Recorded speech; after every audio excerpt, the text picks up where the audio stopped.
Yo, yo, yo, yo. I'm getting a coffee and then we go.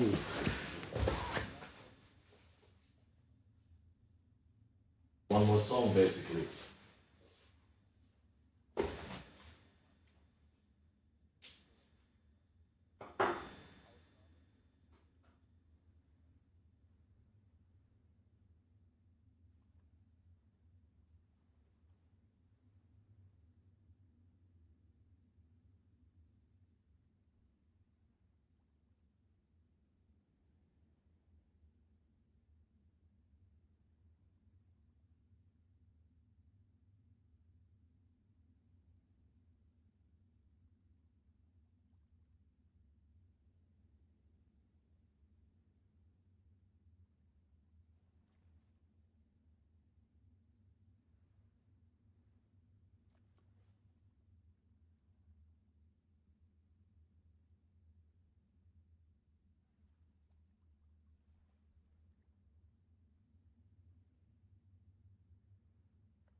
Got the streaming keyboard.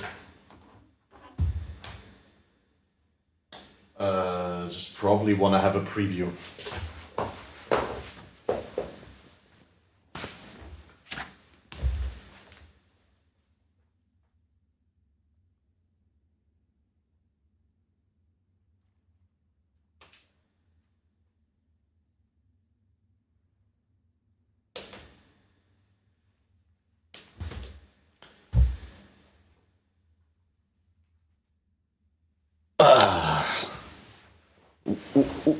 No, no, no, no.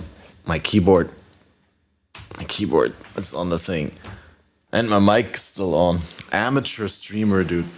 I mean, you can hear my mic, but I can hear my mic. And it freaks me out because it's ever so slightly delayed. 1 second.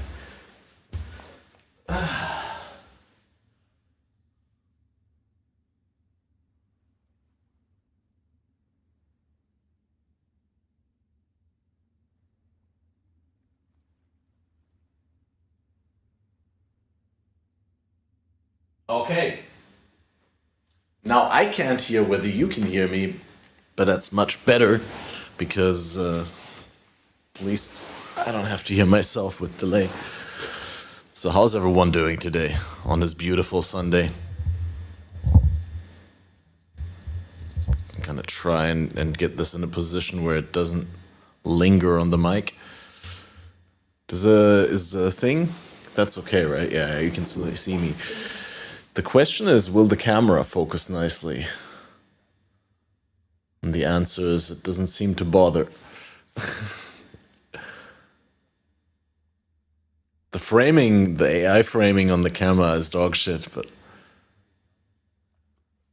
hey, maybe I'll get it right when we play.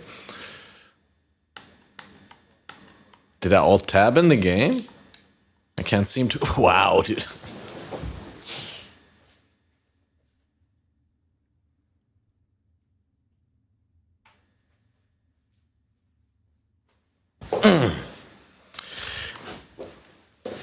Teething issues with the controller. Cheers.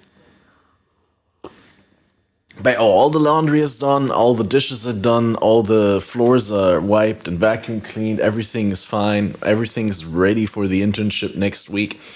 And hopefully, while the internship's going on, I will still get a notification that the other spot for the apprenticeship, where I had an interview, will be available to me. And yeah, just a few weeks down the line, I'll probably be starting that. And then 2 weeks from now, I'm gonna be a developer, guys. What do you think about that? Ready, exile? This land is... Some long-needed sustainability.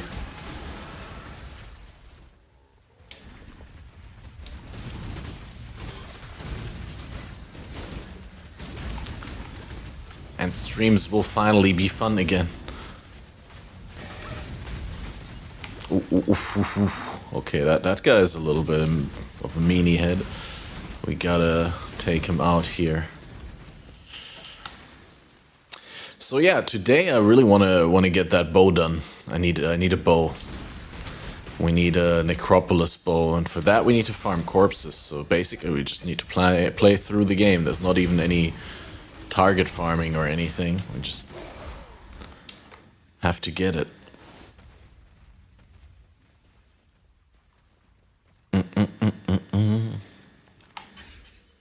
I think I already got like 3 or 4 additional explicits and all that, so it's really a matter of time. We'll get the right ones. It would be nice if we could get some that facilitate attack mods, though. I think.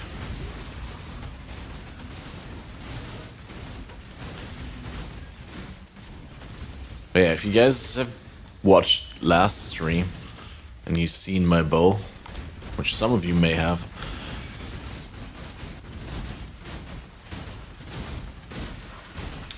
I'm in the fortunate situation where it's going to be easy to get an improvement over what we already have, because my bow is dog shit.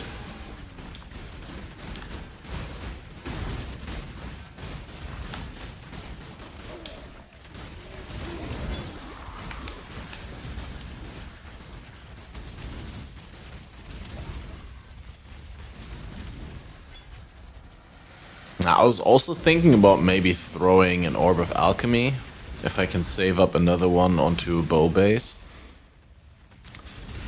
But I think I want it to be of a certain eye level to be able to roll elemental flat damages of a certain tier, right?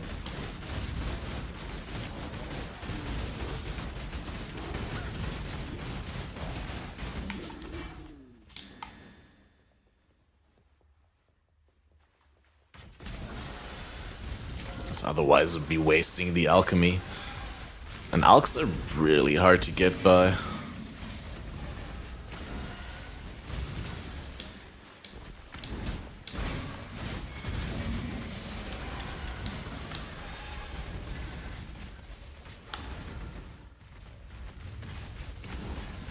I've had a lot of other things, but well, not a lot, but it's not as scarce as people may think it is, but in terms of alks and regrets, I really haven't had any. I think I saved up 1 alk from shards, and I threw that on an item, but I don't remember what. I think we alked a ring the other day.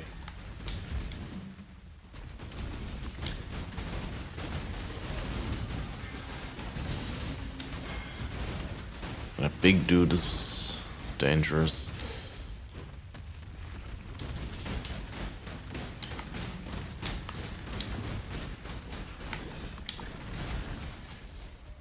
But he did drop a rare mask, so.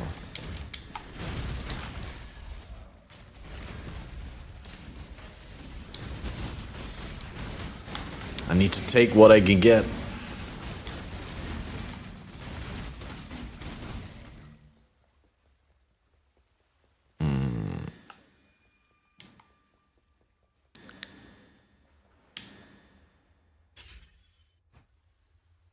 Yeah, hyped for last Epoch cycle. Yeah, I might play a little bit, but honestly, I'm more hyped for the PoE reveal and the PoE hype cycle and creating content around that. Console gamer, yeah, what up, Kickers? Nah, just controller. This is still PC. Pff, console.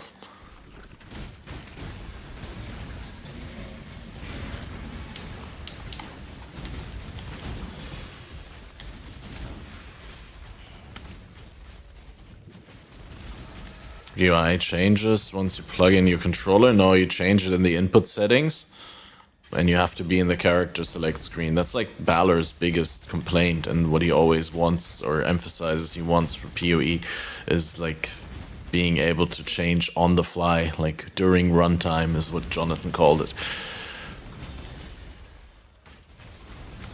But you can't. Currently you have to log out and change input method at character select.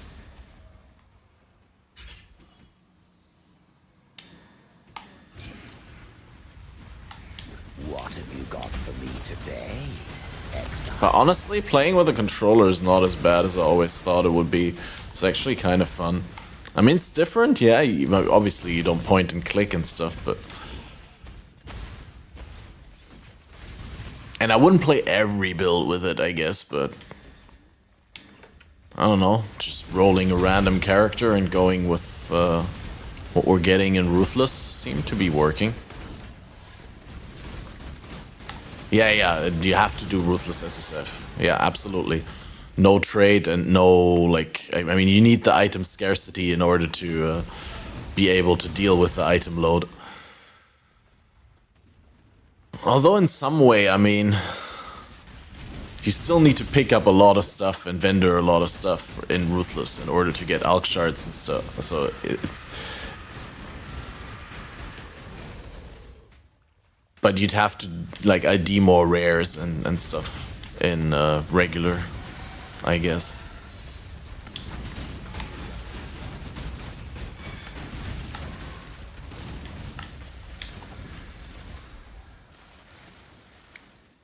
But yeah, I got pretty lucky. Let me show you. Look at this, guys. We got, well, this is the character I built so far. Nothing special, just a standard precise technique sort of leveling tree. But what I wanted to say is we got, well, also a shitty bow with just one flat lightning. But most importantly, we got added cold damage on our rain of arrows. I also have Devour, and then I also have mana forged arrows. And Frenzy and Blast Drain. So in terms of like getting lucky with support gems, this is the run. Just make this UI for PC too. You think? I think it's easier to get into, but I don't think it's better. Yeah, here, last stream I found Hinekora's site, so we're using that now just because it's so much accuracy and evasion, and cannot be blinded is also sort of useful. Attributes are also good, and it's not like my previous amulet was anything special to look at. Identify this. It's all trash. Oh, it's a nice life roll, but no resists. Yeah, no, I need resists. My resists are in the gutter. Not very functional. I mean, that's just because of the limitations of controller, I guess. If you could point and click in this UI, wouldn't be bad. But yeah.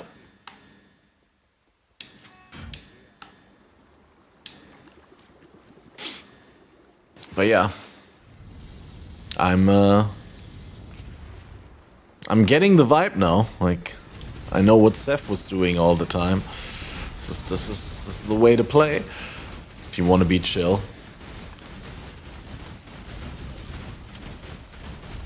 Like, I don't know, sitting on a computer always feels like try-harding and working, and playing on the console is actually kind of, you know, you can relax and you can forgive yourself for mistakes more. Maybe that's just a mindset thing. Likely it's just a mindset thing, but playing on a console feels like super casual in a good way.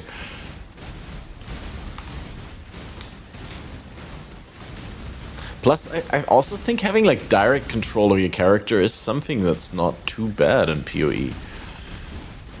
Like sometimes when you want to do micro movements, it's really hard with mouse and keyboard to actually, to be able to click where you want to go, right? And like here you just point into the direction you want to move and the character moves. Steph's custom controller setup is better than the official support? Yeah, absolutely. You were your own worst enemy, Dodri. You're right. But I suppose it's me That's now. not wrong to point out. I mean, we're just bringing that up.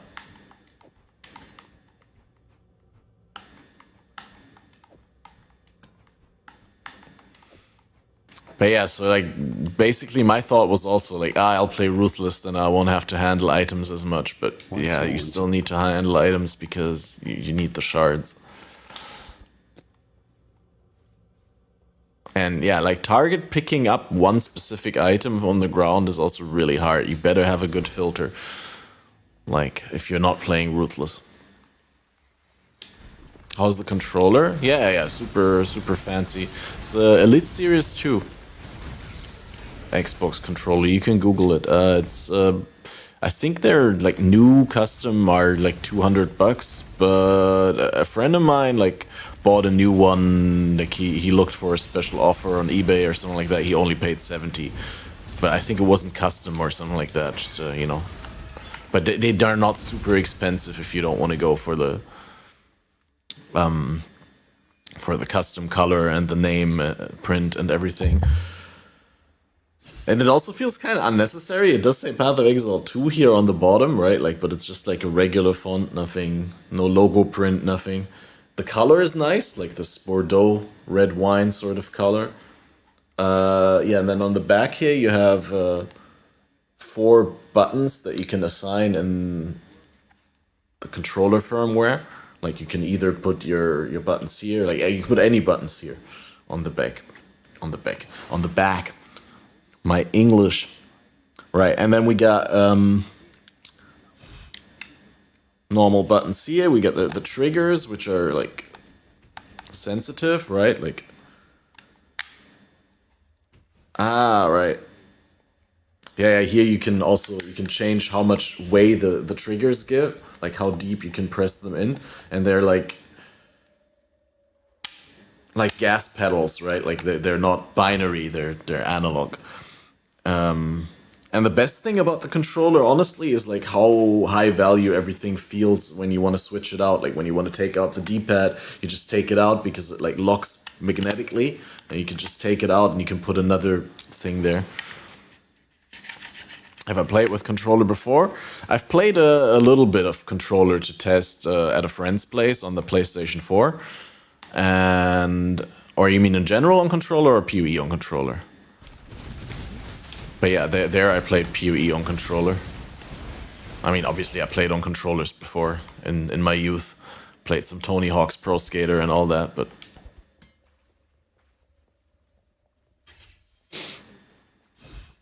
And I grew up with a Game Boy, which is also sort of like a controller a little bit, right? Because you also have those buttons and the D-pad. GGG spending that marketing budget. I'm sure they got like an insanely good bulk deal. You know, it's also like a...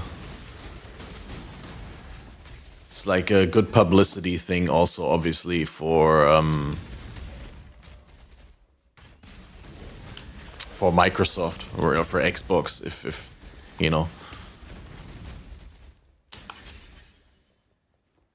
They get their product gifted out at a big event where people play PoE 2. Especially since it was the PS5 event, right?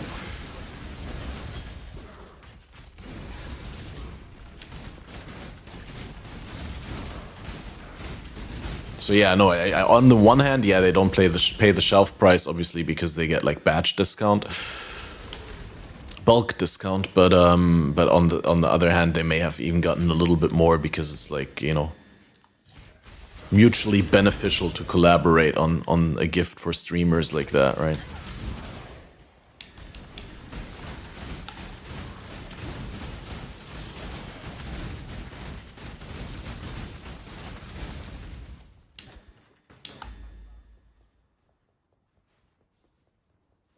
I'm wondering whether we're getting scammed by the music player again today.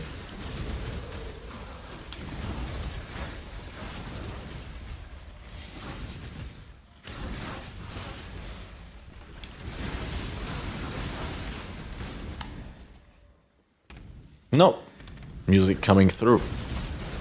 It really does seem to be just that one playlist that bugs always.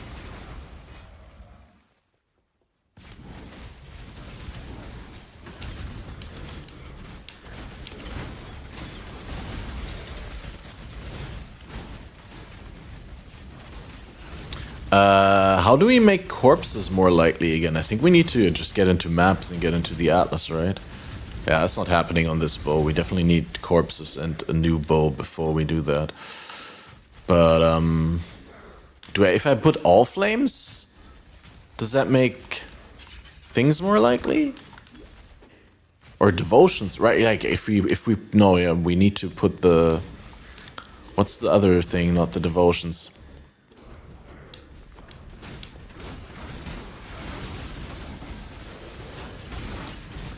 But yeah, we need to put the effects on the packs, and like on the packs with the highest density, and then it's also more likely that we get corpses, right? The haunted mods, that was the name I was looking for, thanks.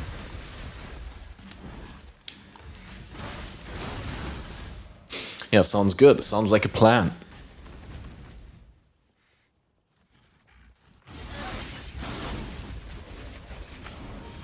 So yeah, also in other words, I talked to Loipi, who's definitely coming for Gamescom and definitely wants to like hang out and start some things together.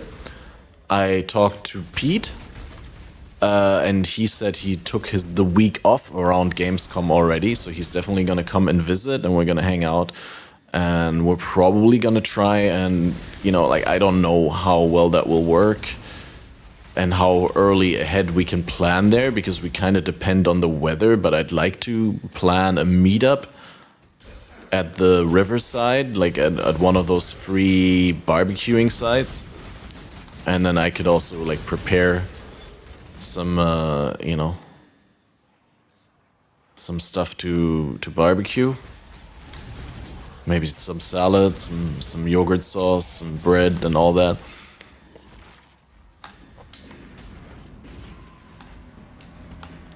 This'll do nicely. And then we could do a little meetup if people want to come. I need to get the word out somehow. I'll probably have to bring it up on the podcast when we do the next episode, which should be soon, probably right after the reveal.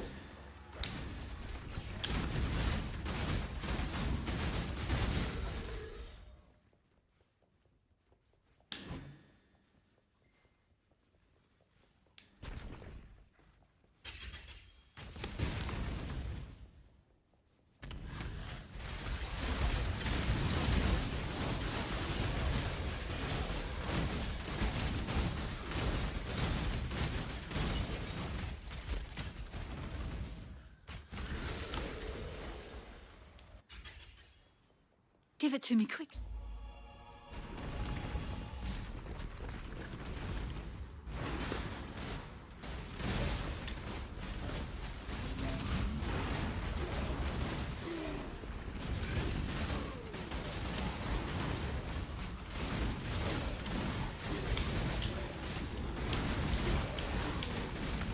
Wish Sports Direct would have a better stock of shoes. Oh yeah.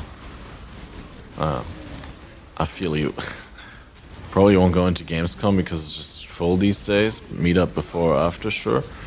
Yeah, sounds good. I mean, the meetup is more important to me as well. I just want to go to Gamescom for one day, and I know it's full, but it's like... People told me last year when I went that I went on the fullest day, and it wasn't that bad, so I can probably bear it if we go on any other day. Plus, like, I got a good friend who I go with, who went to every single Gamescom since the very first inception. So I kind of basically already promised him after we went last year together that, yeah, this year we're also going together for a day. I think he goes like multiple days though every year. The dead But should stay he's also dead. crazy about It's it. time to let go. I think one day is plenty for me. But yeah, we'll see. I mean, it's going to be interesting to see. Definitely GGG and 11th Hour Games are there. And from what I've been told, they even have like stands right next to each other, sort of.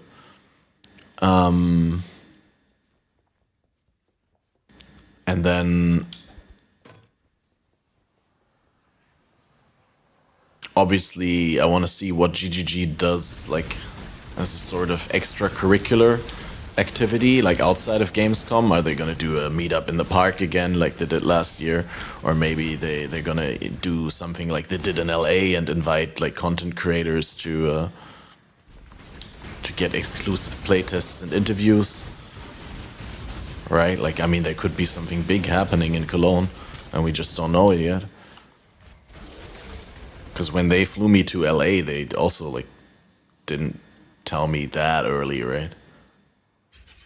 I have to check. I guess if they were doing the Gamescom thing, or if they were doing something around Gamescom with creators in Cologne, then they probably would be inviting them around now. Probably next week or two. They do everything last moment. Oh, it wasn't last moment. Like, they did ask plenty ahead of time for the LA thing. It wasn't. I wasn't trying to complain about that, but I do remember like not knowing what exactly we were getting to play in LA for the longest time, because when they initially requested, they only said PS5 console playtest event, right? But we didn't know about the couch co-op stuff until way later, until when everyone found out that there was going to be couch co-op in the first place. And then we were like still unsure whether that is actually something we were going to play. Like, we were like 90% sure because they had just announced it and they invited us specifically for that. It's like, yeah, it makes sense, but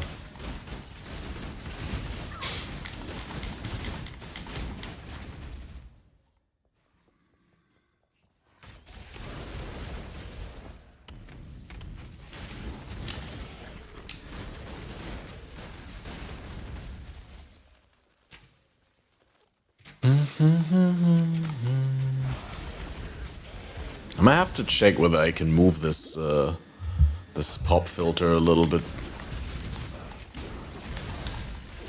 It's just the wiring of the pop filter is like super annoying in my face on the cam. Like, maybe I can turn it around like this.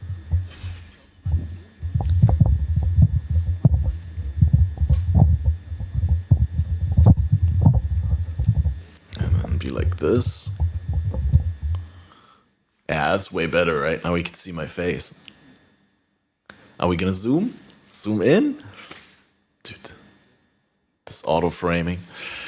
Did I invite people in pairs specifically to play? So like you and Bella, for example, did you guys just decide to play together there? We did decide to play together there, but I also think that they specifically invited people that they know are making, like, are kind of a couple, right? Not a couple, but like a, yeah, it would pair up well. They did specifically invite Bella and me. They did invite Wrecker and Tags from Forever Exiled.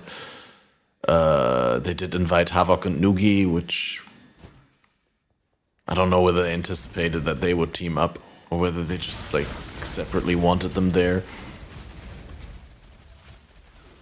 But yeah, I mean, Talkative Dry brought his wife and played with his wife.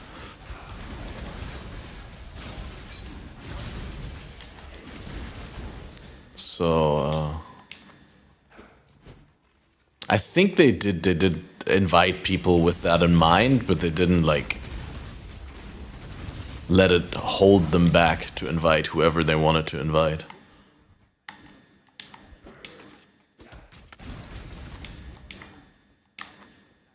At least that's what my guess would be.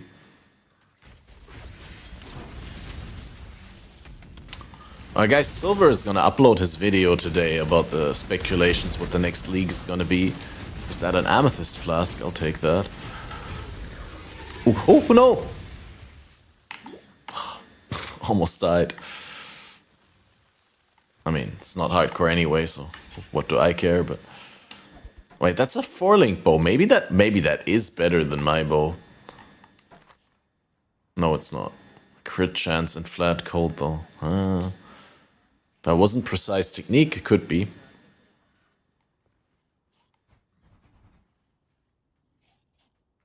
But that flat is just bad.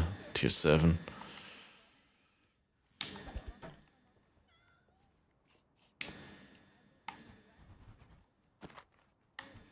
Gloves are also terrible. Helmet has chaos res, but no life. And armor is not my thing. And that helmet is also ass. Wait, didn't I have an amethyst flask? Oh, let's see. Almost left that there.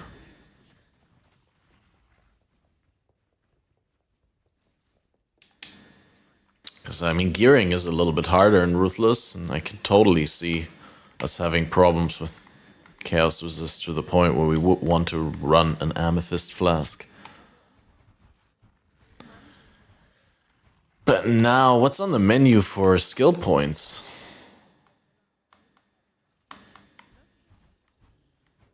I think it's going Primeval Force, right? It's either Primeval Force or Gale Wind, Forces of Nature, I mean. And Forces of Nature is like 2 travel nodes, so I think I'll save that up. And we'll go 1 travel node towards this.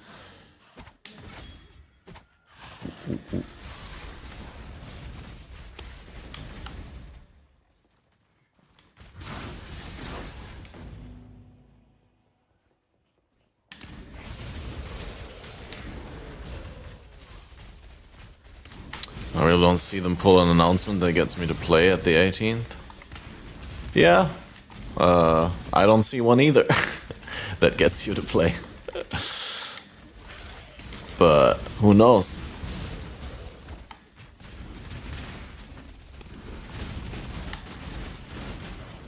I'm like kind of, you know, in the same boat as always, where I've played so little in the last couple weeks. I'm kind of excited to jump into a fresh league start either way, whether I'm excited about the league or not.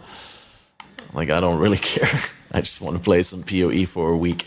Like, and it already lined up so nicely with my partner's work schedule and with everything else, because it like launches 1 week before the first week of August, and then in August I'll probably start the apprenticeship. So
basically melee rework, glad rework or bust. Yeah, that's not happening. Maybe glad, not melee though. I think melee rework will really have to wait for PoE 2.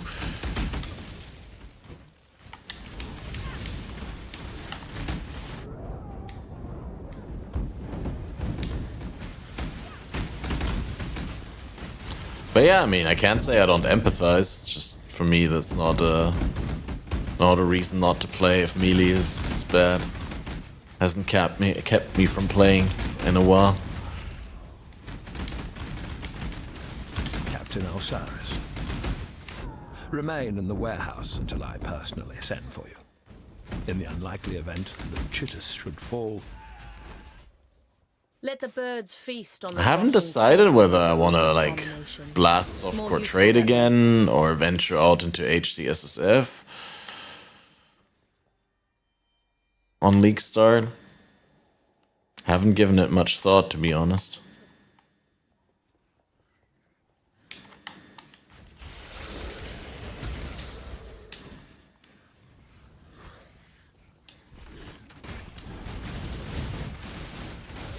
HCSSF could be extremely fun.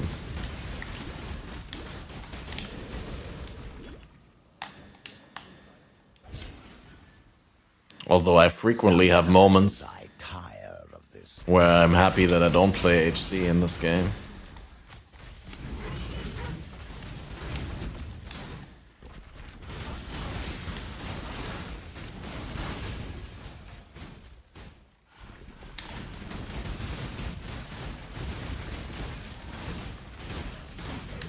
But back on mouse and keyboard, surely it will be easy, right? After going through the controller hell and the ruthless hell and the hell of having no battery in my headset. Okay guys, I need to quickly stand up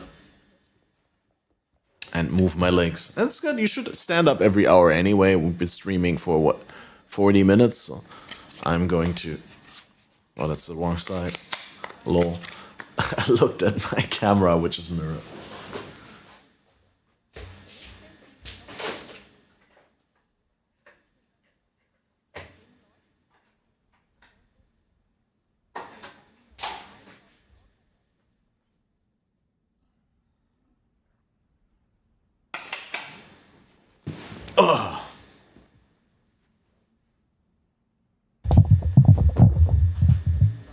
How often you play PoE? I can see you be in acts for half a league. Yeah, maybe.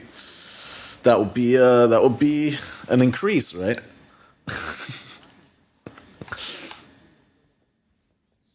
Oh, I thought in maps after half the league, and I was gonna say it's an increase.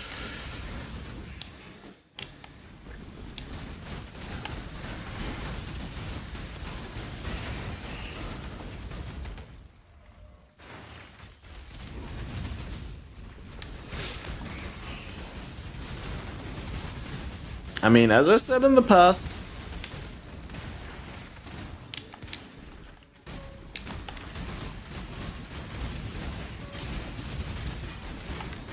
and at the risk of no one believing me anymore, because I say it ad nauseum and so far nothing has changed, but like this was a temporary reduction in stream and PoE time.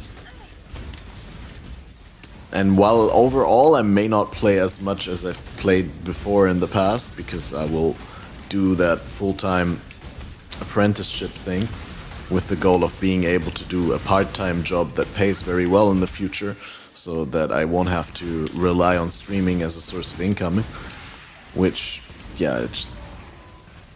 My whole life situation wasn't very sustainable, to be 100% with you guys, so... I mean, I could have, like, played another, what, 80 hours of PoE per week for 10 weeks and then completely burnt myself out and then gone into, like, a clinical therapy for depression. And I think no one would have been helped with that. I just need a sustainable situation. And then once the sustainable situation is there, and once I have a weekly schedule of things that I need to do around which I can build, then I'll also feel much more free to play. And I'll have disposable income to accommodate that, which means better tech upgrades for the stream, better stream times, right? Because I won't have to like build around like having to cook or something like that. Because if I really want to stream then, and I'm like, yeah, shit, but I haven't cooked, then I could just order something. But like, it's been extremely tight. I don't like to be overly dramatic on stream, so I didn't really want to talk about how bad it's been, but it's been bad.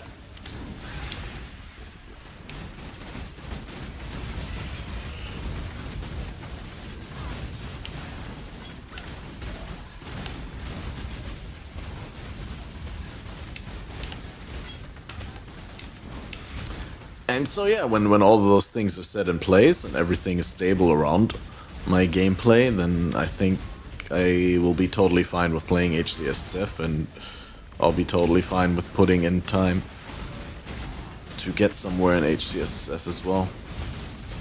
It's just when you stream and like the stream and like the success of your channels and the success of you yourself in-game are like the only things that you have, that you accomplish in your life, that you have any like foundation to build your confidence off of, then it really sucks when you're not doing well in those things. Ooh. Yes. 2 flats, 60 life, and a resist. I mean, attack speed, but I think that should be... I mean, we can try tooltip, right?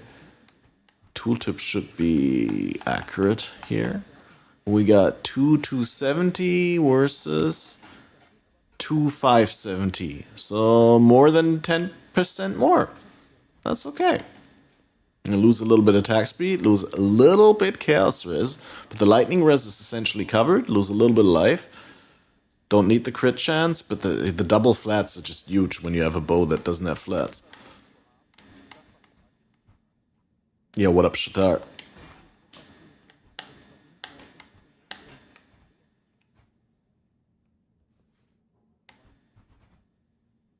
I need to go back, honestly.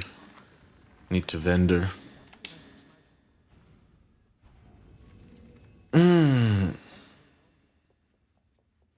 Poor Tom.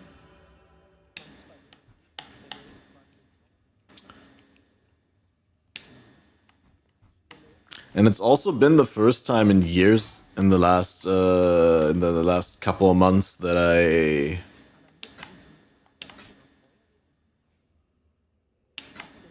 I did have the chance to have like a partner to spend time with. Like I've been very lonely for a long time. And yeah, that's something that I'm catching up with at the moment. Oh wait, I didn't mean to vendor that quiver. Shit. It's gone. I thought maybe I should have kept it, but it's too late. I thought it would be nice to switch back to it later once we got flats on the bow to get the attack speed quiver back, but we'll just have to make a new one.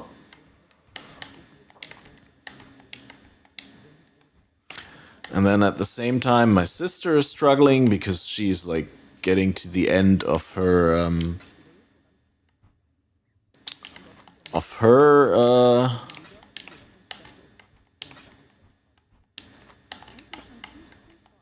what is it called? Is it also an apprenticeship? I think it's also an apprenticeship. But yeah, she's gonna have finals and she's just currently not feeling really up to the task. And so I want to help her out as well. There's just a lot of things recently where people outside of like the streaming thing really need me to be there for them. Including myself. I needed myself to be there for myself as well. To pull myself out of the gutter. Because honestly, guys, I can't afford to be broke anymore. I just can't.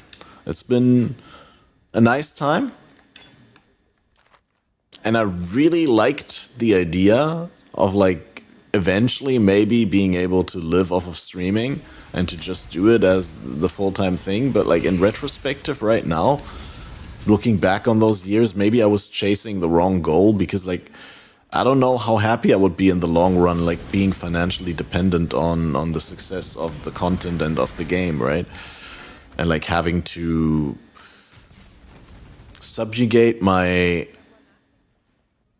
gaming and content habits to the reality of like content creation and how to make money with it. I think in the long run we're going to be making better content.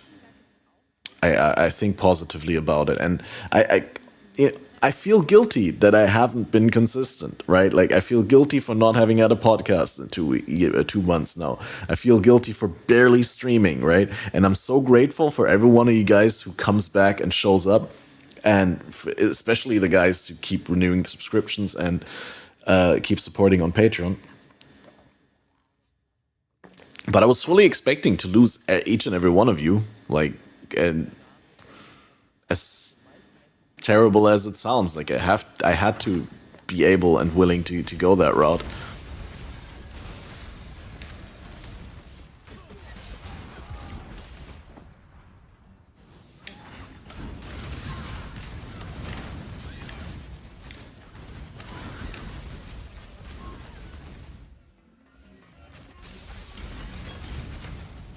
It's like kind of like stopping with smoking when I was 30 years old, right? Like I had always thought that I want to stop and that I need to pull out at some point This'll do.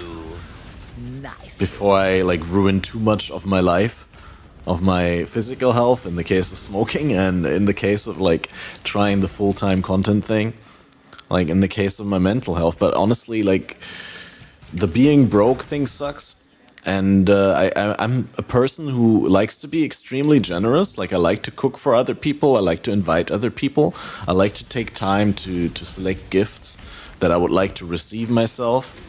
I like to, yeah, just be a person that I myself would like to be a friend of, right? Like, I don't know how else to say it. And last year, my niece was born, right? My brother became a father. And then this year was her first birthday. And I bought her a gift, but I really struggled financially. Like, and I considered not buying her a gift because I was like, well, it's only the first birthday and it doesn't really matter that much. And yeah, at the moment it seemed like a reasonable discussion with myself, but in retrospect, I just feel like a scumbag, right? Like, of course you buy something for the first birthday of your niece. That's like my chance to help her brain development in an early stage and to like coin her memories with something that she may value and like remember her entire life, right? And that made me think about like how I really haven't been able to be generous in the last couple of years because I had to make so many sacrifices with content creation. Like it's both I couldn't be generous with my time and I couldn't be generous with my money because I didn't have any, right? Like a lot of times, of course, not in the last couple of months, probably not in the last year either, when like things relaxed on my end and like I tried to, you know, make it more sustainable in the long run for my brain and for myself. But like for a long time, I did literally work 80 plus hours per week on content creation. She ain't gonna remember that. Toddlers don't have those memories until the age of 4. Yeah, but they don't toss out they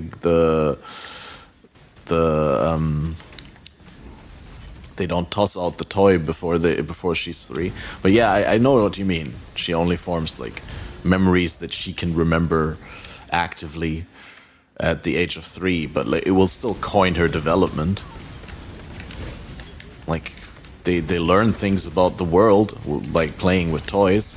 Like they learn things about like 3-dimensionality and like spatial awareness and motorics and all that. So while it may not matter from like an objective point of view, well, like what they train that with, it's still can't say you're not leaving an impact there.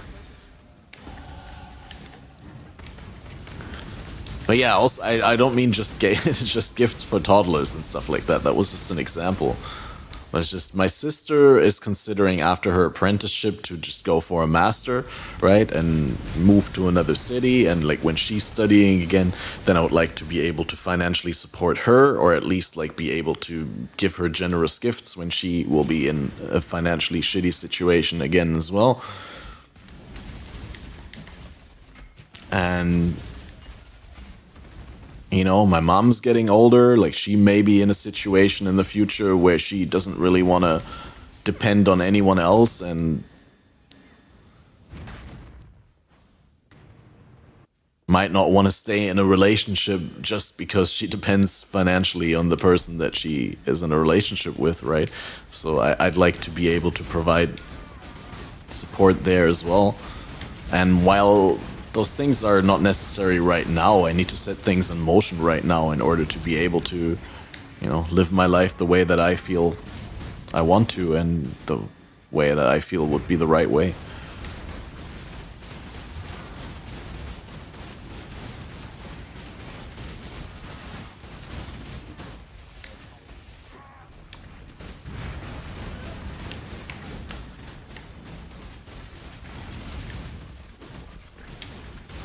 But yeah, like I'm looking to get into a situation as soon as possible after I'm done with the apprenticeship where I can just do home office 3 out of 5 days and do part-time and have a lot of free time on my hands. Just like I do want to completely take any and all pressure off of streaming, having to generate a revenue. Like anything that I'll make of streaming and content creation will be extra, and I won't feel bad about like missing a video or about like, you know, not streaming on a given day when I just can't. Wow, dude. I was blocked! I couldn't move because those stupid ass swords spawned next to me, and I literally pressed the move button, but this stupid ass ruthless movement skill can't go through units. Like, it doesn't ignore collision. What's the unit of measure of how much you don't understand something? A kilowatt. Oh, that's a smart one. Nice dad joke. How are you doing, Cam? Cool.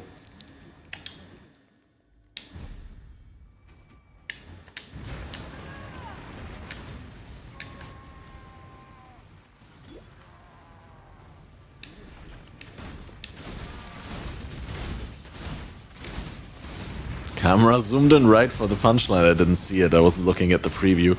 But yeah, we get the AI framing. It's supposed to be smart and zoom in on my face.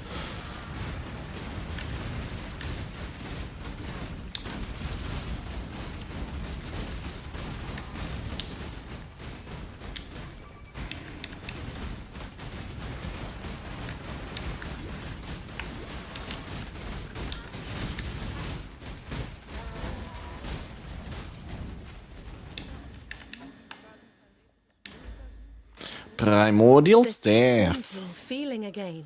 Nice. Is this divinity? Yeah, what up, Johanna? How are you doing?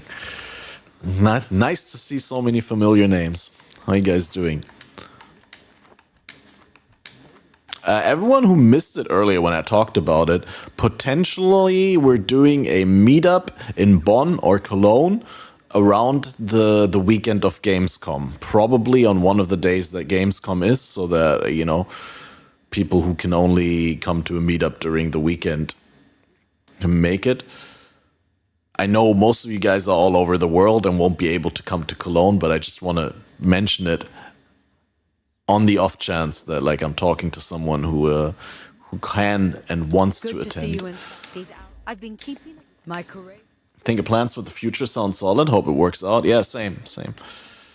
Grigor is the Thanks for being understanding. Like, I'm so worried that people will like take it the wrong way and think like I abandon stream or something like that. But in fact, like, I want to double down on stream. It's just I don't want to depend on stream, right? Like, I feel like I really don't want to be in a situation where I'm in front of like a tough choice. Like, either I stick with my ethics and my morals and what, like, or I sell them out. Where I just want to be able to not depend on streaming and be able to say, fuck off, I'll just do a regular job. And for that, I want to increase my market value on the labor market, if you will, right?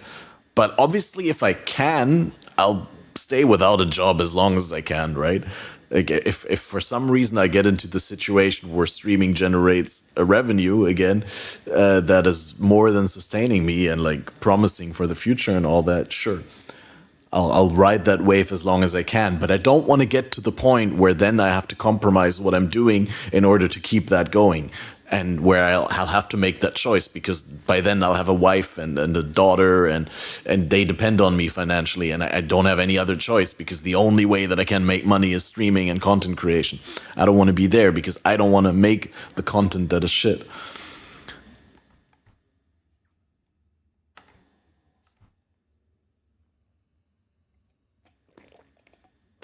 And I feel like if I play my cards right, why am I looking at these items? They're all shit. I feel like if I play my cards right, then I can accomplish that really quickly.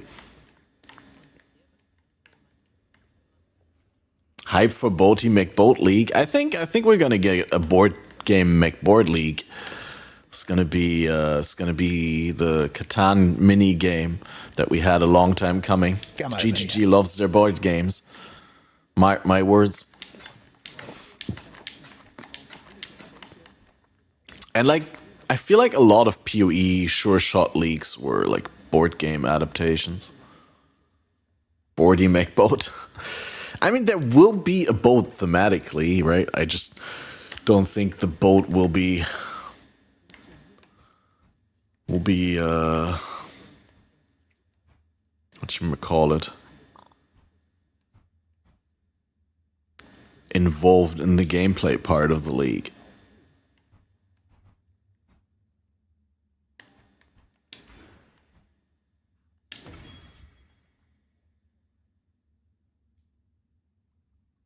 First thought was Settlers of Catan. Yeah, Settlers of Kulgur, Settlers of Catan.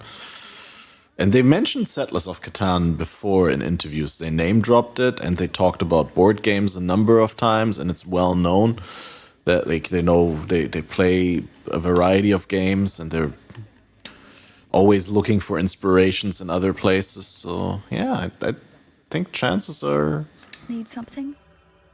are there. Oh wait, we get Primeval Forces now because I forgot this reward. Pog. Oh no, I didn't mean to go back here. Okay, well here we can just log out then. Wait, how does it work? Like this. There's even sheep and wheat in the background. I didn't see that. Oh, then it's so obvious. So obvious. Yeah, I'm curious like how it will be, because obviously we won't be rolling dice, right? We will probably be somehow using some other means of random generation to determine like which investment pays off. Wasn't there also a windmill? Yeah, there were windmills in the background. I remember because I remember that they were like really low resolution, blurry background kind of thing. And we were memeing about it.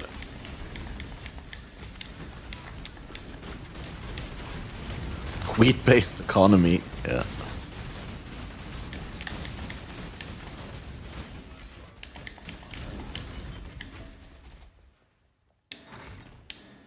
I mean, honestly, it was really... Our guesses are as good as any because what we really have to go off of in like a 2-second trailer and like a 3-word... a 2-second teaser and a 3-word leak name. Agriculture means money-based society. Gold is coming. What? Money-based society existed before came from agriculture? No, I think agriculture existed long before money-based economy, no?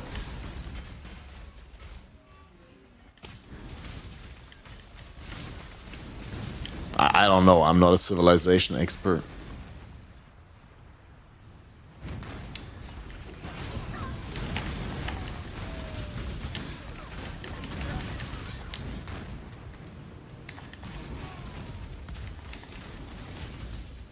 Remind me to manipulate the lantern more so we can get more corpses.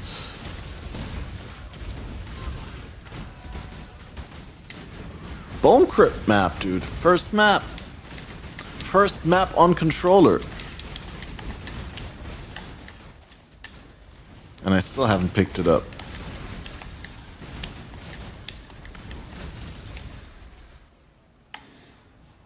Yeah, but also, like... I don't think agriculture is a precondition for money, right? You could have those things separately in a society.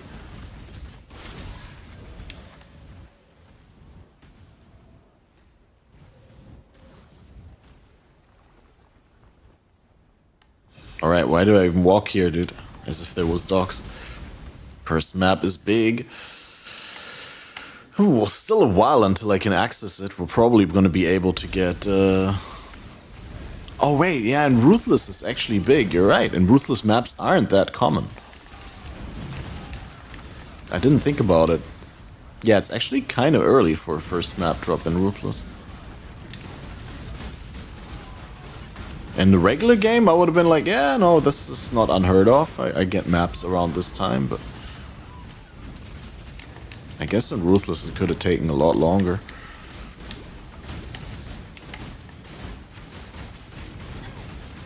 And damage is still honestly pretty good considering what a trash tier bow I'm using.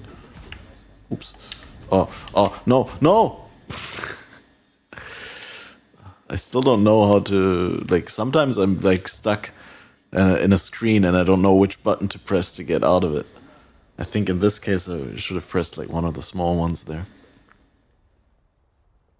Okay, this time we're gonna press these buttons and go. Remove item from cursor? What? I have an item on the cursor? Oh! Okay. And then we put the high tier devotions onto the highest pack density, which it already is. Doesn't really seem like you need to modify a lot here.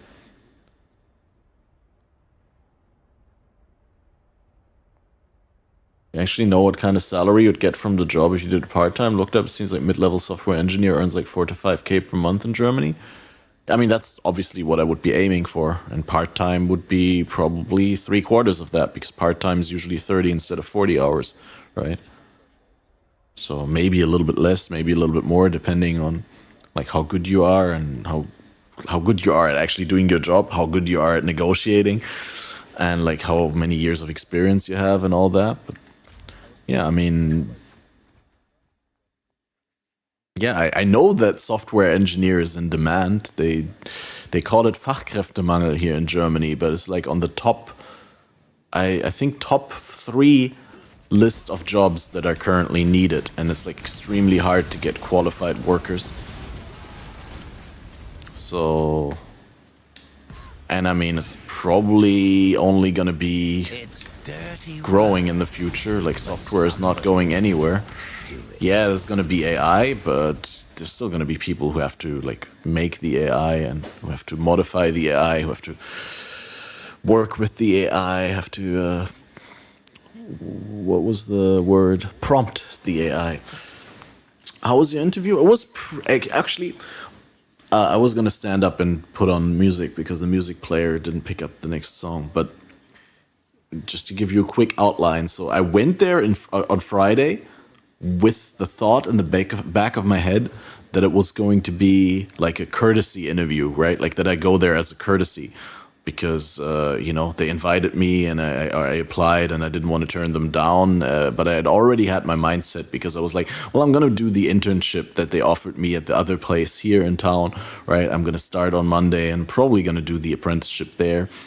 And then I went to Cologne with that in mind, right? That I was just going to do the interview regardless, but I'll probably turn down the offer if I get the offer. And like during the interview, I got my head turned so hard, 180 degree, because the company in Cologne is actually like a travel agency, right? So if you're an employee, you probably get discounts and stuff like that there. But that's not the main reason. That's attractive, right? But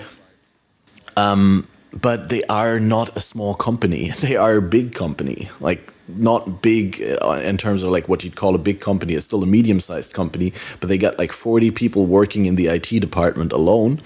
And you'd obviously get a lot more exposure to like real professionals in the space.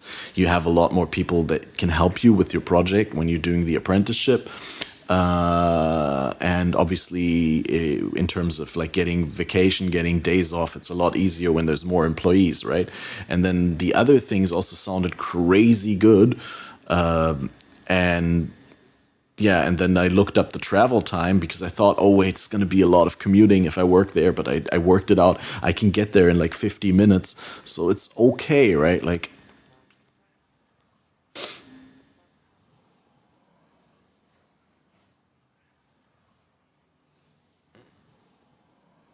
time to search remote job in Germany, paying much more than here. Yeah, obviously. Yeah, you should do that. Try that. Why not? Yeah, sitting in meetings is awful, but I mean, if it pays so well that you could do part-time instead of full-time and still get the same money, wouldn't you do it? Right? Like, and sit in meetings instead of actually programming? There's really nothing better than quality time where you don't have to do either sit-in meetings or programming, right? Like, I mean, yeah, programming can be fun because you can do it in your own, on your own account, right? In your own time, but and with meetings, you have to coordinate with other people. You have to be available at a time and day and stuff. But yeah, I don't know. But yeah, so I got my head turned 180 degrees, and I think the only thing is I don't want to get too enthusiastic about the travel agency apprenticeship because it's only one position that they're offering, but there's 3 other applicants right next to me. So on the one hand, I think I got good chances that they'll offer it to me because they invited me on such short notice, because they gave me like a test assignment that I did in a couple of days, and I sent it in, and they instantly the next day they were like, hey, tomorrow interview. Which is a good sign, right? Especially if they're already that far in the application process where they already have 3 applicants. They could have just turned me down, right? Like just straight away. But they were apparently impressed with how I solved the assignment and wanted to meet me. And then I was there for like 80 minutes. They showed me around, and it all sounded pretty much also like they were trying to sell me the position, right? Like they were like really making it sound good. I don't know. So I think I got a good chance that on Monday or Tuesday I'll get an email saying, hey, you can do the apprenticeship here. But I want to mentally prepare myself for the fact that they're going to, or not the fact, the chance that they're going to turn me down and that I don't get to go there. In that case, I'd have to do it with the company here in Bonn, which is not terrible either. They're also pretty decent. They're well known. They're established, good reputation and all, but they're just not as big. And I think the company in Cologne, I don't know, Cologne is internationally known. Bonn is not that known, right? It's like just alone seeing, oh, that guy worked at a company in Cologne. But the biggest difference is, I haven't even said that yet, the company here in Bonn works for external customers, whereas the company where I would work in Cologne, their IT department only caters to the other departments. They don't make IT solutions for external customers. They make IT solutions for their own company, just for their own stuff. So that's really cool. A colleague is in your team, earns around 2.5 times as much as you, and says his average day is 10% programming and the rest is meetings and mentoring. I mean, doesn't sound too bad. Honestly, like, I feel like it really depends on what kind of person you are, because I could totally see myself enjoying mentoring and meetings more than programming, because with programming, you always sort of have to get into the mood. You kind of have to force yourself to feel like you want to do it, right? And then you feel like you want to do it, because I can get honestly enthusiastic about programming, but it's not something that I wake up and I'm like, oh, I want to do programming. Now, I don't wake up thinking I want to go to meetings and do mentoring all day either, but I feel like that's a lower threshold to overcome for me personally, because I'll just have breakfast, I'll have coffee, and I'll go to a meeting. And like, I mean, as long as I don't have to moderate the meeting and do like an in-depth presentation, then I'm fine. I can just chill there, right? Anyway, I'm gonna stand up, put on more music, and then I'm gonna quickly go pee before we continue to play. I hate sitting in meetings. Yeah, but like, honestly, I don't think it's that bad compared to programming. But yeah, like I said, personal thing. If you hate it, you hate it. All right, be right back.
Yo, yo.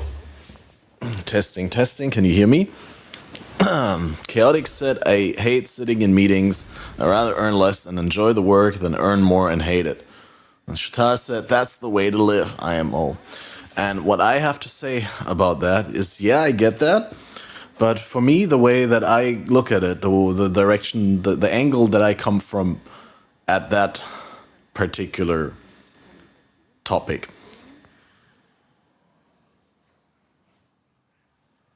is that anything can be enjoyable, can be something you like if you do it in your own time, on your own account, right? But as soon as you do it for other people and for money, and you have to do it in a certain way that is different from how you would do it for yourself, I feel like that takes enjoyment out of it. So first thing. And second thing, like the way that I would like to compare it is like, I really like riding bike, right? Like I like riding my bike. It's a great exercise, it's a good feeling. I like riding my bike around. More than I like riding a car around. I don't own a car, it would be nice to ride a car. It's nice to ride a car, it's not quite as nice to ride a car as it is to ride a bike. Like if you had to ask me, do you want to ride bike for 4 hours or do you want to ride car for 4 hours? I'd probably go for the bike 90% of the times, right? However, biking is more work than driving a car. So if you were gonna pay me to do either of the two, I'd probably let you pay me for driving a car rather than I'd let you pay me for riding a bike. Because riding a car is less work, and I feel like I'm getting more out of less work, right? I'm less powered out, and in the end of the day, I can still do biking in my own time.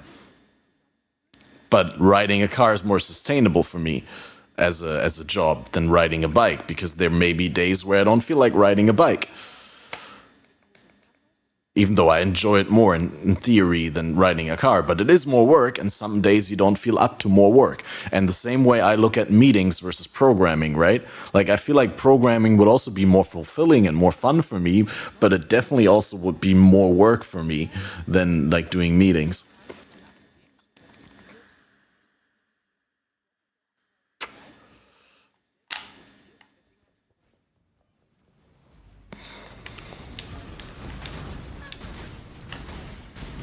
And in the end, like I could get paid for doing meetings and I could still program in my own time.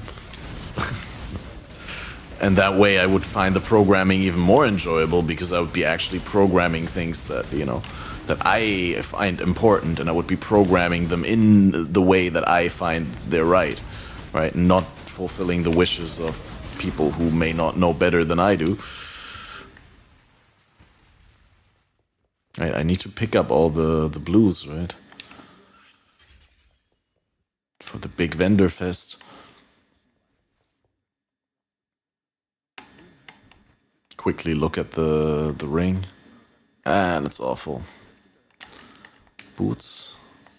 Hey, at least rarity. Rarity vendors for Alk shards. So that is always big.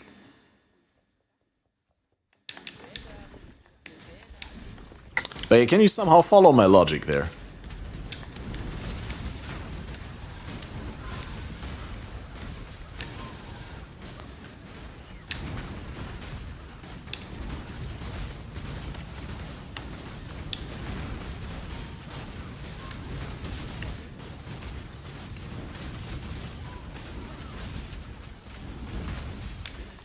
Because I thought I laid it out quite nicely. Oops.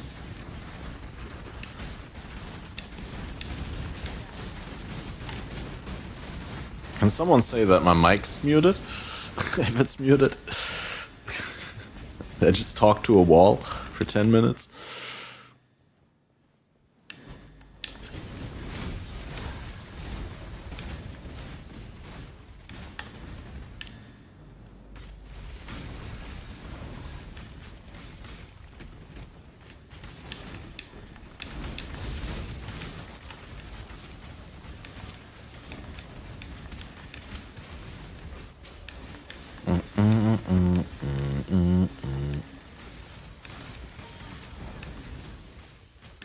Yay, Mana Forged Arrows level 15.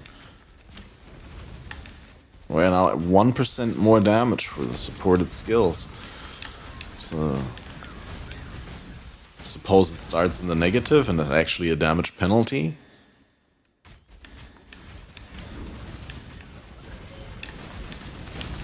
Yeah, I mean, ultimately you gotta do what works for you, which is not standing still in between two blue packs. That doesn't work for most people.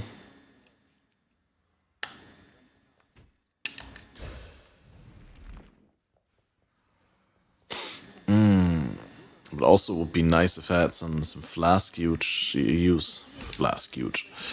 Huge flask. But yeah, if it's really that bad for you where you already dread the 6 hours of meetings that you have, then, you know, ultimately I'm not in your position. I haven't ever been confronted with the choice, so I can't even say that I wouldn't decide the same way that you do.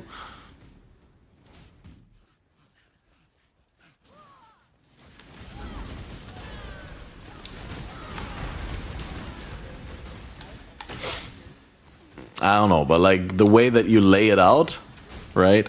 Again, without having to be in your shoes and actually sit through the decision, I'm feeling like 2.5 times more income for essentially the same amount of hours that I'm away from home, that I like, you know, that I can't do what I want to do freely, but I have to do someone else's bidding. It doesn't really matter to me whether I do programming or meetings, like, but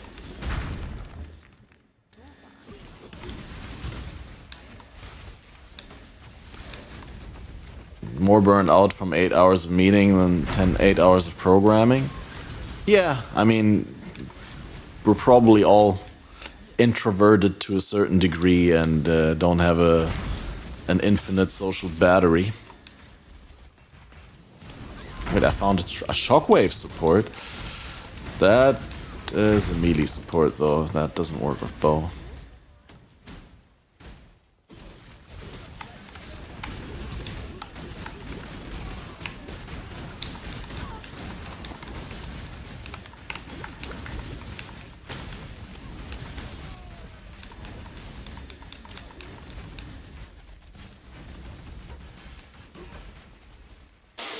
PP sessions are cool.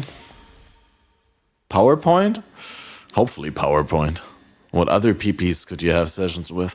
But needing to write corporate style stupid feedback is trash and no one really likes it. Yeah, but no one likes writing feedback. Doesn't mean, I mean, that's just not a thing people like.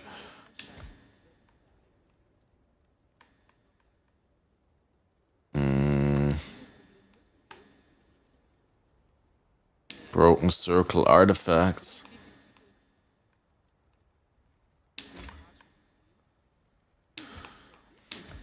Let's go, boys.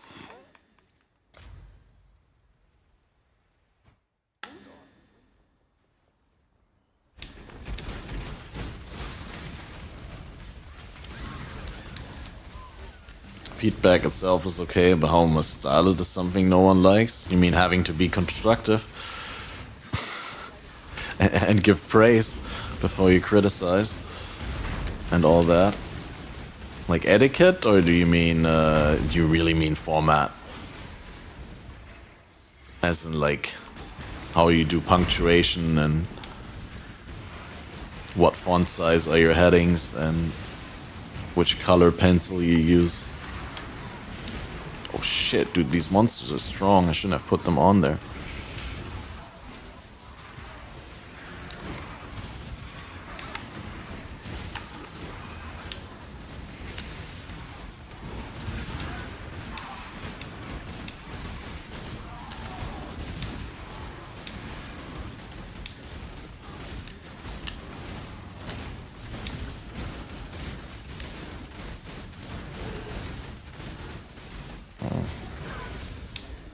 They do be dropping the goods though.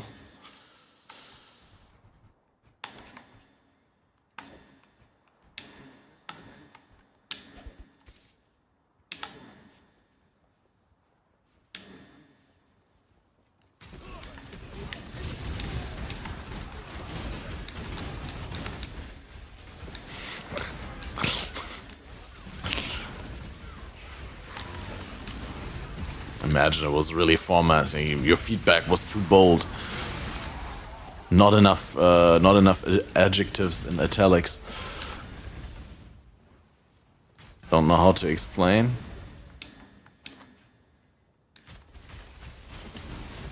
Okay, now that makes me even more curious, though, to hear your explanation. I'm afraid. Oh, oof, I'm dead. Holy shit, dude.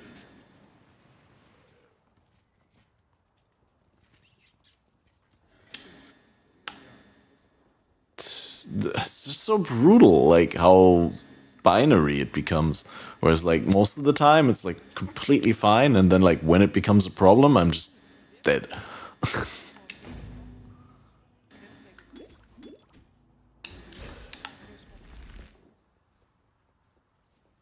But yeah, I tend to play too aggressively and stupidly when I talk. I've been known to play recklessly while talking. I do need to place the totems and play deaf, because we just don't have a whole lot of defenses at this point. For once, because it is ruthless, and I just didn't get shit in terms of items, but also, possibly more notably, because I am a squishy ranger who, without getting lucky with item drops and stuff, just doesn't have anything, really. Well, not right now, anyway. We could go for the lab. I think that's also a good call, going for merciless, cruel lab.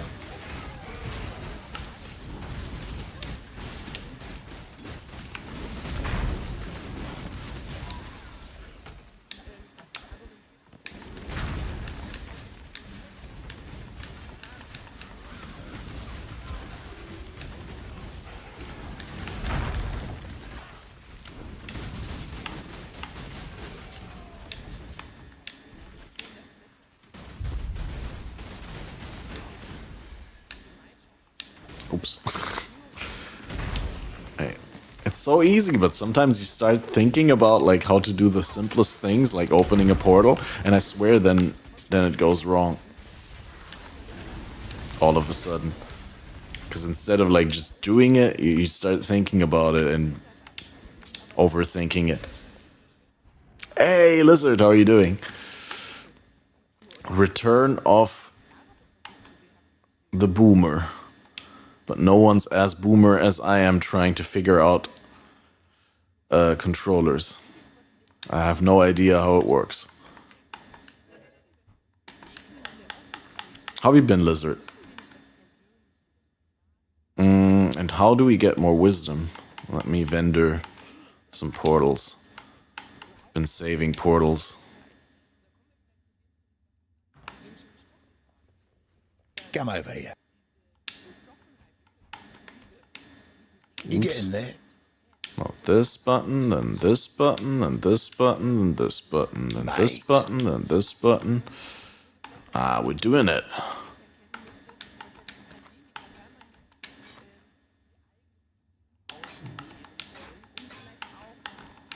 Selling those rarity items for the big boy shards.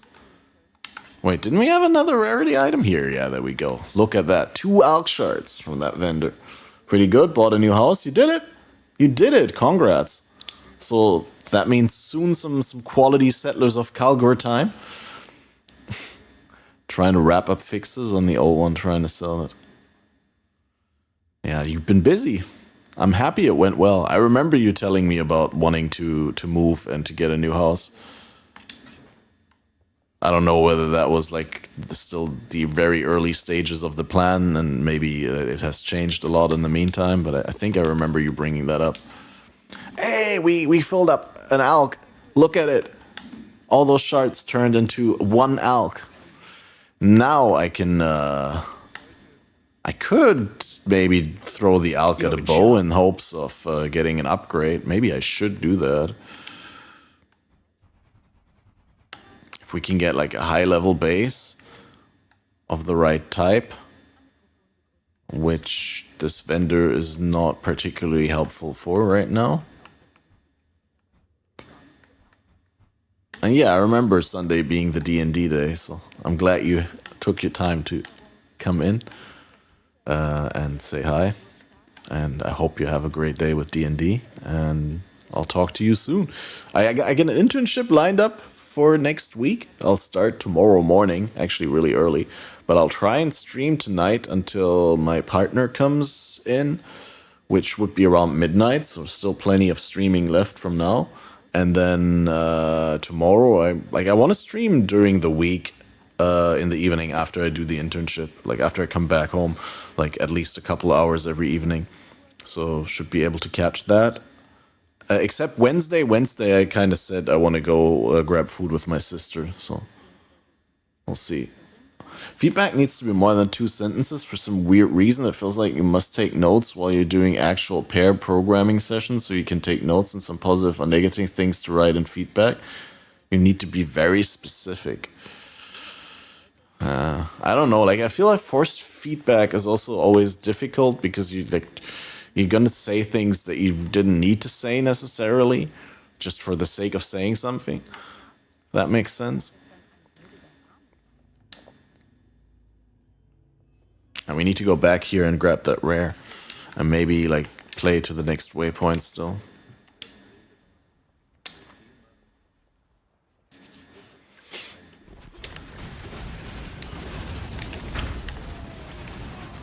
But yeah, I mean, I like giving good feedback when there's a reason to give someone feedback, right? And I like that there are, like, methods in place for that in the workspace, so that, you know, it's done in a respectful and, like, strictly helpful professional manner. But yeah, it's counterproductive to mandate feedback when you're like, well, I don't really know what I could say.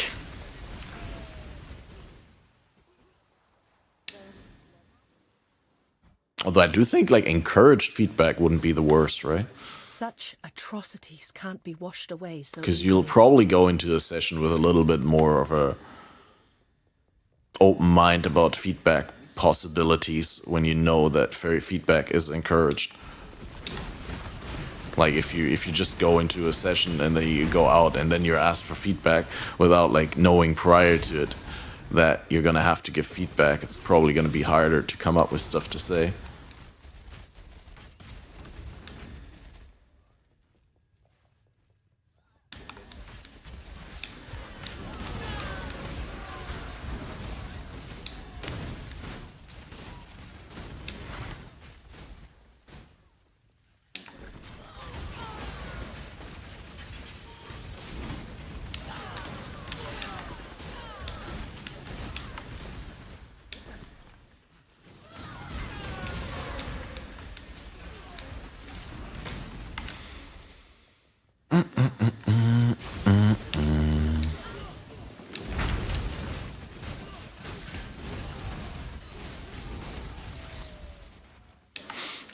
I completely lost track of how many corpses we have in the morgue. I need to check.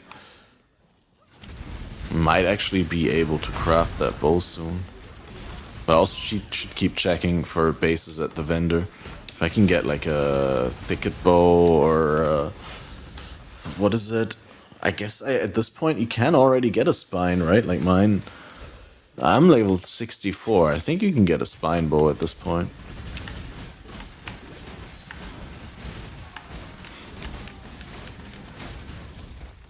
Once wrote 2 sentences, there's nothing else to say, and you had to redo the feedback. Yeah, but that's just bad management, dude. Can't give up on feedback just because a single bad experience with poor management.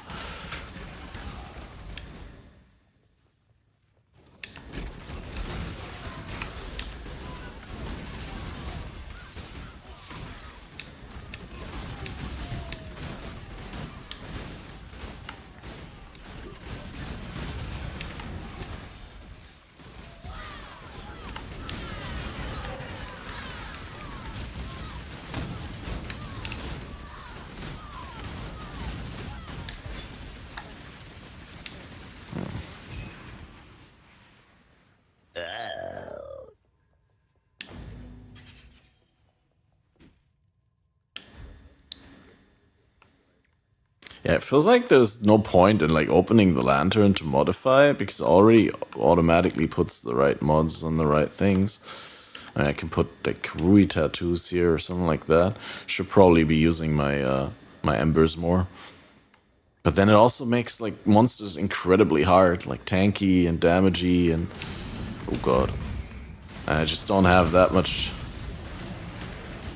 of a strong gear slash character situation to work off of.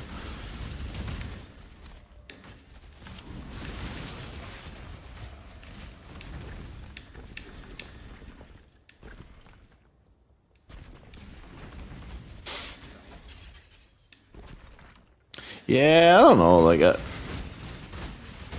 feel like there's a lot of corporate bullshit. You're not wrong, but I don't think everything corporate is necessarily bullshit. I mean, there's a reason why it's like a successful model. But yeah, this is like it's like, you know, Christianity or something like that. You know, there's a lot of positive things about it, but it's obviously been abused and misused and like not been used to serve society as a whole well. But that doesn't mean the concept itself is like bad. It's like what you use it for, how you use it.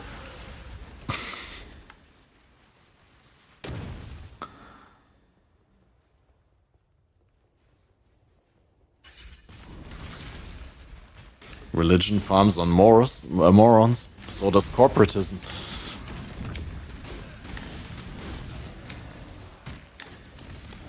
Kinda.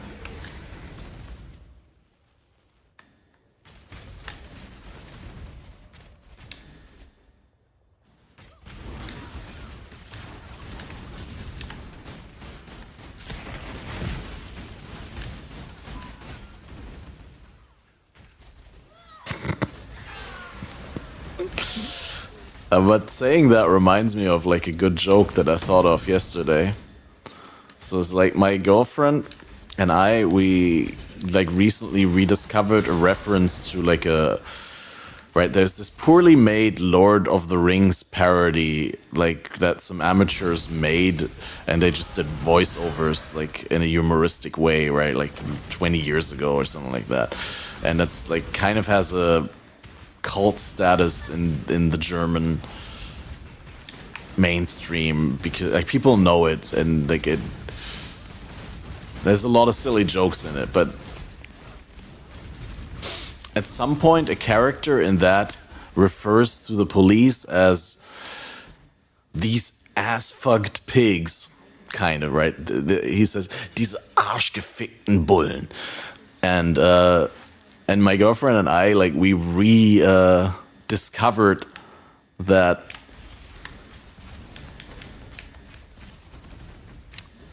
quote or that term because it makes us laugh, and it's oh shit, dude. See, that's what I mean with the stupid all flame embers. 5,000 watt paste machine, yeah, exactly.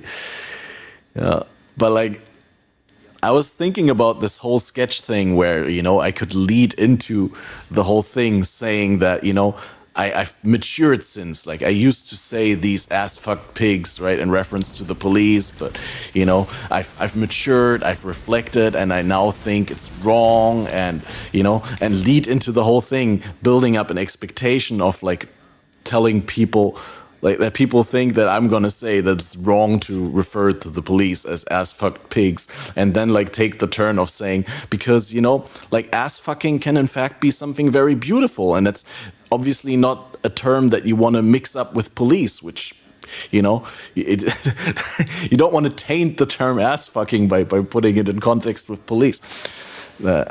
Anyway.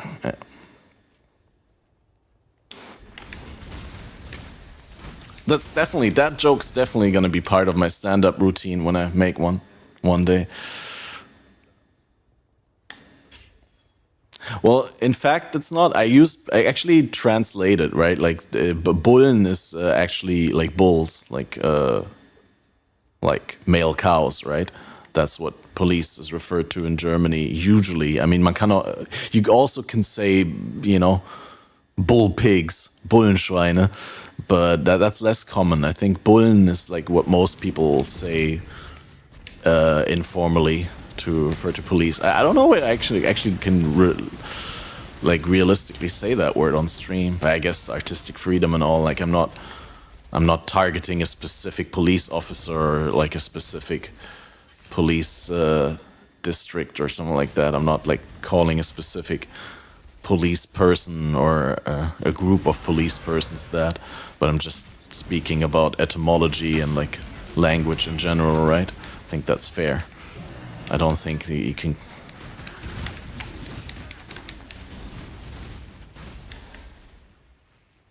I don't think that's a problem.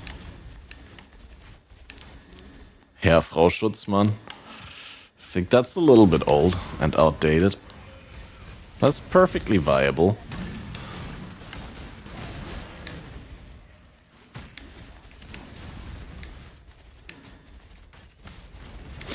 Yo, what up, Rock Galler? How are you doing? No, we're not playing console. I'm playing with controller. But I'm still playing on PC. In fact, if you check in your friend list, if you got me on your friend list, then you can see that I'm online. But yeah, but not playing on mouse and keyboard this time because I wanted to learn controller. And honestly, I wanted to like be able to talk about it on the podcast and like know what I'm talking about. Because I'm sick and tired of like when we talk about controller gameplay, like always having to ask Balor or like one of the guests like how it actually works on controller and being unsure about it and all. So I feel like a good journalist, which I'm not strictly a journalist with the podcast, but you know, I do have some journalistic aspirations, I guess. Should know what they're talking about, so I'm getting some first-hand exposure to controller play. But you're not gonna get me to buy a console and to install it in my living room. No, sir, that's not happening. Oh wow, that's Ikoya. I did see that too late. It's unique. What about those scuff paddles for ego shooters? Might be viable for PoE 2. I honestly haven't given it much thought. I'm actually kind of happy with the input options I have on this controller. It's not like I'm missing something.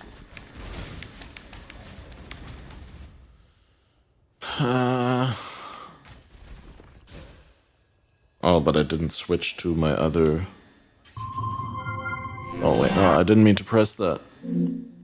Oops. LOL. Can we exit Steam? I didn't know that that button works for launching Steam.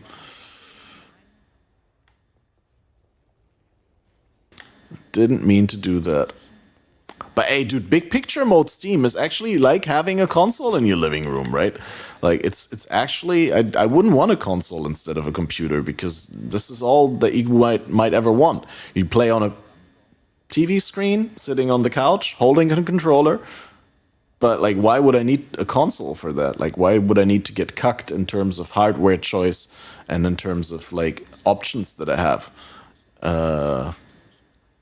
In terms of combining different hardware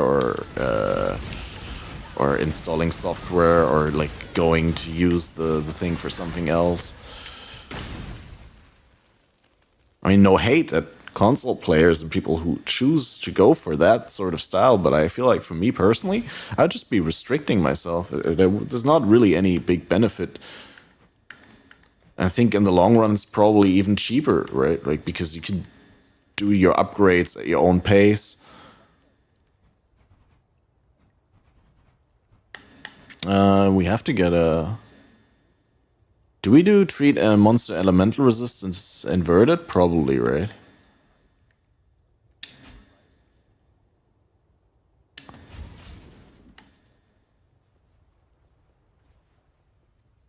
So important step when trying to learn PoE on a controller is Cast on Death Portal. Yeah, but here's the problem. Because I'm on a controller, I didn't want to do like a whole lot of item micromanagement. And so I'm playing Ruthless. And so I haven't been able to get a Cast on Death support yet.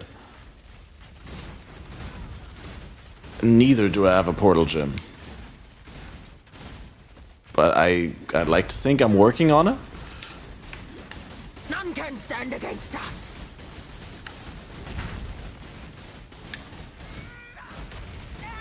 Oh, I got a tattoo. Life region. I bet you need a small strength passive.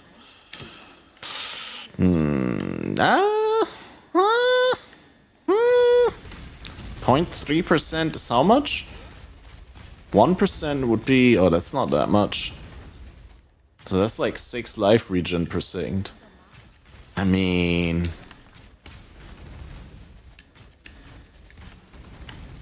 If I don't have any strength problems, I could sacrifice 10 life for 6... 10 strength for 6 life regen per second. I think.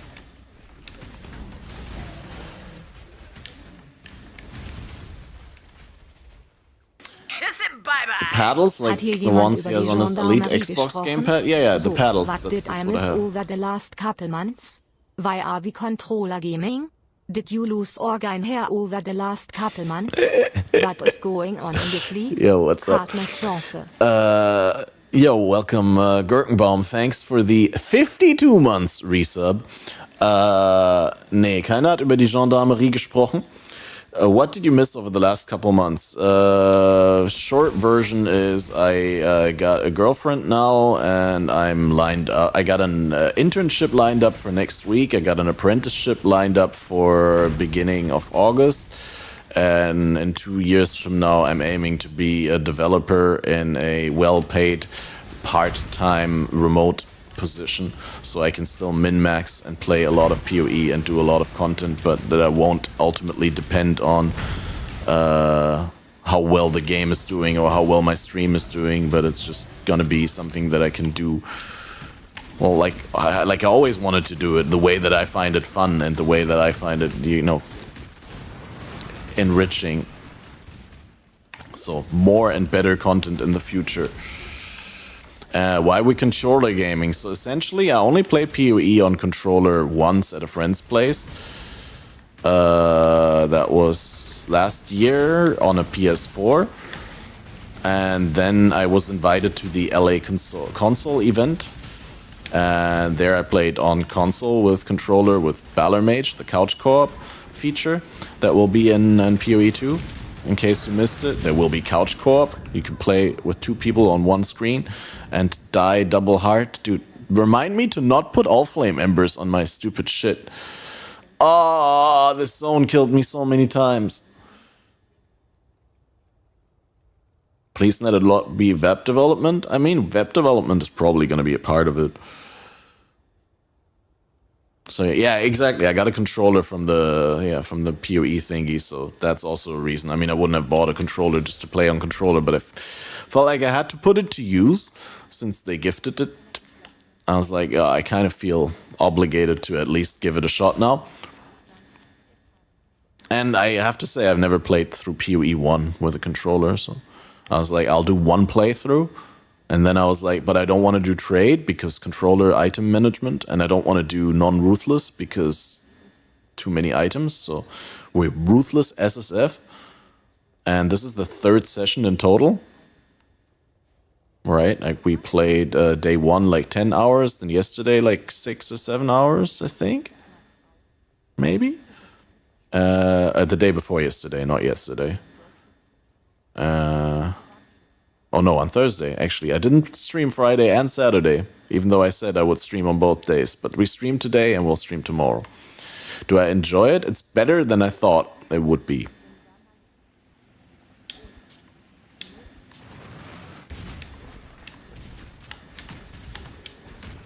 What I don't enjoy is that I keep putting all flame embers onto my zones and keep adding super rippy monsters that don't drop any meaningful extra loot. And I'm petrified or something like that.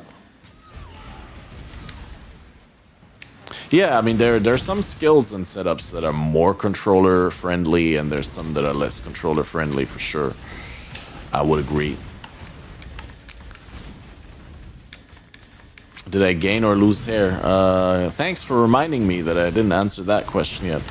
I would think I lose hair. Like, but if you mean from a hair count number, I don't know. I don't have data on that. But if you mean from like a weight standpoint, I definitely wear shorter hair now because I do generally shave more often, and I also implemented wet shaves into my routine. So probably in terms of weight, definitely less hair. Hey, resting coming through. Hype train. No, wait, what? You triggered a hype train with your resub? Good timing, sir.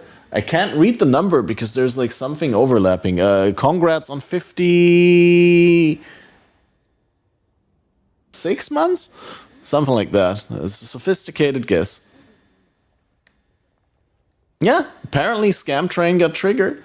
Now you guys got 62% done of the first level of the Scam Train already. So if someone wants to throw another scam, then we can get to level 2 and enjoy the choo-choo hype train emotes and all the goodness. But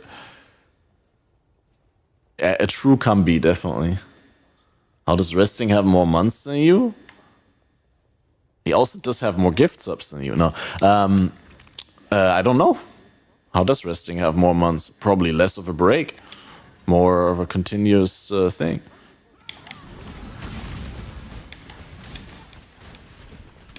But you know, I love you equally. I don't play favorites.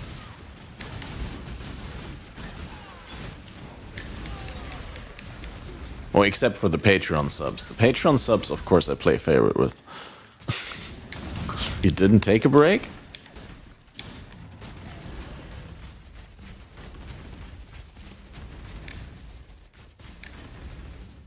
You resubbed every month, even though you weren't here? But how can you be at only 52 then?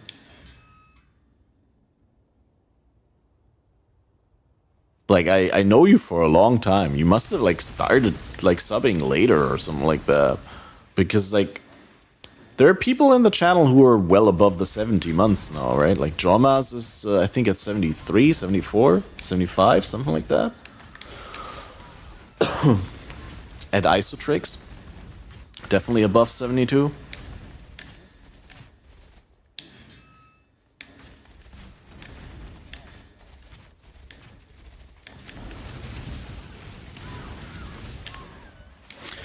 I don't know how it mechanically works out. Hype train. Wait, no. Lizard coming through. Oh, okay, now I need to click in order to be able to read that out, because there's this report reward redemption, right click context menu.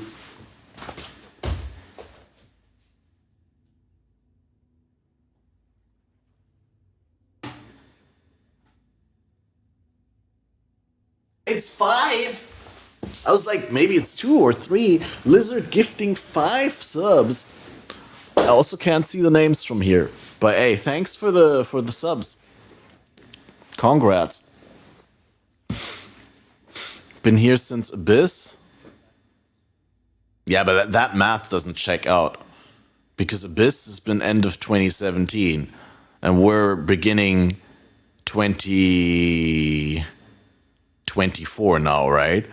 So even if we were just talking end of 2017, like, or let's say 1st of 2018 to 1st of 2024 would be already 6 years, right? And 6 years would be already 72 months. Did my bot break again? Why doesn't it show the feels good mon?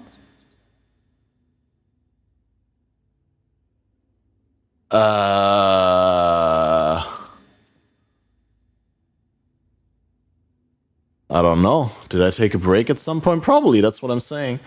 Beginning, we're halfway through 2024. Yeah, but that's what I'm saying. Like, Abyss was also before 1st of 2018. I'm just saying, like, if we cut off a couple months before and a couple months after, for the simplicity of the calculation, we go 1 2018 to 1 2024, that's already 6 years. That's what I'm saying. And obviously, it's way more than that. Like, it's another 7, 8, 9, 10 months. Plan on playing PoE 2 on your old TV with stereo sound system? Gonna be sick. Oh no, I did Alt Tab.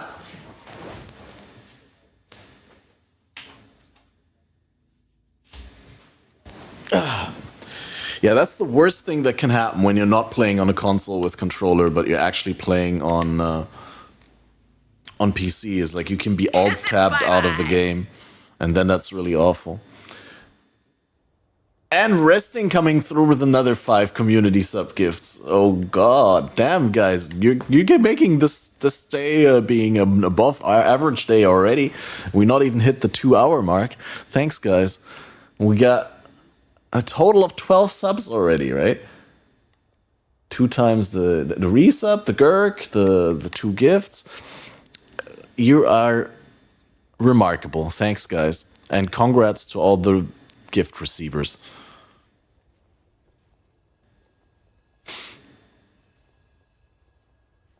It's all just because Gurk is back, yeah. No, it's also because the good vibes are back. I'm happy that you all are here. Like, this is, without lie, like, I mean, this is one of the only 3 streams I've done in the last 3 weeks or so. And you guys are here, just like that, right? Like, I mean, you didn't even know I was going to stream, because I said I was going to stream on Friday, and then I said I was going to stream on Saturday, and then I said I was going to stream on Sunday. So no way that you could have actually known that I was actually going to stream, and you're still here.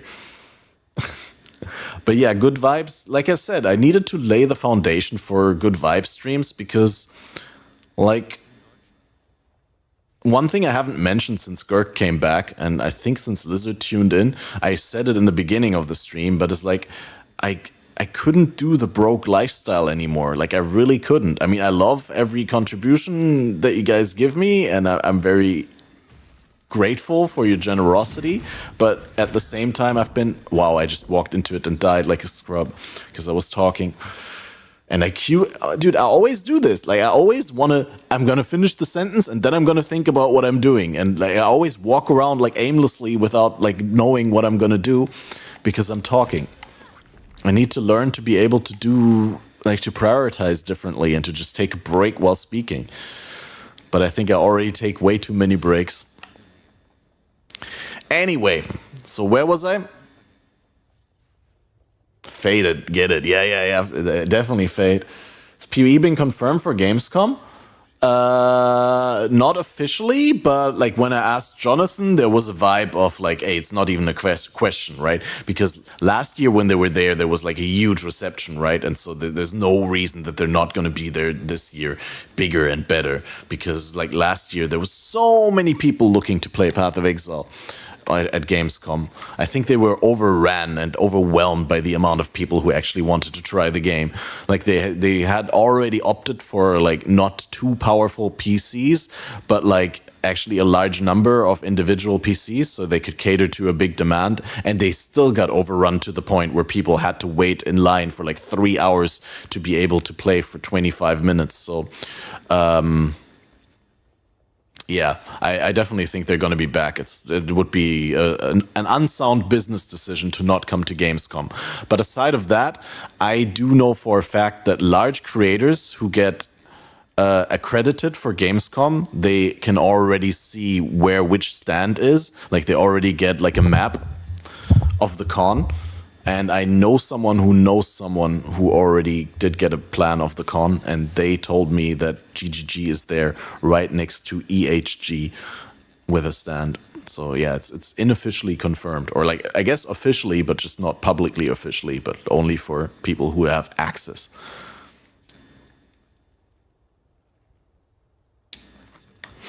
From what I can tell you, experience, it's very hard to make Catmaster finish.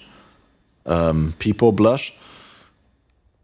Still didn't finish the sentence. Yeah, I'm going to now. So what I was saying is that I was done with the broke lifestyle, right? Like the broke lifestyle was just getting at me, because I like to be someone who's generous, who gives good gifts, who invites people for food, who treats people for dinner and all that. And I can't do that when I'm making less than minimum wage and I'm already struggling every month to make ends meet, despite your guys' generosity. But the stream's numbers are just too small to sustain me. And then even if it was sustaining me, I'd need to make 2-3 times as much in order to account for, you know, the future, right? Like, you never know what the future brings. If you're in the entertainment sector, you need to build up savings and all that. And I want to eventually maybe have a family, and all that is like super unsure with streaming and content creation. And I don't want to be in a situation where I have to compromise the content that I make in order to still be able to make ends meet. Like, I don't want it to be something where I can't do it 100% the way that I think it's right and the way that I want to do it for you guys. Like, I want to be authentic and not fake. So that, and combined also with the fact that if there's nothing else in my life than streaming, right, and my entire self-esteem and my self-worth depends on the success that I have with streaming, from a numbers point of view, and the success that I have in game, then that's just not really healthy for me, I came to realize. So building myself a career next to the stream is, in the long run, going to be the most beneficial thing I think I can do for the stream, because otherwise I'll just like burn myself out and come like build an unsustainable situation again, where maybe for like a month or 2 or 3 or maybe an entire year I can crank out another 80 hours of content creation per week, but then I'll just like break and have to go to therapy for a year or something like that. And I don't want to be in that situation, obviously.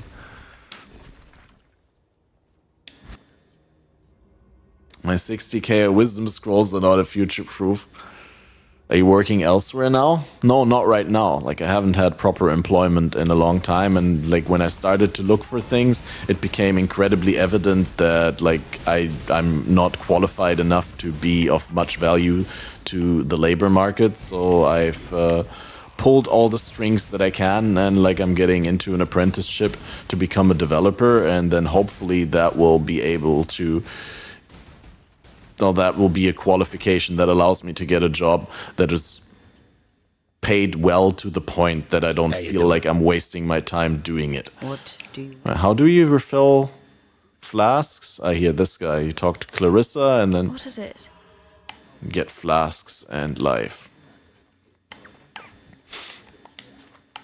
Because if I were to get a job now, like, it would be a shitty job again, like a, you know, phone job, like one of those jobs that where you just burn yourself out and you can't do it for the rest of your life without getting mentally damaged or like selling yourself undervalued.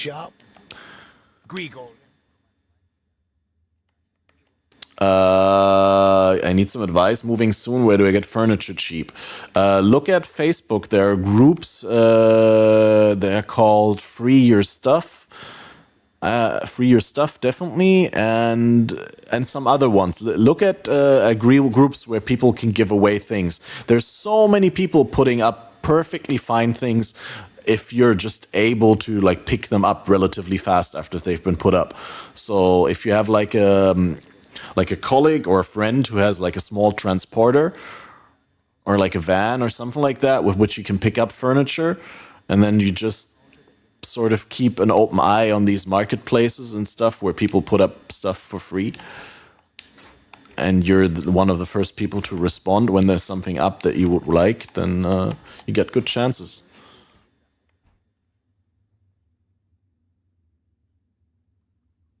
Will haben, Craigslist, the likes. Yeah, Kleinanzeigen also works, but like, yeah, furniture is always a problem that you need to pick it up. And in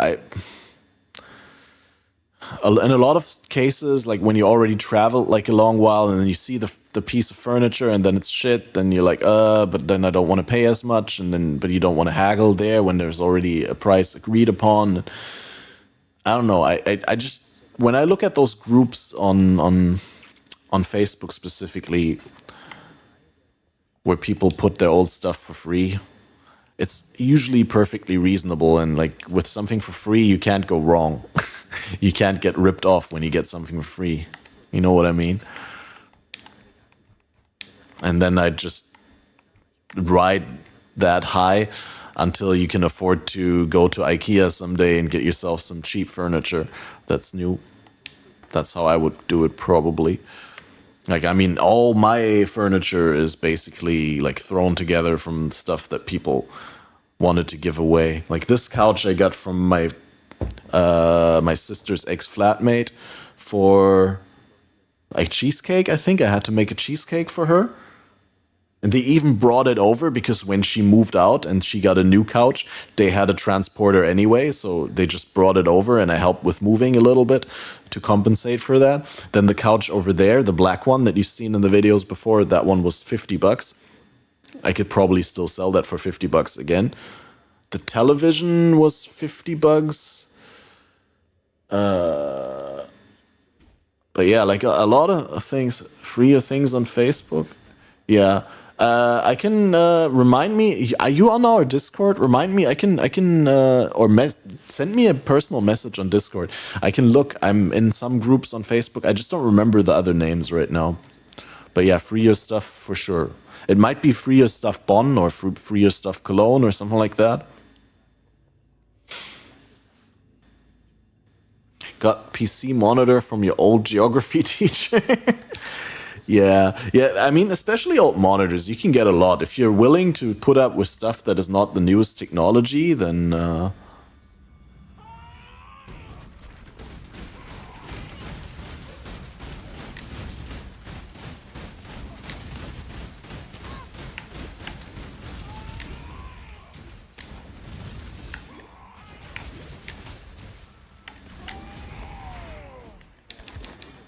what's conversion rate from German currency to dollars even? You get a little bit more dollars. I want to say like €1 right now is like $1.10 or something like that. Or $1.20? No, not $1.20. It's between 110 and 120, I think. It's 107 actually. Okay, bad guess then. You use euros? Yeah, we use euros. Everyone in Europe uses euros. Except the UK, but they are not in the EU anymore anyway, right?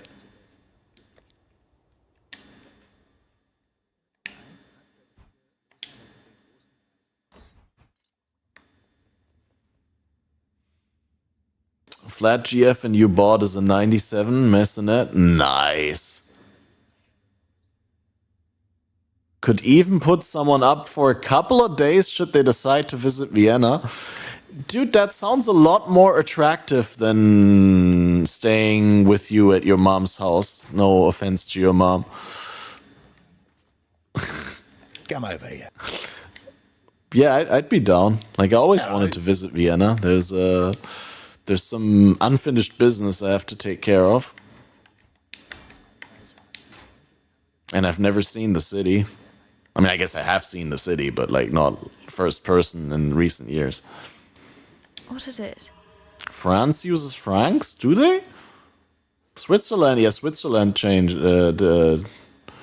They might still have their Swiss franken. They use euros, okay. Norway and Czech. Really? Oh yeah, Norway. Yeah, Norway is not Denmark, right? Norway, yeah, I don't know. I've not been to Norway. But I was gonna say, wait, I've been to Denmark and I paid with euro there. But Denmark is not the same. Hey, before we do the sisters, let's go and do Cruel Lab. Why not? Which EU states don't use the euro? Yeah, that Google is OP. Wait, no, that's the wrong lab. Which, we're still missing the one trial? Which trial am I missing? How could I?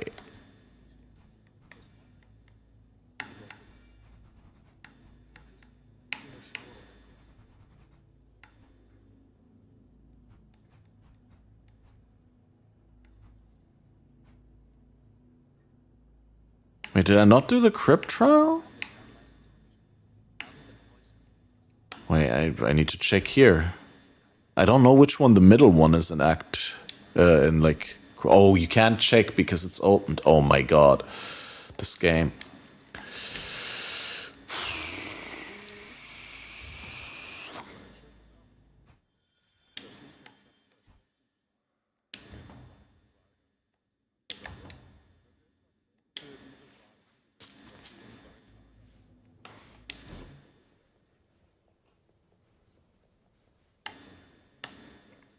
Didn't you add a Google command? I know you added a wiki command. I'm not sure about the Google one. Yeah, okay, it is crypt. Okay.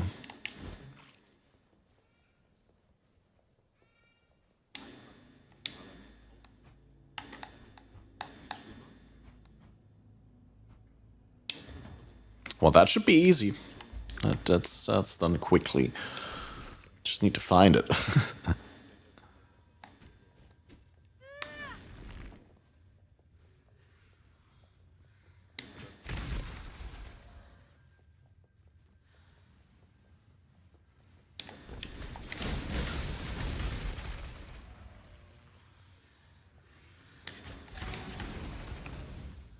I think I might have gone into the wrong direction already. It's probably on this other side.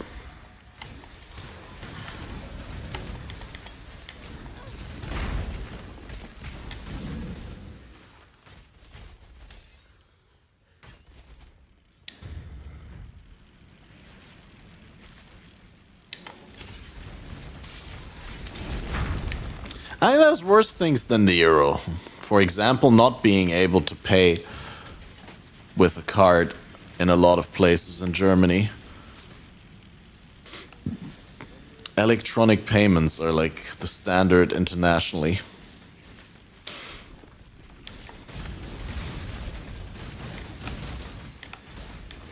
And in a lot of places in Germany, you just can't do electronic payments. They'll just take cash.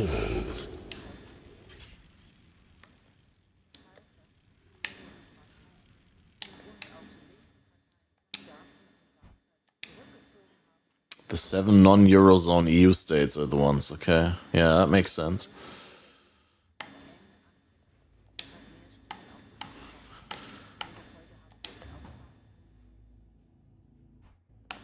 It's gotten way better. It's a little bit better now, yeah. The goddess is watching.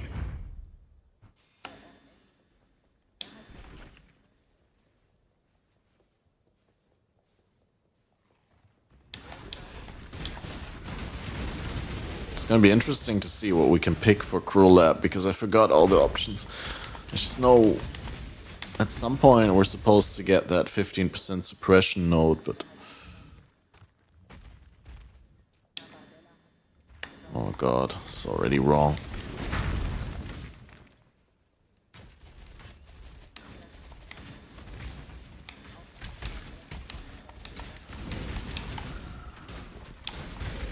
Most bakeries accept cards now here. A few years ago, zero did.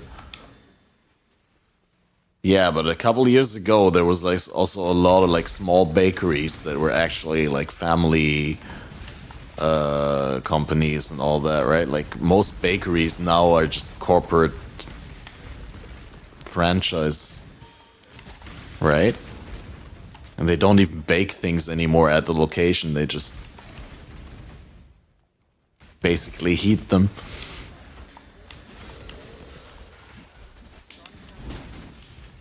Nah, sometimes they bake at the location as well. It's not like completely done when it arrives, but they don't make the dough at the location.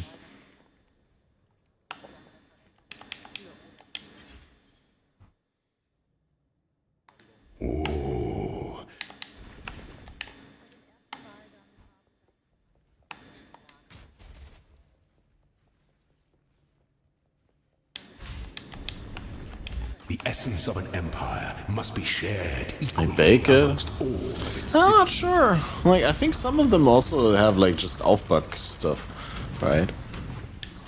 Like, To command is to act. maybe not most of them. Maybe most of them get like frozen dough and they defrost it and they bake it. But like, I think some of them definitely have like stuff that is 100% done that just needs to be defrosted and crisped up. You were born for this. The sovereign leech leaves but a husk for its descendants. Did I kill the other Golem as well, or did he get a buff? Yeah, but there's a difference between, say, like frozen yeast dough, right, that you defrost, and then you still let it rise, and you like bake it in your oven, like it's 100% baked at your place, or it's already done baking, right? And you just defrost it and like brown it up a little bit and crisp it up. That's what I mean. Like basically the difference between Restaurante and die Ofenfrische.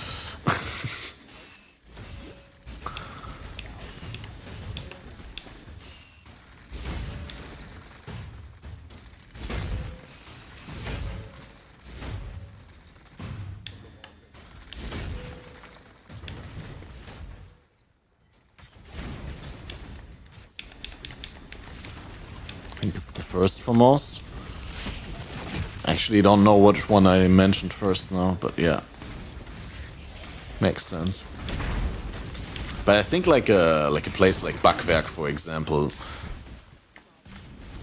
doesn't handle dough, but they just get completely finished stuff that they just throw into the oven and finish. Like it's baked at a central location and not in the actual outlet stores. Like it's baked at a factory somewhere.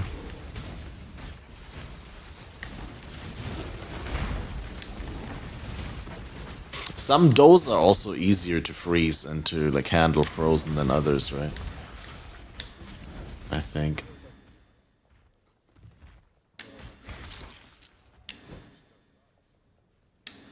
Dude, Backwerk used to be so cheap, right? But they did the typical thing, like corner the market and then raise the prices. Because now at every train station, at every like place in Germany, there's a Backwerk. And they like pushed away other companies, and now they're not cheap anymore. They're like actually like, I guess nothing is cheap anymore, right? But like, it used to be the cheap alternative to getting like a sandwich from like a proper bakery or something like that. And now Backwerk is like actually the expensive brand, kind of.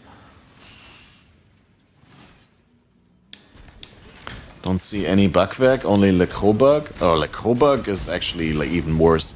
They're super expensive. You know, GSL for next week or just public trade? You know, I haven't decided yet. But I talked about it early on stream that I haven't decided yet. So I guess the decision process has already started because there's an awareness that there's a decision that needs to be made.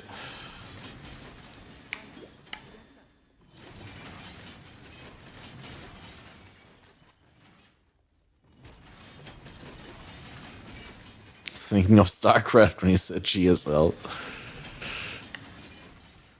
Yeah, I don't know what GSL is. I think you mean Group Self-Found League, but most people would say GSF probably.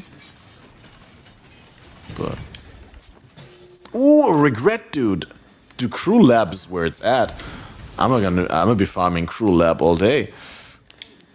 I already got a Regal and a regret.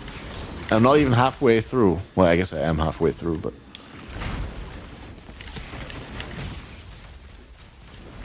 GFL. When the time comes to strike, an emperor strikes without hesitation. To entertain the emperor beckons, and the world attends. Oh, I gave him 2 buffs already. No way. Choose your path. Ah, it's only cruel. We can do it.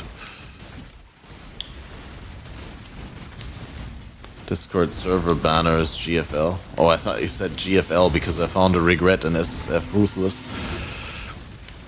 It's like, what? You found a regret? Clip it and ship it to GFL. Gamer for life. For this, man. Finish this. You are inexhaustible. This Regrets do empire exist remains after all. filled with emperors in waiting.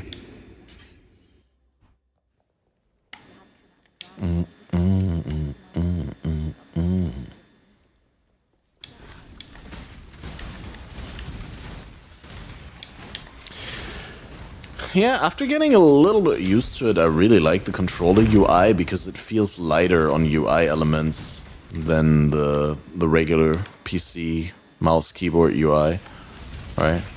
just feels like you see more of the game screen. And maybe not you guys, because I got my camera and my chat on there as well, but I feel in general it just... I guess it's because there's no mana globe, and the mana is just a bar up there.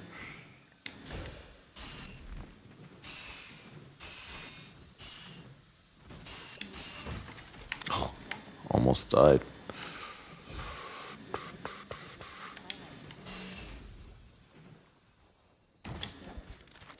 Yeah, specifically with lab traps, I don't mind at all having direct control over my character instead of point and click. Like, this feels very good and responsive and like granular. Like, I feel like I can actually like...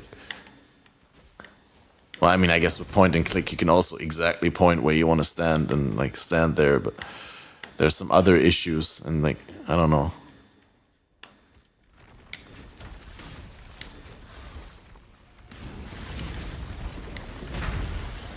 I guess what I'm trying to say is, like, I'm still pleasantly surprised all the time by how good it feels to have this input method.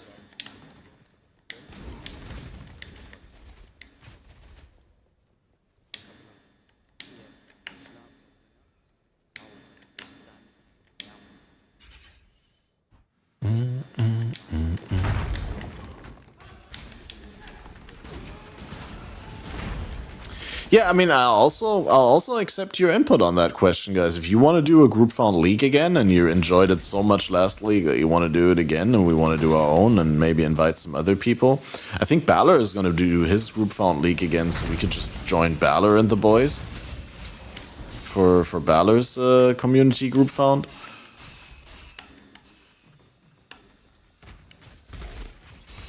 They got some real tryhards there, right? Like, some of the people that we played in the group found league with this time around are definitely going to play there as well, like Wild Aussie and RPG Sauce. And those guys are going hard, right?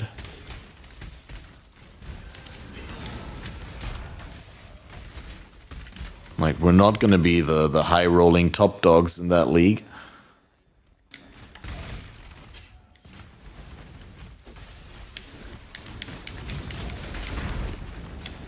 Blue sniper bow, let's go. And it's trash.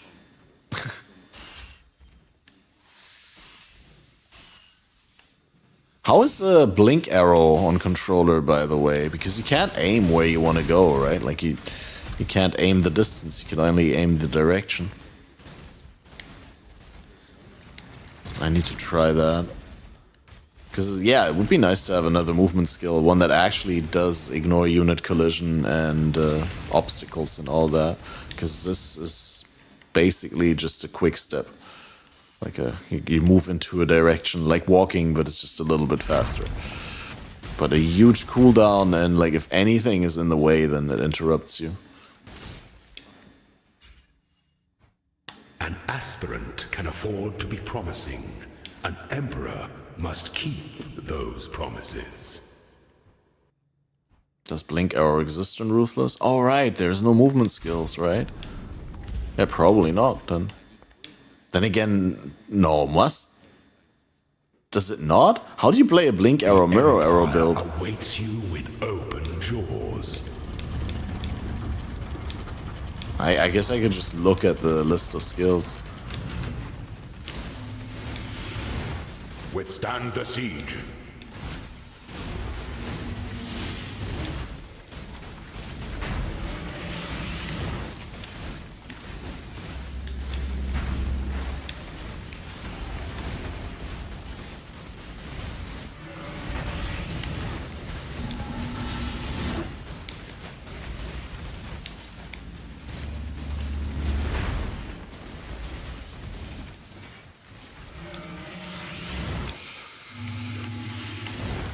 Show me your resolve.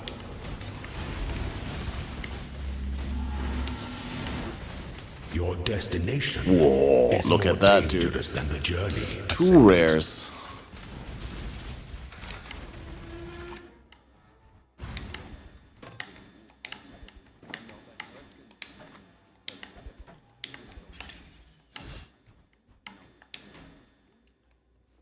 huge drops from Azaro here.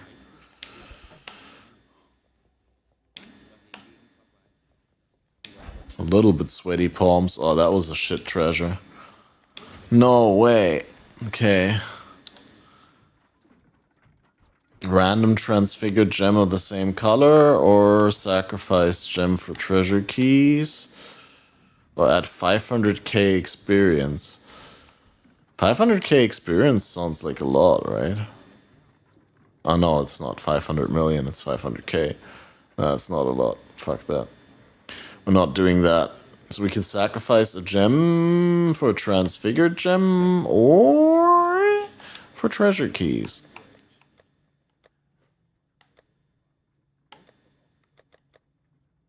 Oh yeah, we're getting quartz infusion for sure.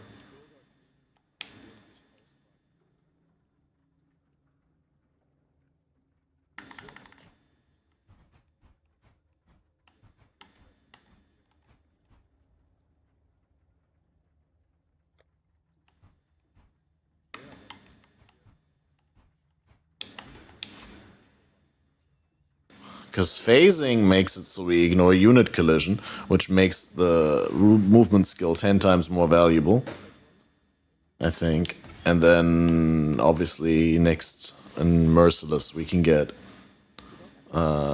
exposure, which is a crucial resist reduction that we need for mixed elemental damage dealer. And I mean, 15% chance to suppress spell damage is a real good start for my suppressed setup. Blink arrows drop disabled. Damn, son. Thanks for checking, I guess.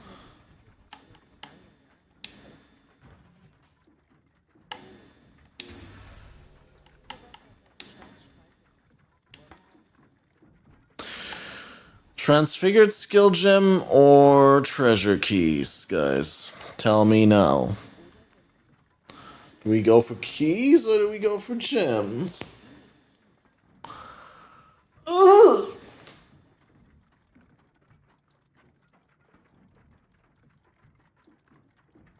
Transfigured, obviously, but what if the keys are real good?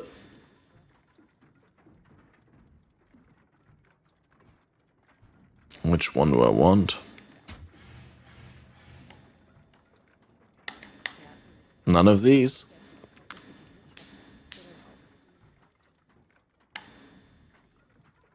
Animate weapon of ranged arms is kind of okay, but not for me, right? Cyclone of Tumult.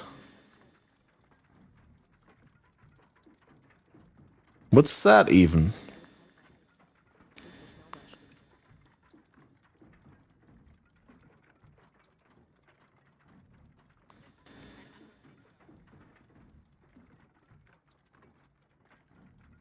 How's that different from the regular Cyclone?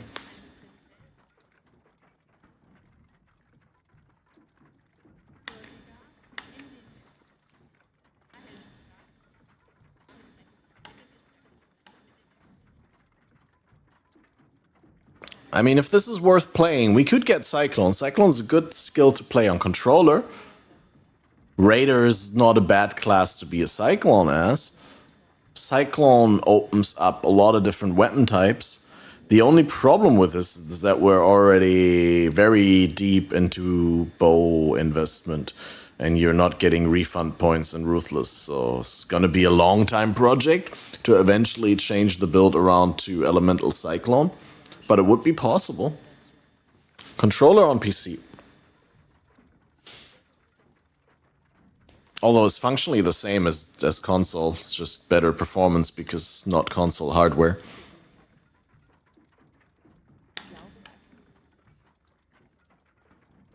Peacock of Bouncing, easy build.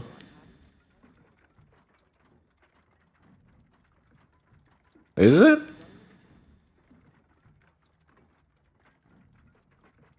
Remember when my PC died, I tried playing PoE on Xbox, absolutely hated it. Take Peacock. Yeah, I guess that's also easier to transform into. Sure, we take it. Okay, you convinced me.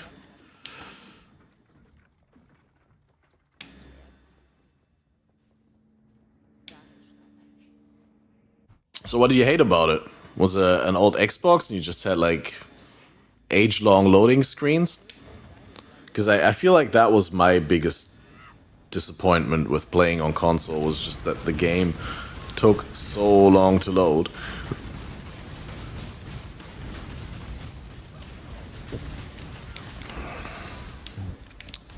And I guess if you were to go from someone who really likes playing in softcore trade, and going from PC to console would also be disappointing in terms of like, I mean, managing your inventory is not that great on a controller, and like dealing with trade is also not.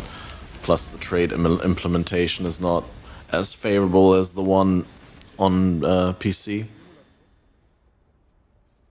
The fact you can't assign your own buttons, you didn't like the default layout. You can't?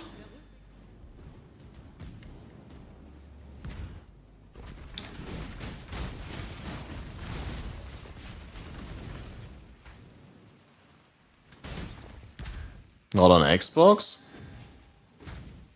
I mean, you can put your skills on the buttons that you want them on, I know that. But you don't, not all buttons are available for the skills.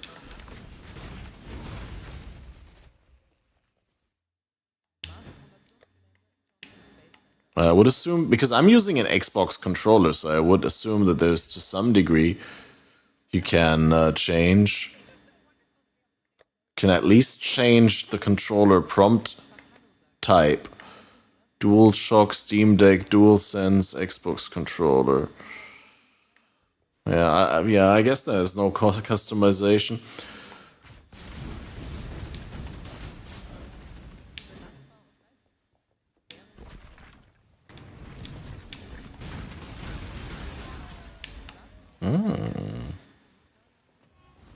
Another corpse. But I need +1 explicit mods, not +1 linked sockets.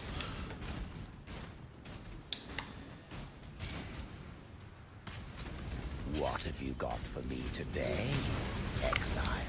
Yeah, I don't know. I had some initial struggles to overcome, but overall it wasn't as hard as I thought to learn controller. And I'm kind of happy with it now, almost. Hey, maim. That's kind of good. Not for elemental, but... Wait, is that generally attack damage, or is that just physical? Let's take increased physical. Never mind.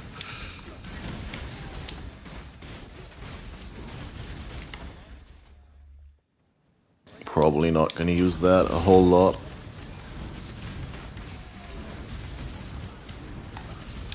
Kind of salty that stash tabs and stuff didn't roll over.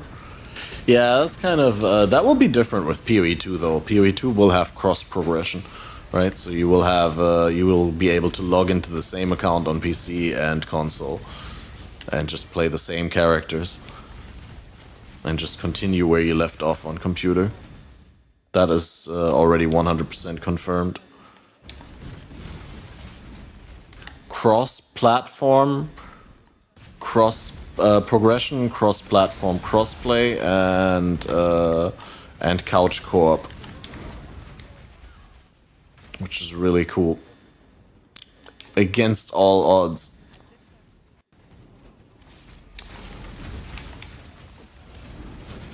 I wonder whether they'll have couch co-op on PC and how that will work if one person wants to play with mouse and keyboard and the other one wants to do controller, or whether you'll only be able to do it with 2 controllers, or whether you'll be able to like plug 2 mice into your computer and like play with 2 mice and 2...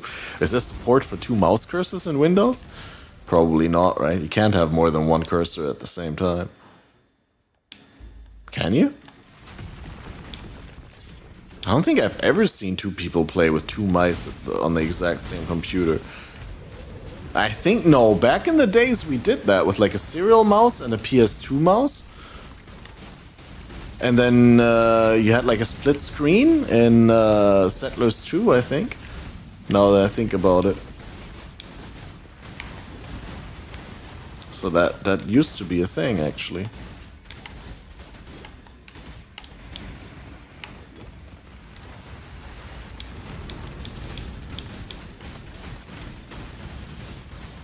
We really need Mark on hit.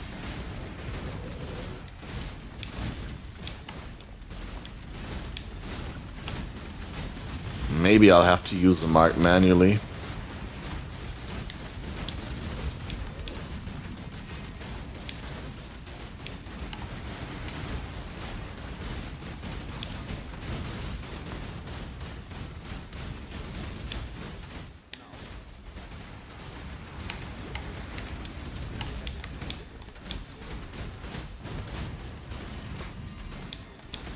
But yeah, man, phasing, ignoring unit collision, best ever.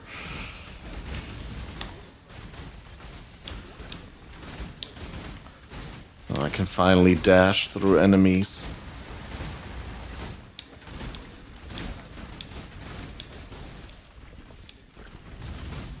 Controller is awesome, play on Steam Deck sometimes. Well, some things are awesome on controllers, some things are not so awesome. But you can Solaris, Lunaris. cater to that with the game experience that you choose. Like I said, like Ruthless, I think, is incredibly well suited for controller play, especially SSF, of course. I can't wait for some juicy Circle of Fortune gaming.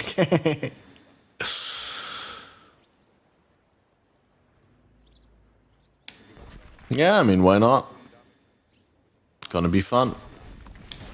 Gives us something to do while waiting for the PoE League.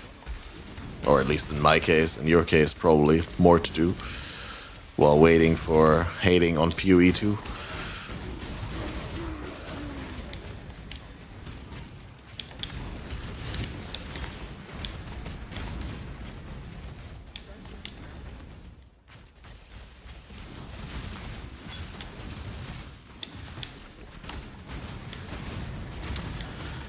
And yeah, Settlers of Kalgur may be the last league before PoE 2, right?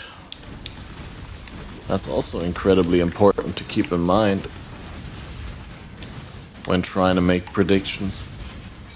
I'm actually gonna predict we're gonna get Recombinators back in some shape or form, guys. Recombinators are back on the menu. Because when will they come back if not now? Like, what is there to lose? And after all the disappointments that we've had in recent times, like Necropolis definitely wasn't a favorite of the community, right? I think we deserve like a all-killer, no-filler league. So, that's my vote.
Can't even call Necropolis a league? I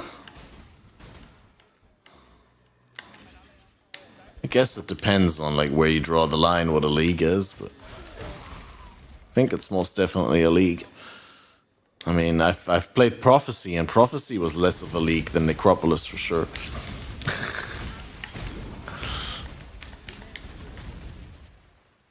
But yeah, you're right. I mean, it's odd that it didn't really have any like content. I guess it does have the haunted monsters, right? Like the haunted modifiers and the All Flame Ember monster packs that you can put on it.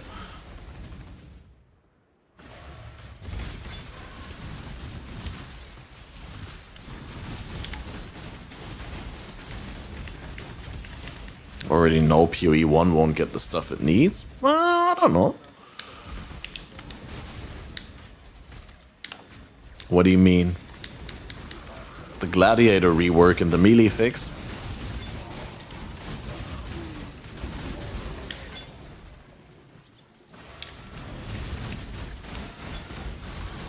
I guess I wouldn't hold my breath for a melee fix, but I could see them redoing Gladiator. I can't see a way how they do Gladiator without making deeper changes in the game or completely compromising its identity, essentially deleting the class from the game and introducing a new class and calling it Gladiator. But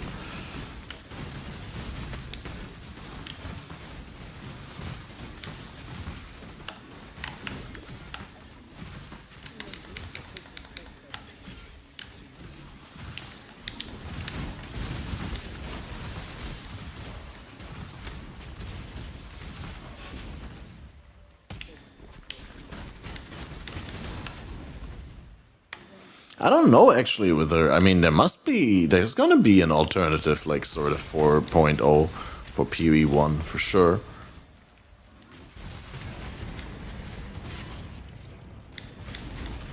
But I wonder like how many of the things that they're doing for PoE2 they're actually gonna backport into PoE1, because at some point they gotta draw the line and say they're different games, right? So...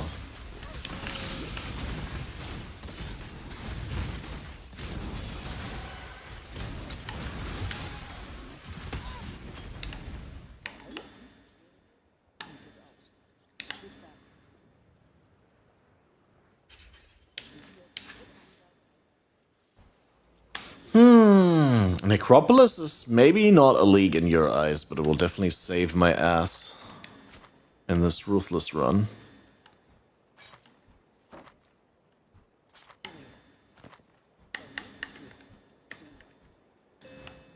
So I need that bow upgrade so badly.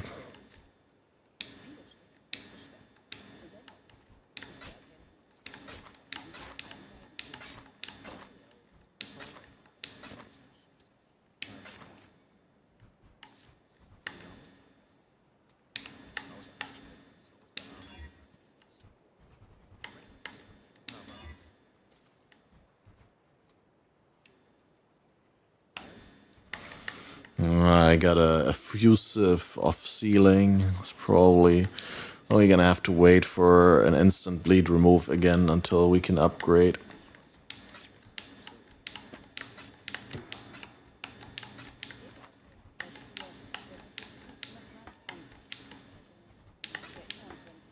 Do I not have flask affinity? I didn't switch it on apparently. I also guess I don't have map affinity since I didn't expect maps just yet. Wait, what's the map tab? This one, right? No. This one. How do we move that? Like this.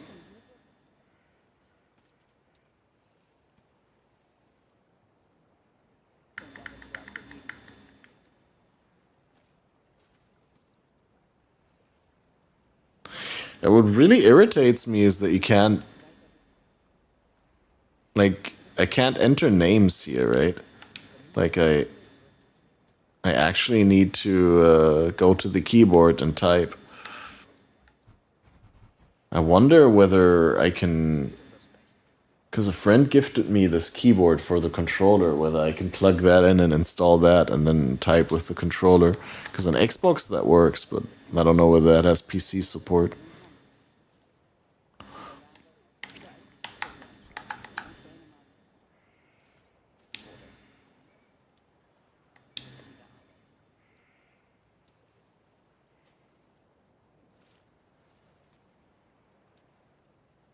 Should give you some preset names on a drop-down menu. Yeah, that would be one good way to do it.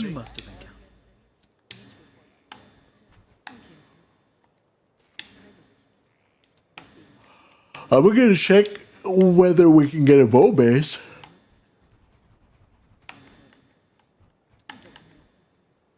Decimation bow, assassin bow, imperial bow.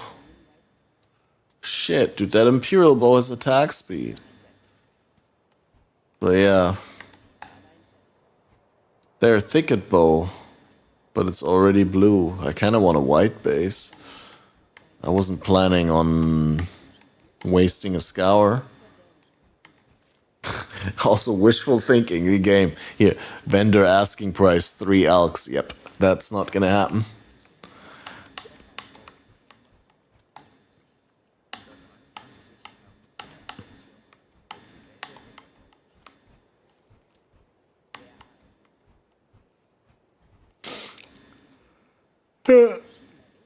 Sad. And we can get to the previous town vendor and see whether we can maybe get a base from there. I'd thank the god. Just gamble a Gwenin base, maybe. Citadel Bow. When does spine bow start to spawn? It should be already possible to get a spine bow. How do I unsocket this? Oh man, I'm so bad at this. Can we wait? Close this. Go away. Take this. Socket. Done. Okay, fixed it. You have 64. Yeah, so it should be. I should already have one. Let me see what corpses we have.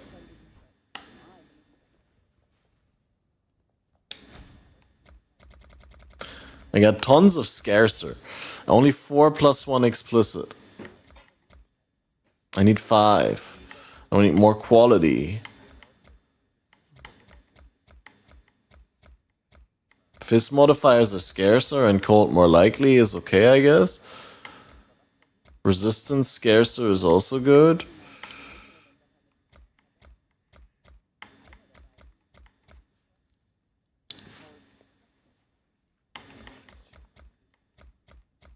Minimum sockets of number of linked sockets. We can make a 5-link bow with that as well. Oh, we should probably keep that and like make the 5-link on a chest piece, right? Modifier tier rating also good. So yeah, I basically already have a guaranteed 5-link here, guys. Easy.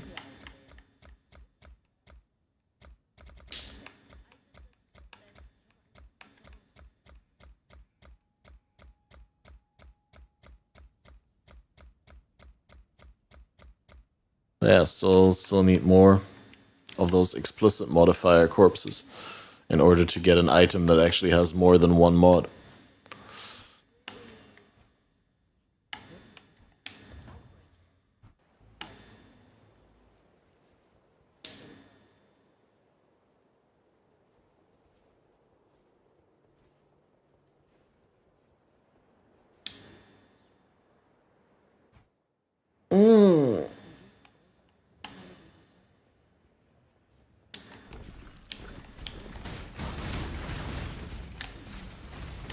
Alright, let me try and change position again and sit more upright.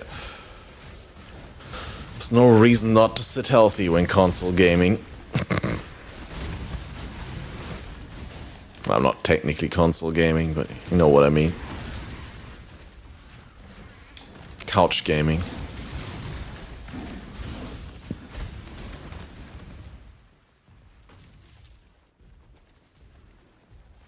Oh, we could also pick up like a random 3-link chest piece at this point.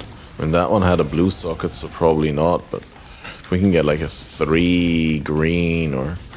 Wait, I did get a level up. I'm a log. And we're gonna double check the vendors again for a spine bow.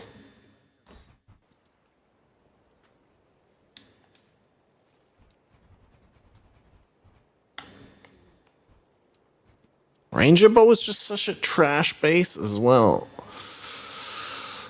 But maybe we get like a 4-link.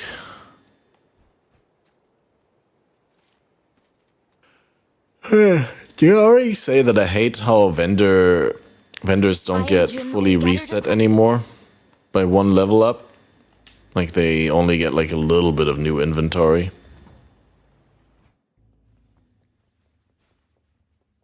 Come over here.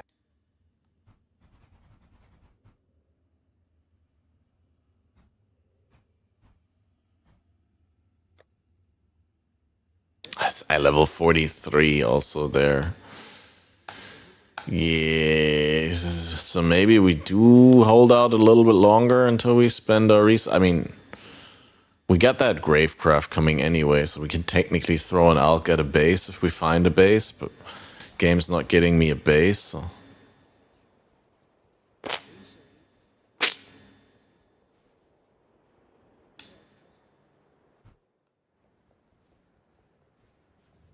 Got a big craft coming, hopefully.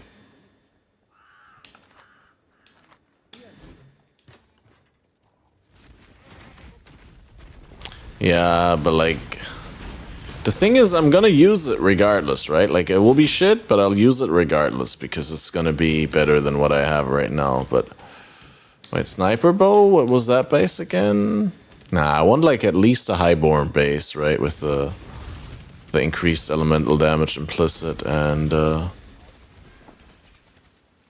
1.45 base attack speed.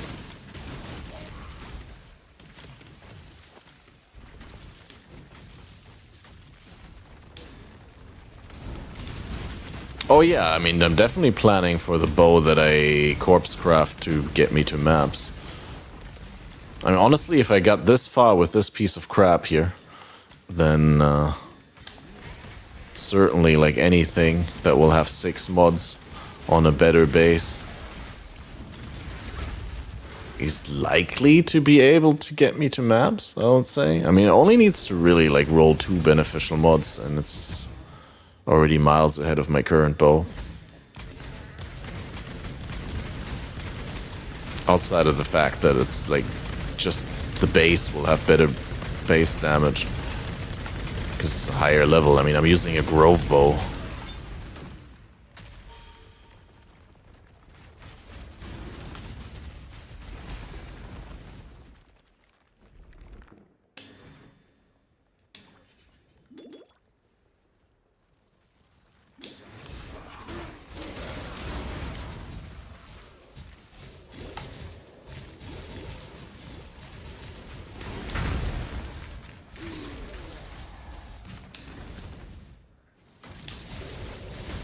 It's just so tedious to get corpses for the morgue. How long am I streaming for? I'm planning on streaming all day until my girlfriend arrives tonight. Which is until midnight my time, probably. Plus minus half an hour, because we don't know which bus is she gonna take and all that, right? Like, maybe she misses the bus, maybe she catches the bus early. Ruthless makes you realize the bar to clear maps is really low. Yeah, absolutely. But the bar to survive in maps consistently, however. Germany time, yeah. CEST, sir. Talking GMT +2. So I would like to think at least like 6-7 more hours. Nah, 5-6 more hours. 4-5? Wait. We're live for 3 hours. I had an 8-hour window, so 5 hours, yeah.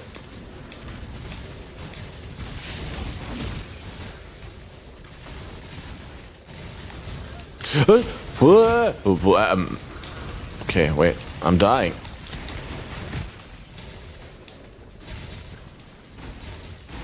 Okay, I need a Jolem.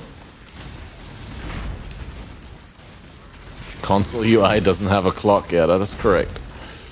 I wonder whether you can switch it on.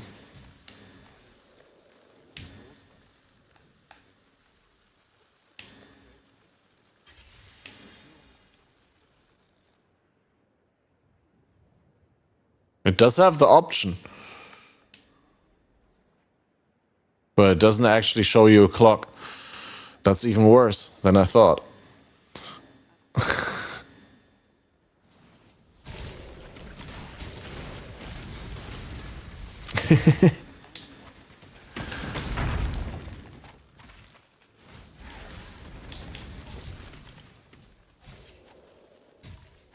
Yeah, I might have to grab some food in the middle at some point, but I still have like pesto. So worst case scenario, I'll just have to boil a bunch of pasta. Easiest case scenario, I'll just eat a sandwich real quick. Shouldn't be a problem. My girlfriend baked a bread, but I don't want to finish the bread like without her here being here. She said I could finish it, but like I was like, I want there to be some left when she comes, so.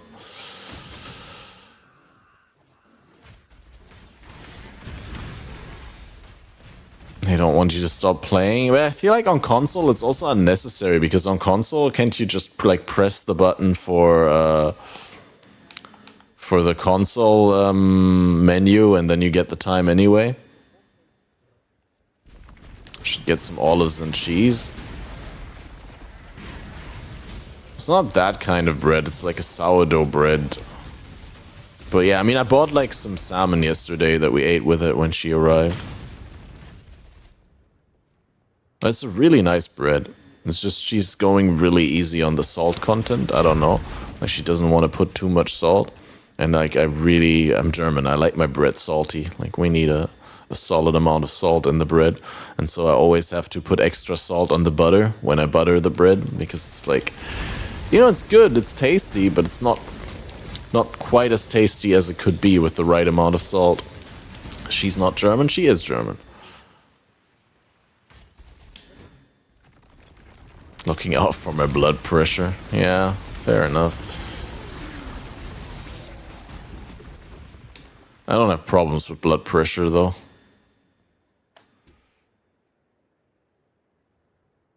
Maybe she does and she hasn't told me. Who knows?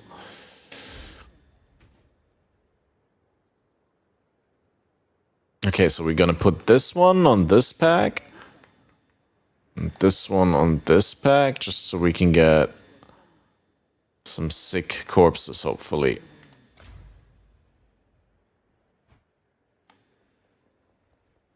Need text-to-speech redeemables? Sure, but they're... Wait, no. Nah, not for stream points, dude. That they need to be extremely expensive because they're so intrusive. Like, I'm actually kind of firmly against text-to-speech unless, like, people paid money for it. I feel like text-to-speech for donations and for subscriptions is fair, but text-to-speech just for nothing, I have to think about it. So many people think salt is bad.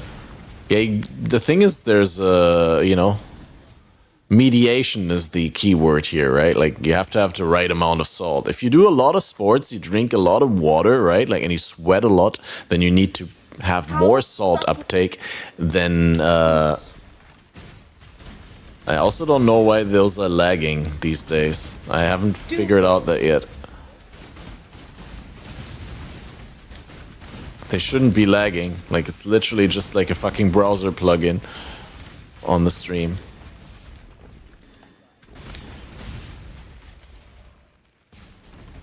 So yeah, like, people always like try to preach how much you have to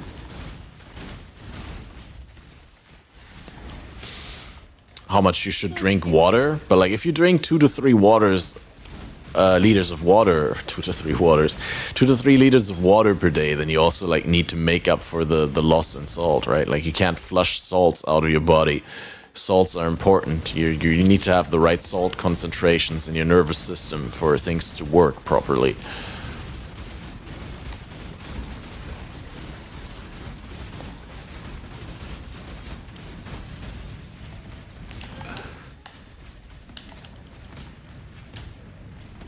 Oof. Dude, those cyclone skeleton cages, man. Rough, I tell you. Why is he blast raining on myself? Oh, no way, he has apparition. Go F off, dude. I'm not killing you twice. Hey, these cages were never not overtuned, that's correct.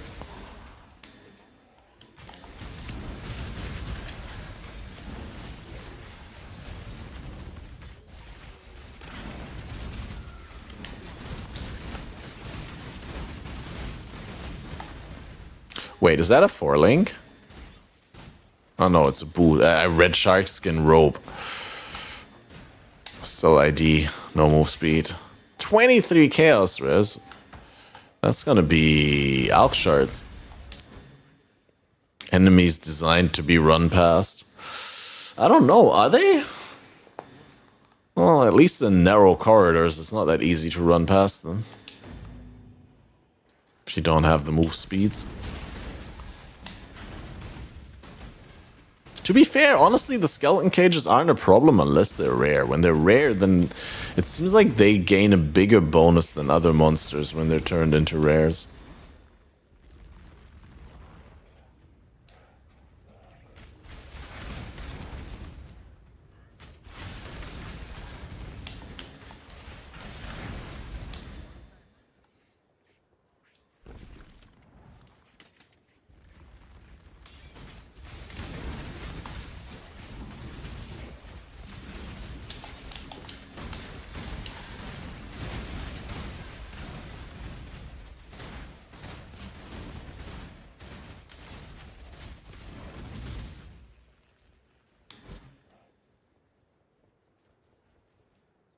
Recently got back into Ruthless yourself, playing standard, so basically SSF. Nice, Drunkwing. How's it going? Yeah, I honestly, I was super lucky. Like, oh, that's the +1 explicit I need. Huge. I was super lucky on this character. I got added cold damage, I got mana forged arrows support, like without having to grind. Like those were literally the first 2 support gems that I dropped, I believe. Or like 2 out of the 3 first, I don't remember, but like... It's been going remarkably well.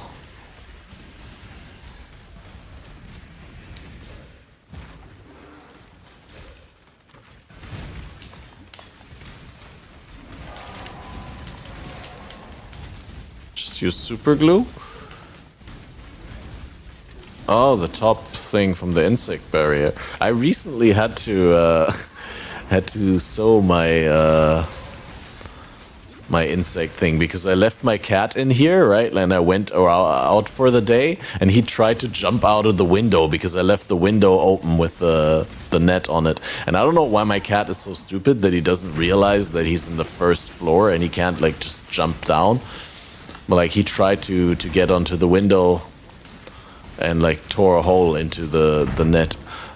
So I actually took a needle and some string and like closed it back up.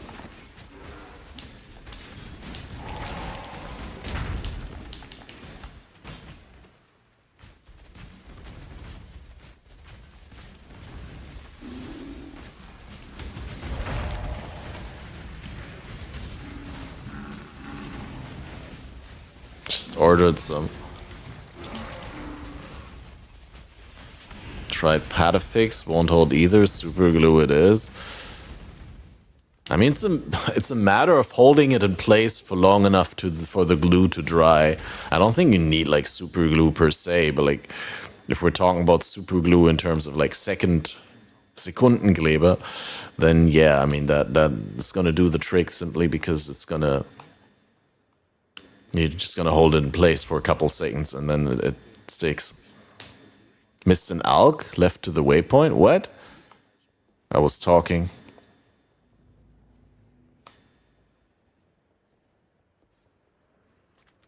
What? Thanks, dude. Not only streamer RNG, but also like streamer advantage from the backseat chat. VIP that guy. I'm so far away from the keyboard though.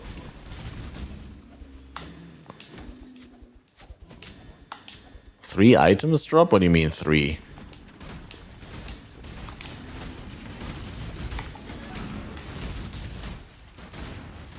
Use a filter to highlight stuff? I can, but I haven't made a ruthless filter yet, and you can't use a regular filter.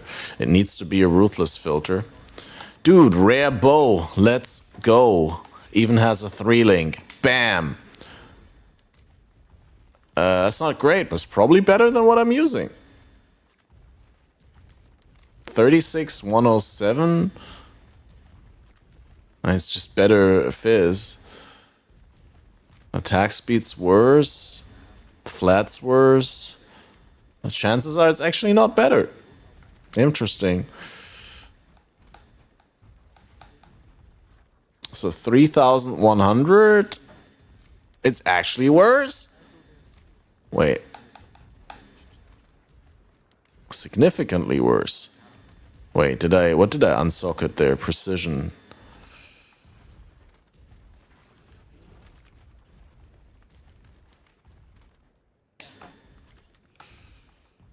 But I think it's even without precision, it's gonna not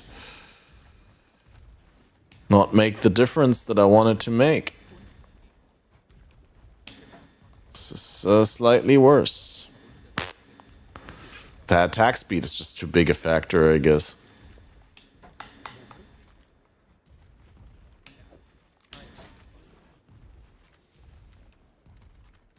Has better sockets than your offhand? I don't even know what I have in my offhand. How do you even weapon swap on controller? Oops.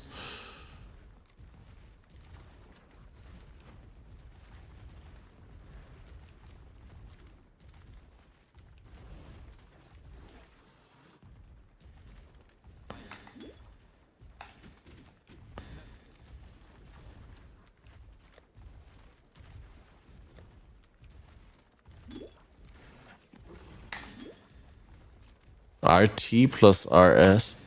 No.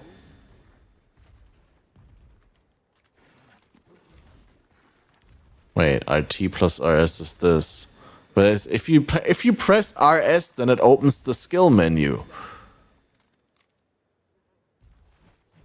Oh, RT is right trigger, right? So like this and this. Ah, yeah, we did it. Okay. Together we are strong. Glorious leather. Should I just alch the glorious leather? Oh no, that's the wrong colors. And this one has too high an int requirement. Ah, we'll find something that we can alch. No reason to throw out the money now. Can't weapon swap outside of inventory if your hand is empty. You know what? That sounds like actually something that could be true. Sounds accurate.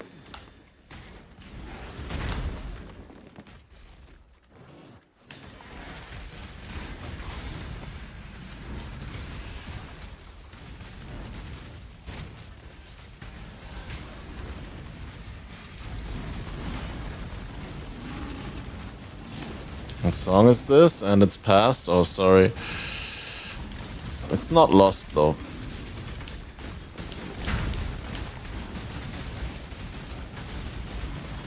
Need to get up and go to... Ooh, a map, dude!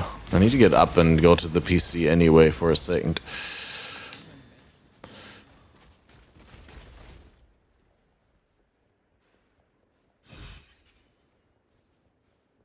And I don't like this one a lot either. So we can... Okay, give me a second. Just quickly giving you the song.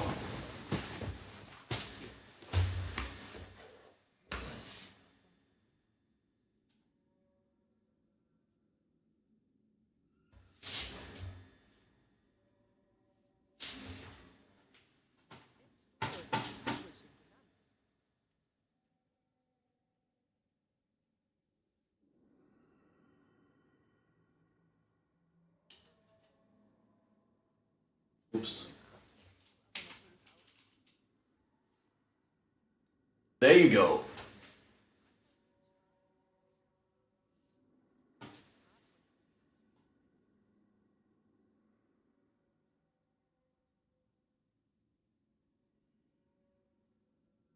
Rap never sinks filter.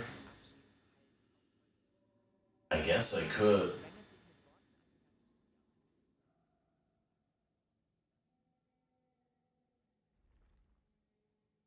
But it's a little bit complicated right now because I changed the position of my keyboard and all, so it's not as straightforward as you might think it is.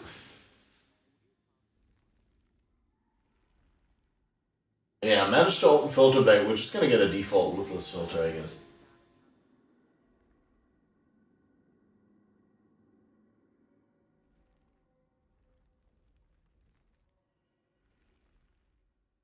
know what? I could even quickly... Give me a second.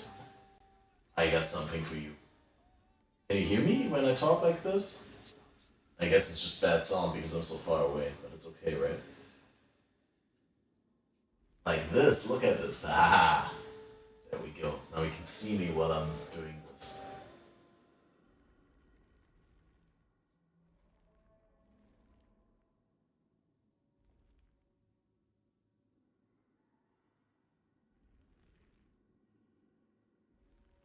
Okay, give me a second, I'm logging into Filter Blade.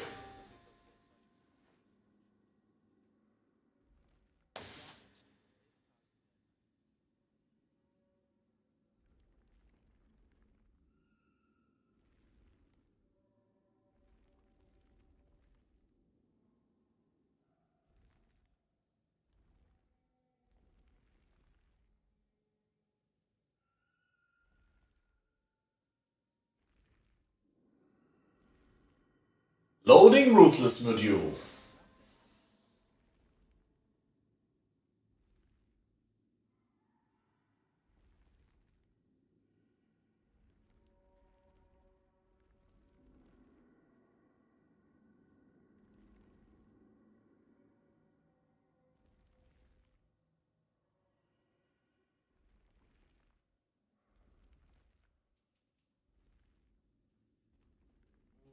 Ruth.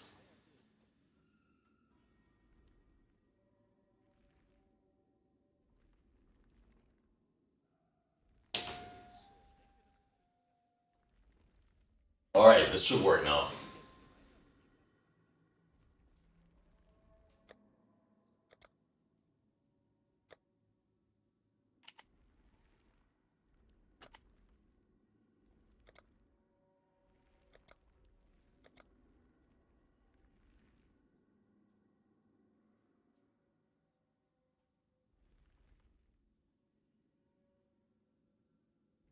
Jump scare.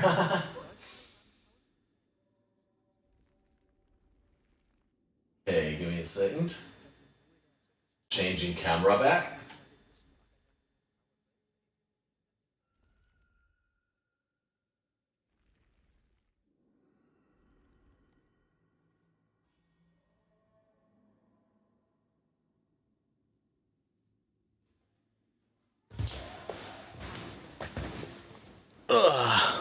Alright. I'm back in action.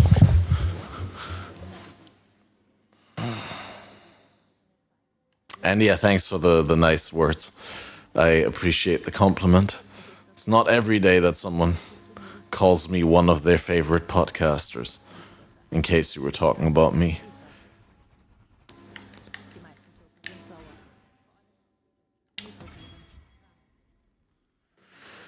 Oh, alright, alright. You think the filter is gonna be good now? You again.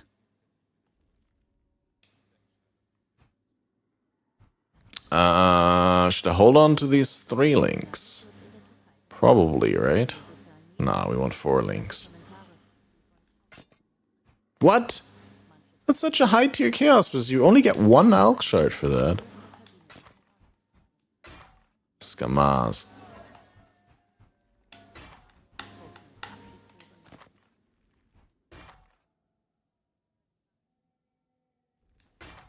None of these items are real good. Shame.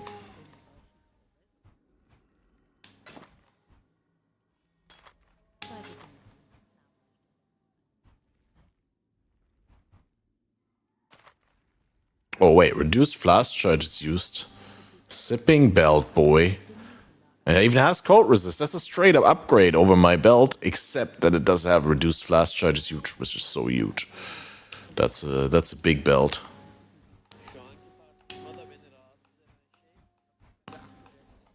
Look at that upgrade also. I mean, we're using 5 life, 14 cold res, and now super chat belt.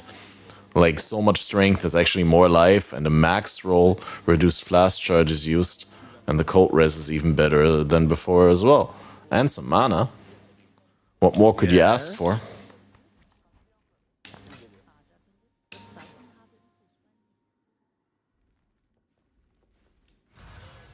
Pete's missing out. Yeah. That too. Well, I mean, we got excess alks now. We can almost go and craft something. Although,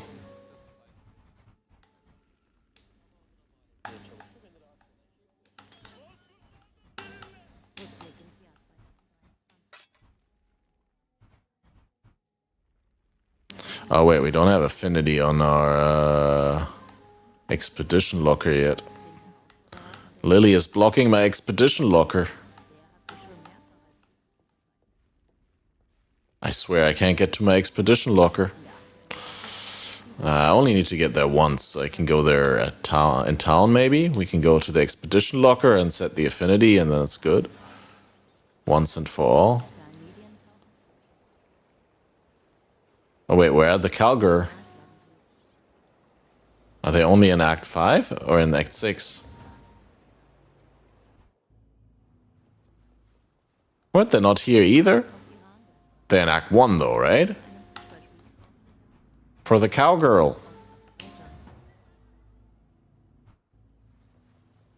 No? Where are they then?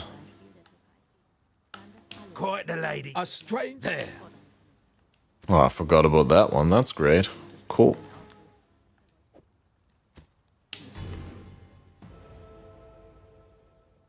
Hey, have a good one, Lizard. Thanks for hanging out. Thanks for the gift subs. Have great D&D, and we'll talk soon, hopefully more again, when everything with the house is settled, when the dust settles, and when I return to a more frequent and regular content schedule.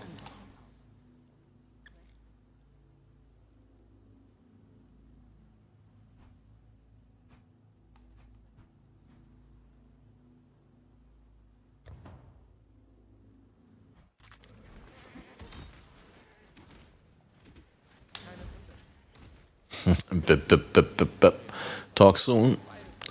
Wait, select this, go up here, and enter. If you hear amateurish playing of blowing instruments in the background, then all credits to my neighbor, who's been struggling very hard through all the practice with her instrument to not get better. She's putting in a lot of effort. If you play that much and you don't get better at it, that means you're actively trying to not get better. Oh, nice, dude. Oh, that filter is pretty good.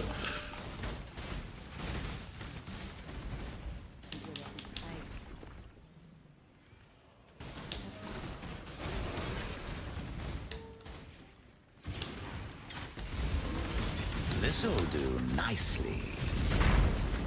Actively trying to bug Cat, probably. Hey, at least she does seem to have a very active and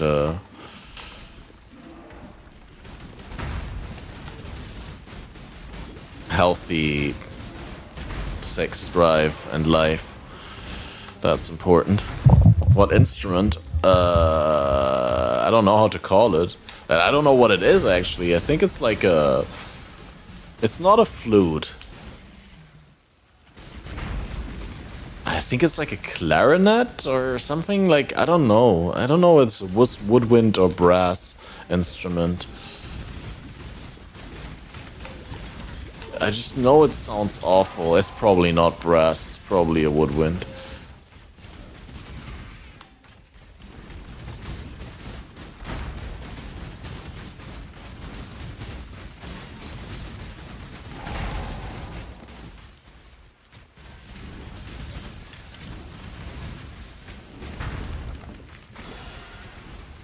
Musicians will hate you, but clarinets are flutes. Is that so?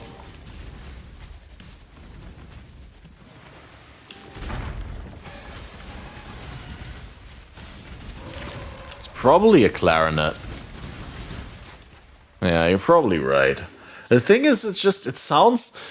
Like, the thing is, I think always it's a brass instrument because she uses so few different notes. And she, like...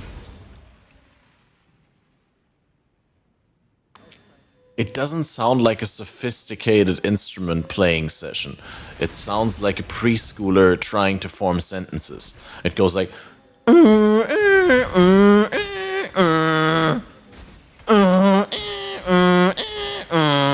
that's how she plays, you know?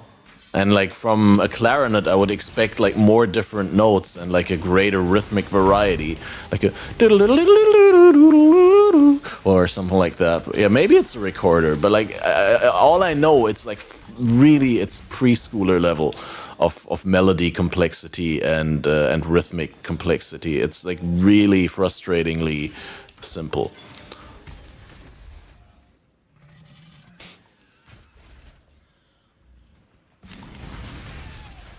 And like even then she manages to like often like not hit the right note at the right time, but like go out of rhythm or play the wrong note, and it's just like it's almost like she's dyslexic but for instruments.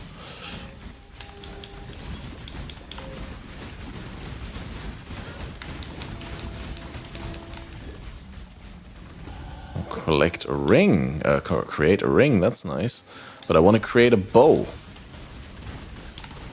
It's just I wish like the create a specific item corpses would come with a minimum number of explicit modifiers, because you just need +1 explicit so often in Ruthless. Because per default the items that you make with Necropolis only have 1 explicit, and you're like, yeah, well, that's not useful. I guess I don't need like a full 6 explicits when I want to make my chest piece. The thing is, why not though, right? Because you're not going to slam an Exalt on it, and there's no bench crafts in Ruthless either, so...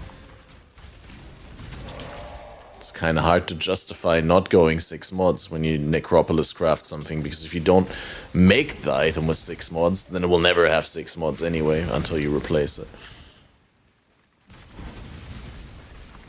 And maybe at the very top end when it's like worth it to slam Exalts, but...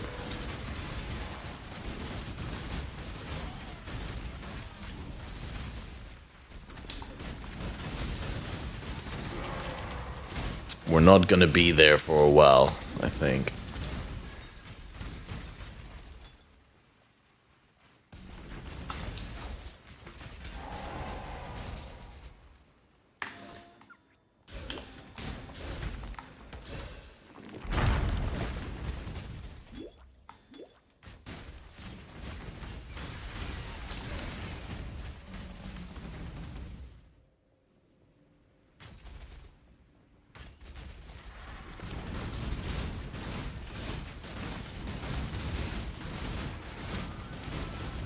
But you know, that neighbor who's playing that instrument poorly, she has never, not a single time ever, complained about my volume levels.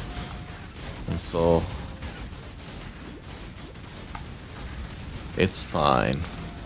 She can play poorly all she wants. And have all the loud intercourse at nighttime that she wants.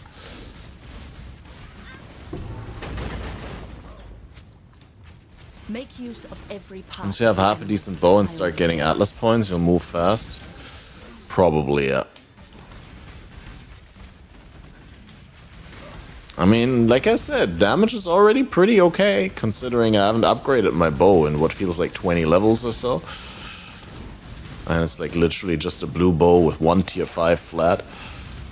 Imagine like how this will look when we use a real weapon.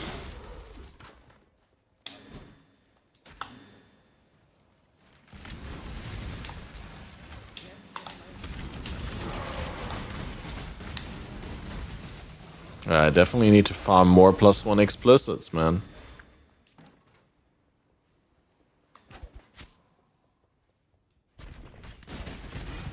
Oh, 4-link, great crown.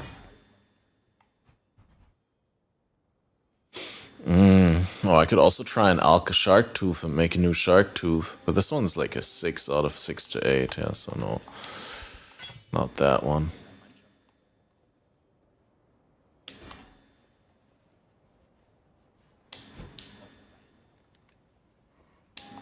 Oh, I also got a level up, so we can actually look at the vendor again, which is something I should in general do more often.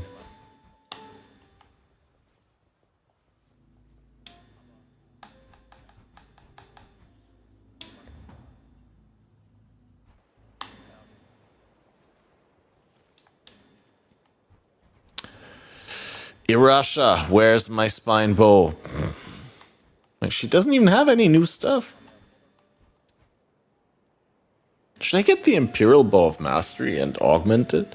I mean, 3 alterations, but it does have attack speed. So if you augment this and you hit like a good flat, and then it has like 1.6 base and that 24 increased elemental damage implicit, that might already be... It's just like 3 alterations is a steep price that I actually don't have. I actually only own 2 alterations, okay. And it's probably not worth it based on that. I thought I must have at least like 3 or 4 alterations, but... Doesn't seem like it then. Ah, our... Yes? Yes?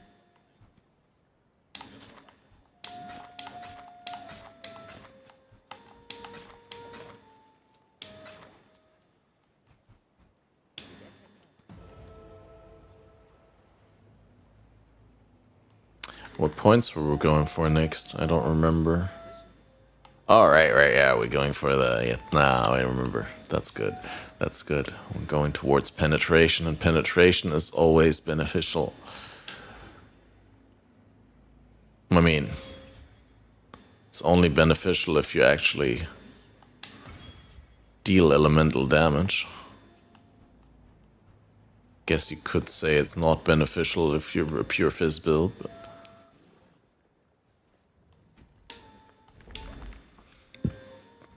Okay, so we're gonna try and farm some foothills, I guess?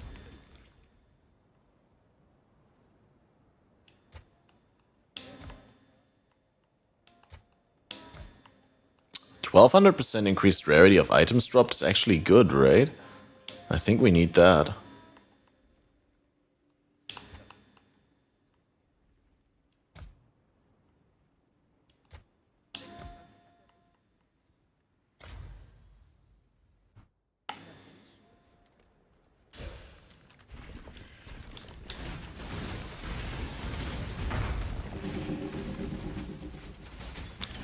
Focused ballista, boys.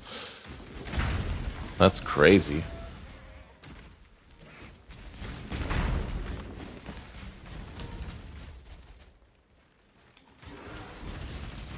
Talk about getting relevant support gems and skill gem drops.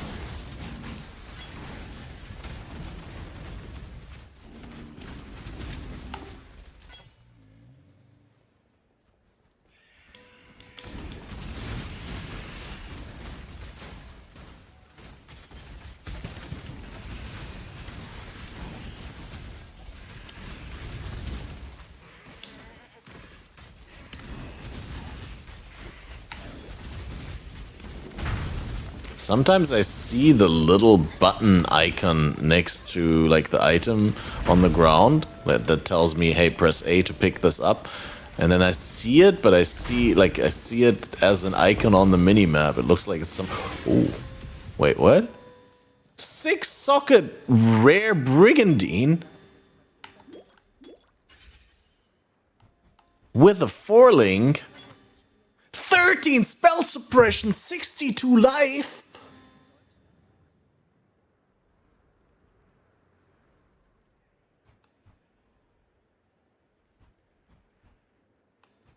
That's crazy good.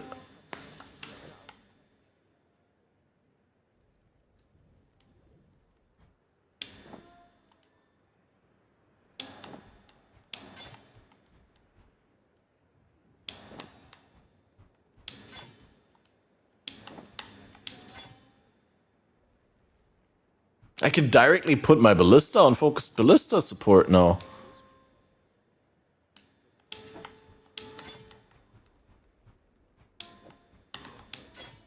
Oops.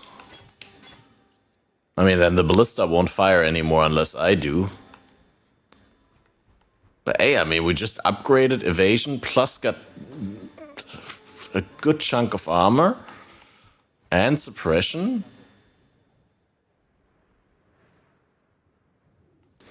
And I mean, sockets, this is crazy.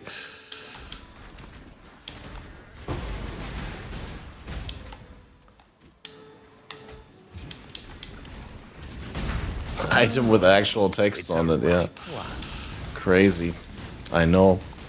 No, the thing is, I would have been happy about like a white Descent Brigandine with 6 sockets. I mean, a 6 socket is kind of cool. Well, like getting spell suppression at this eye level is really hard because there's not a lot of tiers of spell suppression that you could roll, right? I think that's already like the max or the second highest tier that I can roll of spell suppression. What tier is it? It's tier 2, right? Tier 4. Yeah, tier 4 spell suppression. I think you need eye level like 76 for tier 2. And you need above 80 for tier 1 spell suppression. So, like, tier 3 is probably unlocked above this level still, right? So tier 4 is probably the best that this can roll. I mean, try and craft a base and try to see how often you get spell suppression. It just doesn't happen.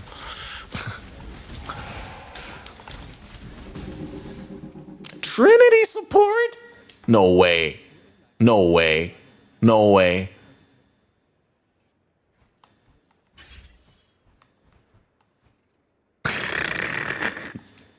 Yeah, now we just need a bow that actually has 2 elemental damages so we can actually activate Trinity. Oh, this is the foothills run of my life, dudes.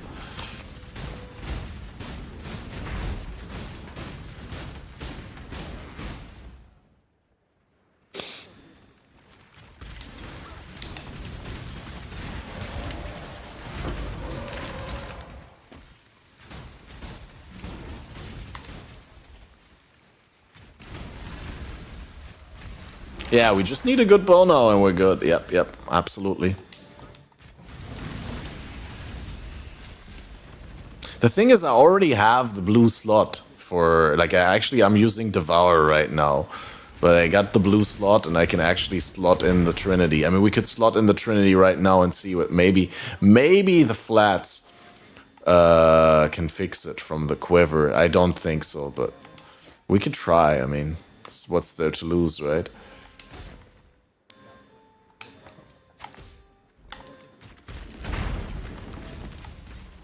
Yeah, but I don't get 3 resonances. Oh, I do? No way, dude.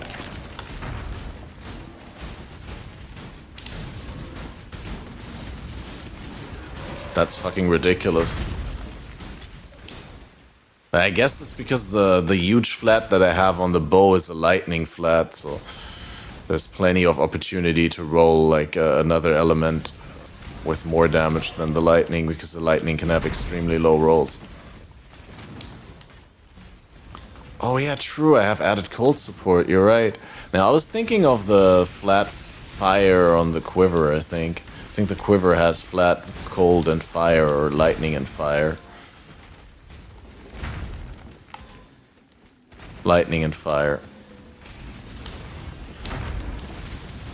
But yeah, you're right, it's probably proccing off of the added cold. Well, I mean, that's huge.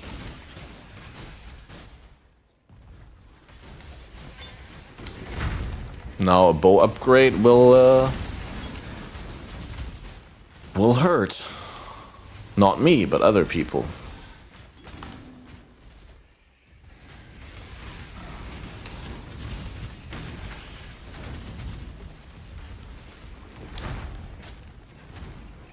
I'm out of mana.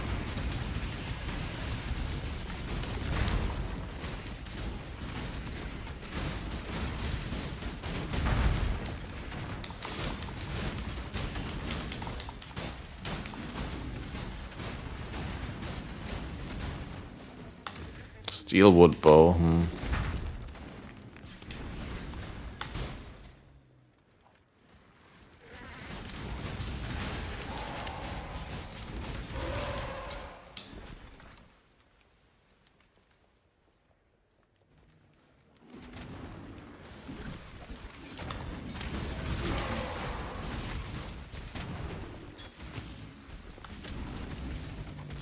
so awful. Sometimes the pickup key just doesn't appear next to the item label, and then you're like,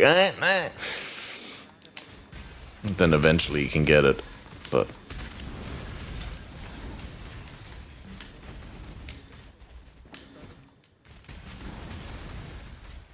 Yeah, I mean, this is pretty good damage now.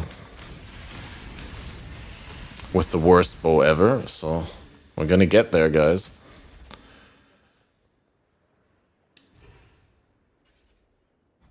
Should I keep resetting foothills or should I just move on? Kinda wanna do foothills a little bit more, right?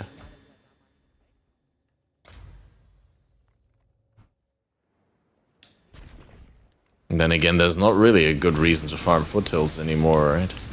Could just push on and do reliquary farm. It's probably better.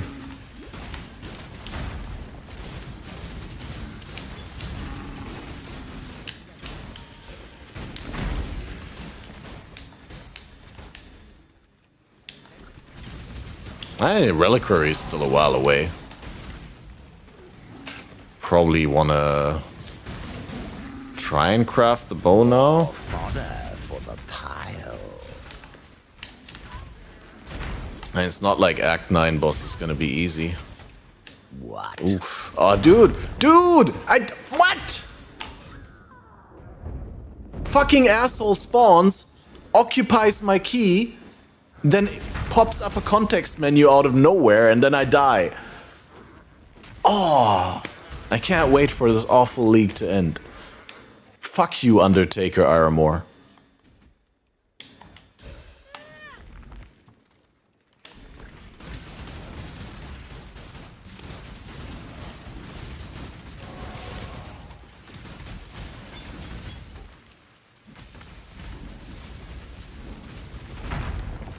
What a scumbag, dude.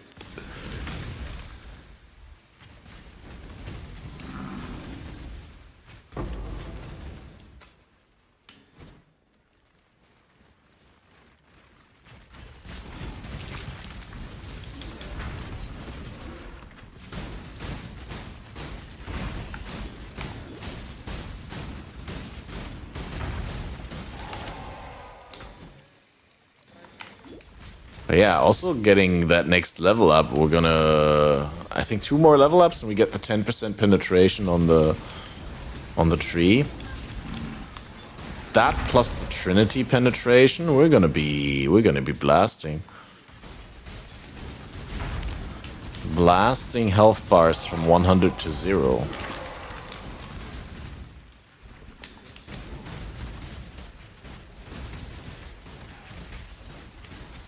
Bounce, have a good stream. Hope to be back soon. Yep.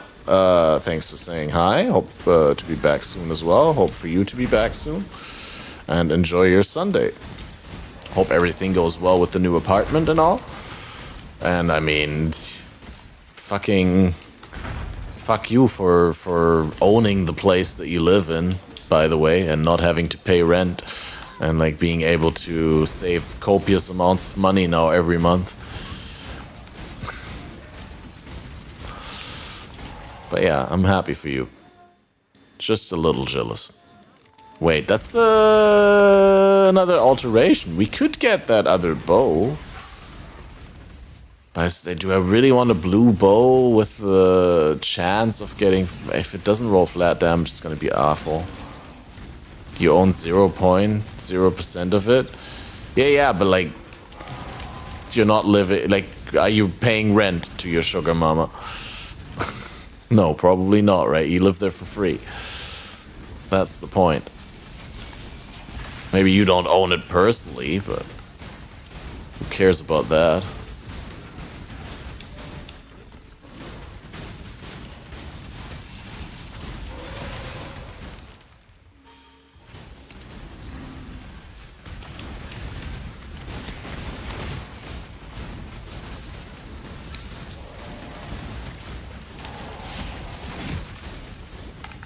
Pay with your body.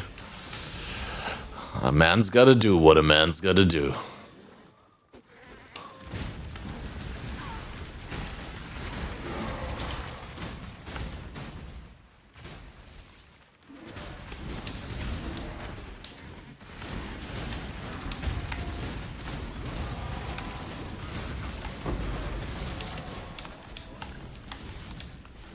Hey, at least we men, we are still happy about being sexually exploited.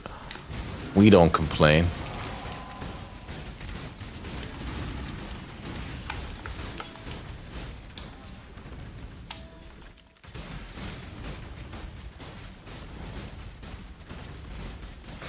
You do the dishes by hand? Wait, what? You guys own an apartment, but not a dishwasher? I feel like you need to get your priorities straight. Ooh, quality is also good. Although I'd really like to have more of those. Like, I need to get 30 quality right from the start. But then quality only does physical damage, so it doesn't really matter that much, I guess.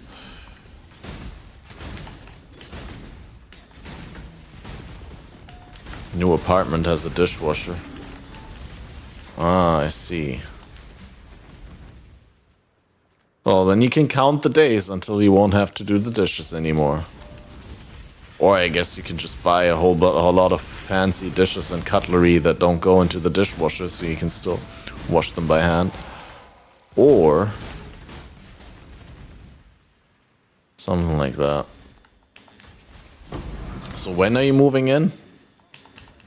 Well, then also you were on your way out. I don't want to slow you down, but like, yeah. I'm happy for you. Long story short. No fake. Thicket bow. I mean, this could be a temporary upgrade, side grade, if it's good. 51 to 93 cold. That's one tier worse than the tier 5 lightning.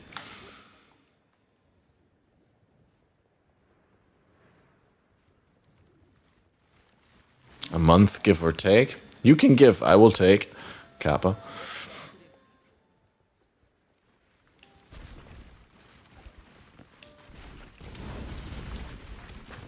No, but you have no idea how much money I paid in rent since I live here, so it's definitely, it's a positive development. I mean, sure, I'm not saying like house ownership doesn't bring fixed costs with it, but it always feels better to pay for maintaining your own place than to, you know, pay for just renting someone else's place and then you don't own anything afterwards. It's like if I don't pay next month, I'll just have to move out. I guess I'll get a warning first and all that, but like if I can't pay the rent anymore, and then all the rent payments that I made in the past are useless.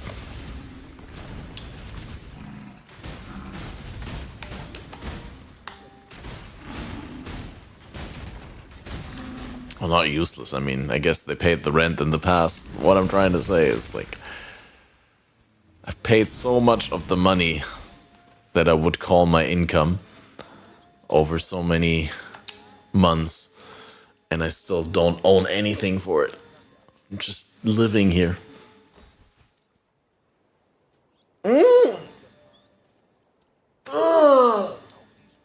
Okay. Yes? Yes.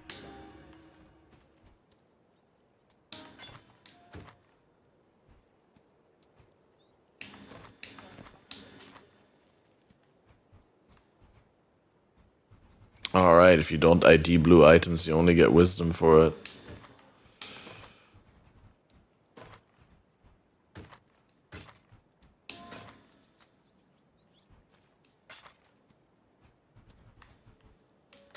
I wish you could ID things like when you put them to the other side. This seems to be like really, I don't know, like something's amiss here. Because when I press X here, right, then it goes to the other side. And then it says B means remove. You can't see it because it's behind the chat, but it says press B to remove. And, oh, now it works. But like, I think it doesn't work with un-ID'd items or something like that. But because I've tried it before and you always have to navigate to the other side and... Oh, what's also cool is like you can use the other stick here to go to the end of one inventory. You go from this end to that end, or to the other end here. Right? That's really cool. But you can't loop around, which is weird.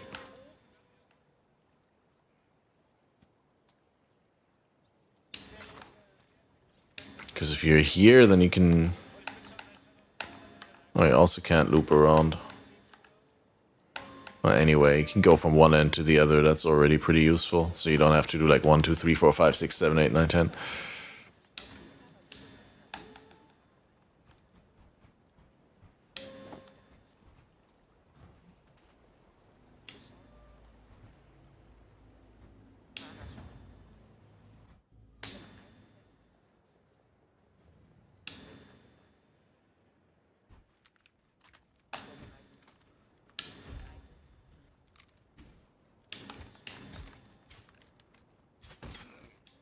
Oh, they're gonna kill me.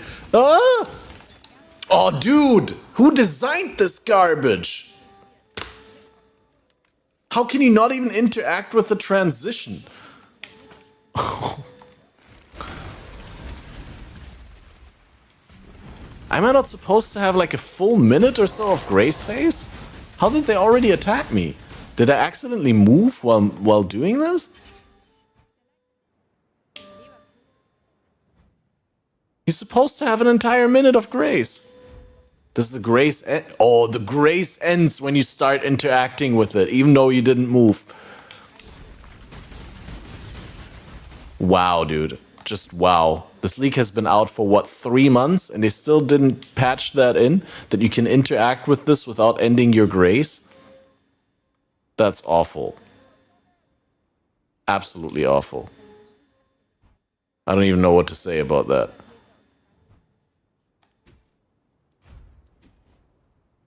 So you need to like clear around the entrance just so you can interact with the lantern without dying. So you can actually set up the zone that you want to farm.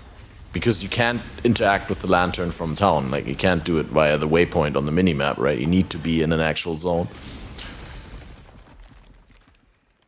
Yeah, no, that's awful. I'm sorry. I don't mean to sound disrespectful towards GGG. I love them, but this leak continues to disappoint.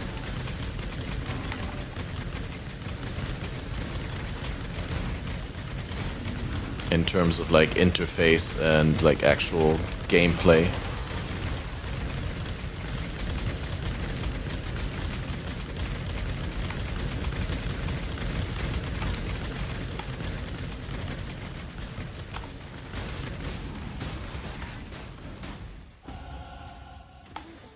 But hey, I'm level 68, that's huge.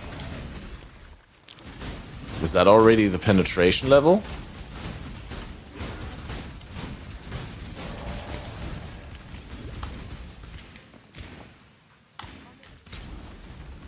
I think we're still 2 points away from the penetration, right? Yeah, still another point after this one.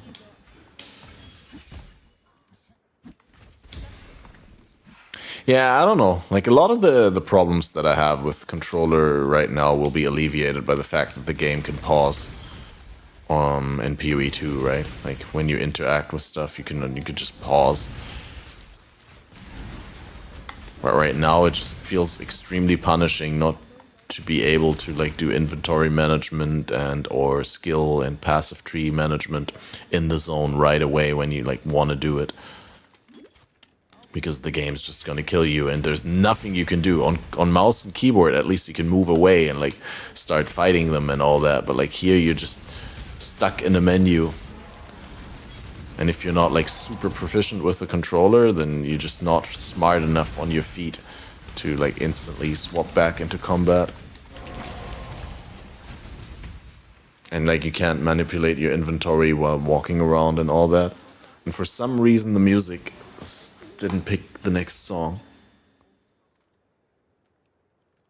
I've been talking about like this for like a year or something like that, but I'll actually try and after the stream remember to write a complaint to Stream Elements and to ask what the fuck am I supposed to do to change that, because it's so obnoxious that this program that is only supposed to pick the next song from a YouTube playlist fails at this one task.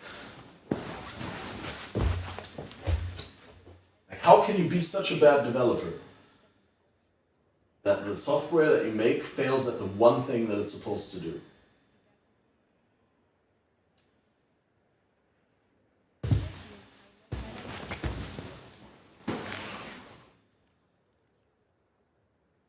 How's it gonna work in group play? Can't pause while group blasting?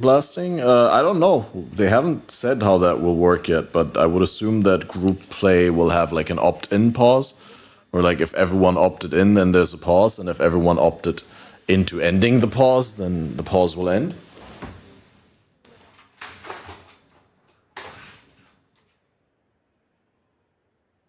It's just a matter of everyone agreeing. Right? As long as it's not gonna end the pause while someone doesn't want to end the pause, it's gonna be fine, I think.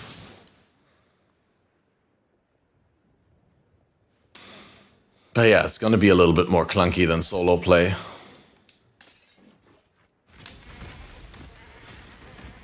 Although I think when I played with Balor, I think one person opening the game options would already like pause the game for us both. But that was couch co-op, that's a little bit different, right? Like with couch co-op, you're a little bit more on board with the decisions that your co-op mate is making. But if you're playing like via the internet with someone that you're not necessarily on voice with, and they just pause the game out of nowhere and you don't know when it's gonna continue and whatnot, yeah, there's probably gonna have to be some in-game communication or some opting in, like the way the bandits work, right? Where everyone decides what they want to do with the bandit.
Yeah, I really can't wait for PoE 2, man. That's gonna be so good. It's gonna be such a blast to play it as well.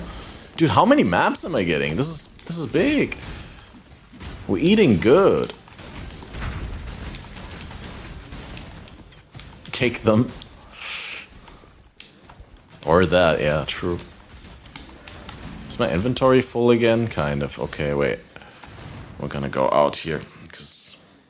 Wait, what?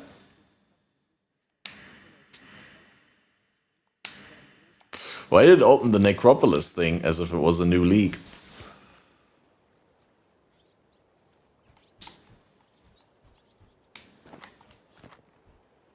I bait myself to pick up a lot of white items still, despite filter. I guess this one is a chromatic, so it doesn't really hurt. Okay, we need to visit the morgue real quick and check.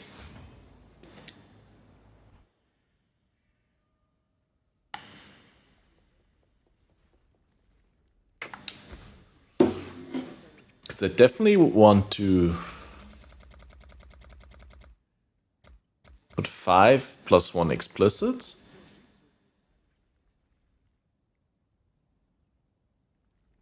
We can already put them down, I guess.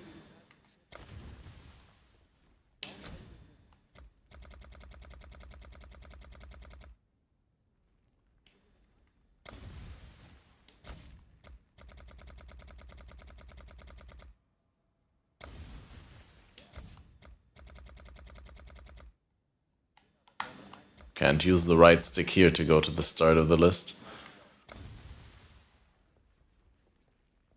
That's 4, right?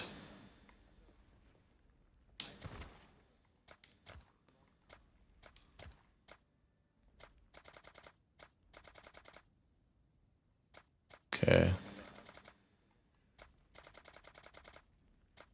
Can't really go as high as I want to. Can only make an ivory bow.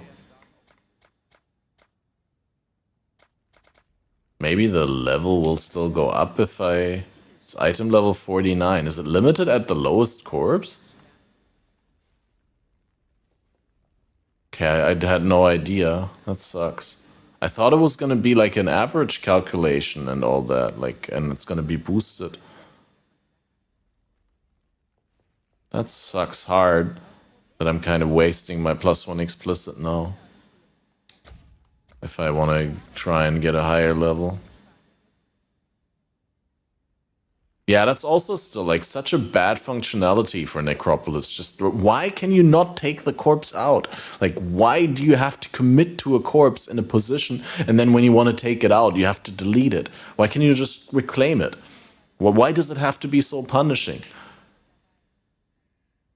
Like, I mean, I get the idea of like having opportunity cost in the passive tree, like when you spec into something wrong that you have to like unspec it and that it costs you something, but like, why does it need to be punished if you put your corpse into the wrong grave in the league mechanic? Right? I don't know. This is not like a core gameplay sort of thing. Like, this is not something where you should expect the player to make the right decision and the player to be okay with not making like, not getting the right decision, I guess. Oh wait, so this unlocked like a higher tier. So wait, this did raise the eye level now. Because this unlocked Thicket. So I can do Thicket now instead. Thicket or Highborn.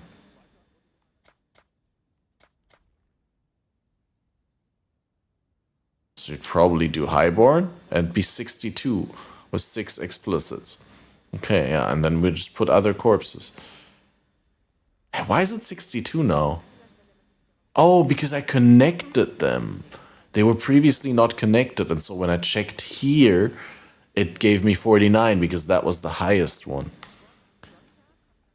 Another complaining stream. Yeah, I wanted to complain about like some asshole gifted me Hero Siege last night on Steam. I'm so pissed. No, thanks, Dramas. How are you doing?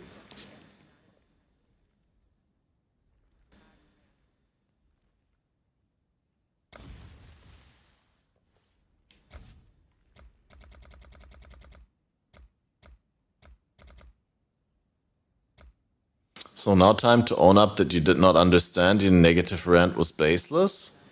No, everything I said still holds. It's still incredibly pointless that that you can't unbury corpses and use them again. Like, I don't see any benefit to the game whatsoever of that being like a commitment that you need to make. Like, even if you know the crafting mechanic perfectly well and you have information to everything, how it works, and then you make a mistake and then you wasted a corpse, do you think that's fair? Like, I mean, obviously I don't have that level of expertise because I didn't interact that much with Necropolis. But do you feel you deserve being punished for making a logistic mistake by clicking the wrong corpse onto the wrong grave? You know, like not flasking and dying, I kind of see that that's a fun punishment where you're like, okay, I made a mistake, I deserve to die there and lose 10% of XP. Do you deserve to lose potentially up to 10 hours of grinding for a specific corpse just because you put it into the wrong fucking grave? No, I don't think so.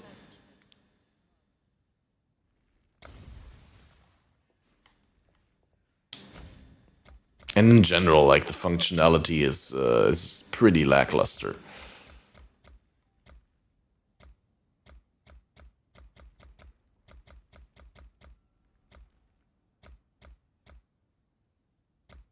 Oh wait, minimum number of linked sockets doesn't guarantee that there are the sockets, right?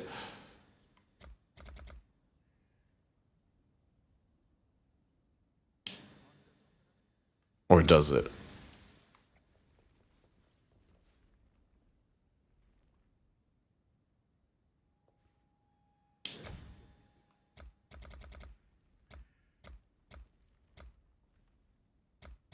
Physical scarcer is probably good as well, right?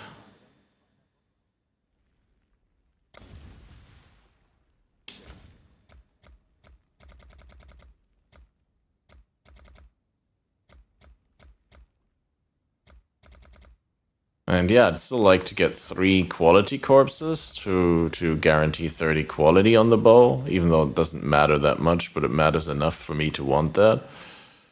Increased effect of beast corpses adjacent. Yeah, I don't have any.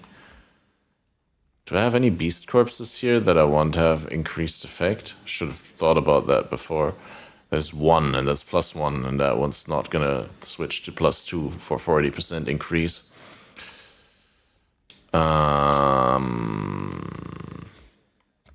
I guess the reforged socket number goes in.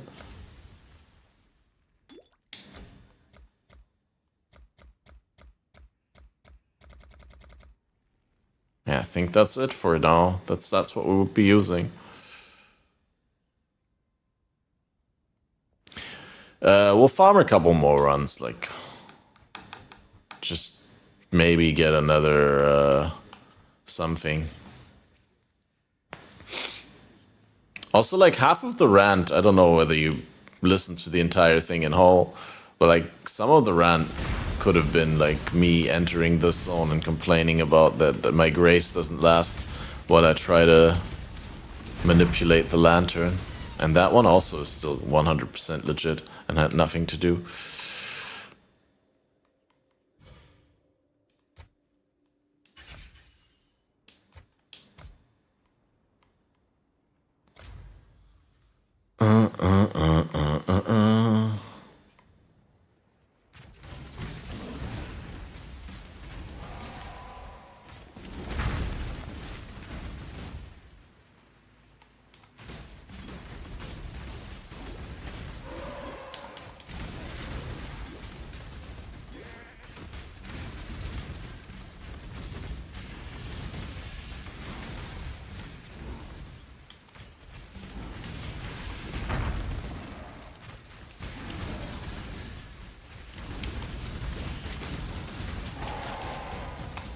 Now, if all the corpses I got wouldn't be increased chance of attribute modifiers,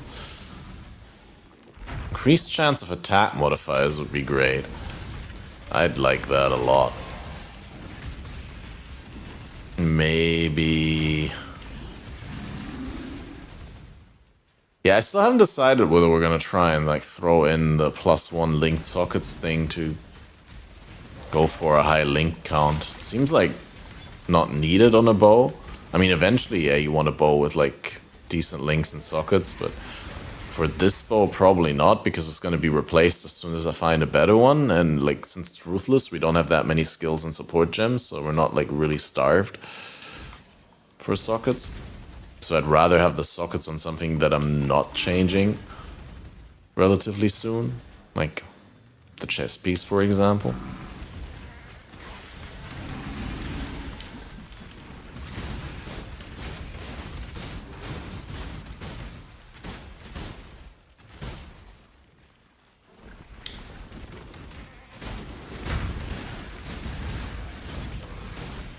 Ooh, another +1 explicit.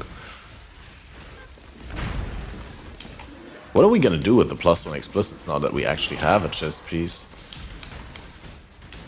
I think I'm still gonna have to craft a chest piece, right?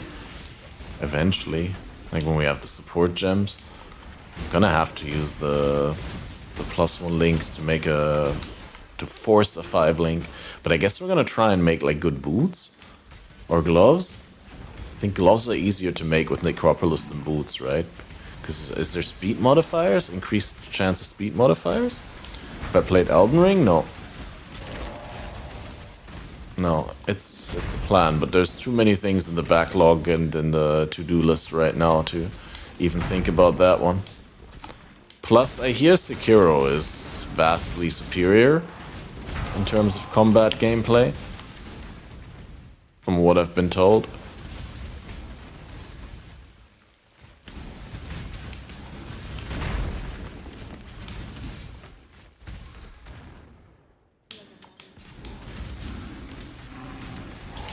So if I were to dive into a FromSoft game, then probably that one. Endurance charge on melee stun.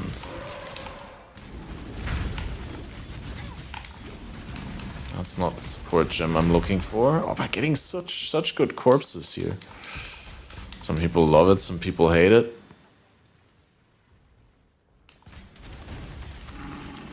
Yeah.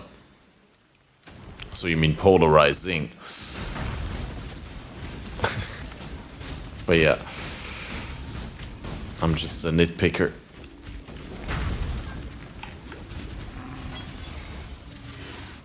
I thought when you first said polarized, I thought you meant maybe polarizing, but when you said, but I thought maybe you purposefully said polarized instead of polarizing, so that the game is actually polarized, as like some points of the game are like well done and some parts of the game aren't, or you know, some parts of the game are mechanics focused and others aren't. Or anyway, rare boots, guys.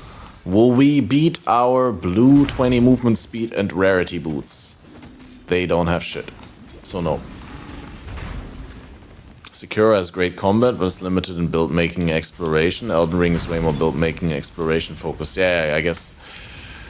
Yeah, that does make sense. I would have assumed that Sekiro doesn't have in-depth RPG elements in terms of character building. Opinions on Sekiro are polarized. Oh, true, yeah. He could just been abbreviating that. Increased chance of chaos modifiers. You know, that I could actually... Wait, what do we do with that ring base? We can throw an alch on that ring. 27 fire res ring. That's only fire res base, but if I roll good res... Started Elden Ring like last week? Nice. And how's it going?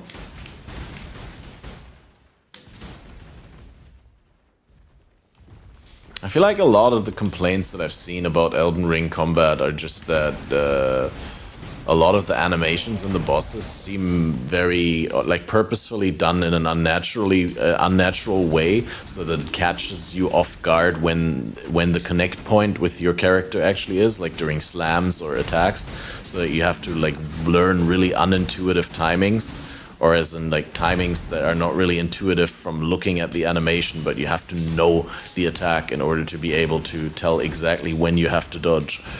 And like that's yeah, something some people don't like.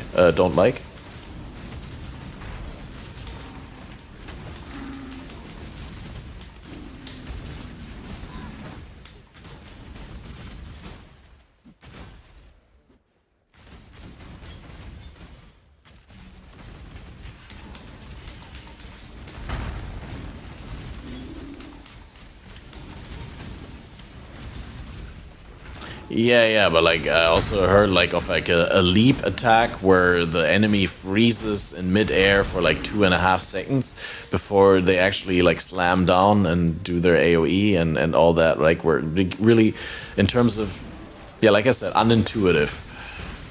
Where it's just like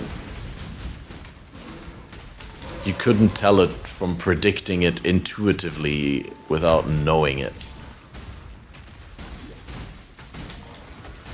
I mean, there's always two kinds of people, right? There's people who take stuff like that as a fun challenge, and there's people who are like, well, no, I don't like it, right? Like, a lot of people are fundamentally opposed to the idea of Ruthless and Path of Exile, for example, right? Or like the harsher League mods, like the ones where you don't have stash or vendor or something like that. And I've always historically been like, well, you can play it, right? Like it's just a fun challenge.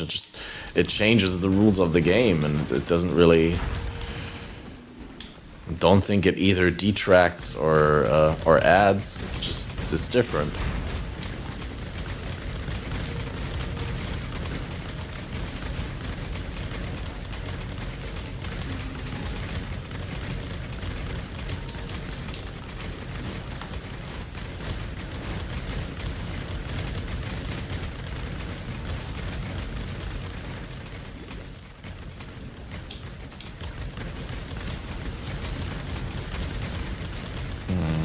I'm not sure I like the focused ballista, because it means that you can't put the ballistas down and wait for them to kill your enemies anymore.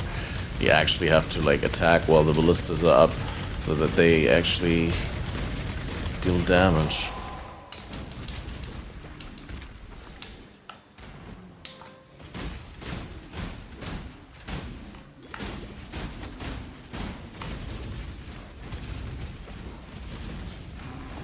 Ooh, dude, that was so many corpses in one zone. How is that rare not shown on my filter? Just because it's a staff, the game assumes I don't want a rare.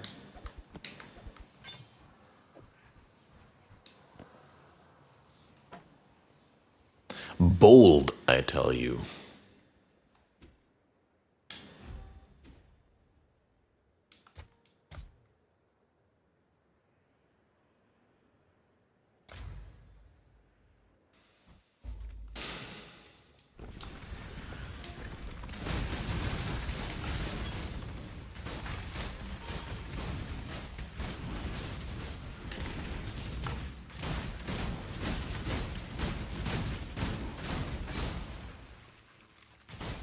Yeah, that's true. Like, people don't take too kindly, or a lot of people don't take too kindly to having to switch up their strategy or their approach once they figured out something. That could also be it, for sure. Because I remember, like, or even now in Path of Exile, like, once you reach the point where you can, like, one-shot packs, like, it's really hard to get, like, get back into the mindset of attacking multiple times per pack, or like having to, like, when you approach a pack, to first sidestep before you get one shot and then kill things. Like you repeatedly, at least I went, once you got into the comfort zone of like, oh, I only need to one shot everything. Like, when you get into the situation where you can't one shot everything because you get killed before you do and stuff like that, you'll repeatedly die and get frustrated and like almost feel entitled to one-shotting the packs, and you're like, oh, this is stupid, this is bullshit. Whereas, you know, it's just, you should be taking that challenge and be like, yeah, I mean, at least my build that is super OP found something that where you can't just win by default, but you actually have to adjust the way that you play.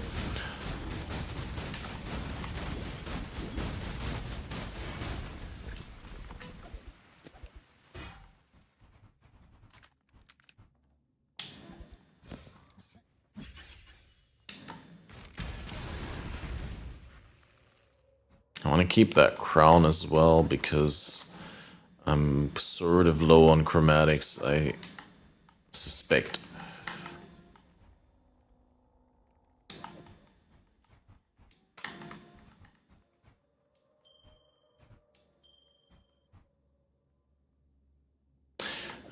I also remember, like, rarity is really good in Ruthless, right?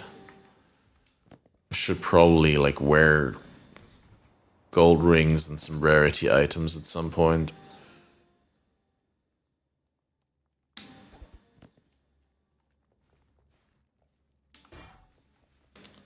When we're farming something, just to get more item returns.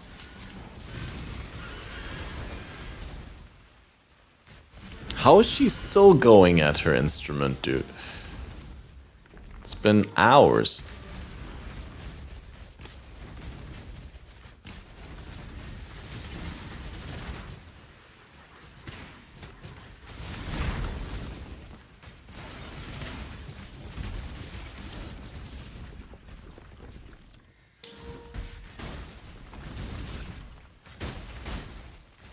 Wait. Is that seriously a movie trailer, or is it, are they just using movie trailer things as like a skit for their song? I'm gonna check this and skip it. If it is. I'm also gonna quickly go into the kitchen and get like grab something to eat and throw something in the pan.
Look, guys, I got a slice of bread with some sausage, and we got a leftover potato salad, and I'm just gonna get a new coffee real quick.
Alright, welcome back. What did I miss?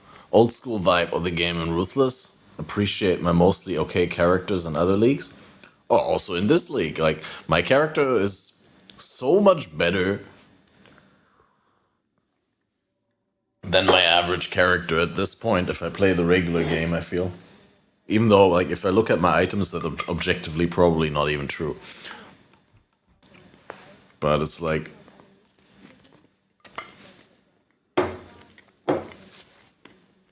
It just feels that way because there's more diligence.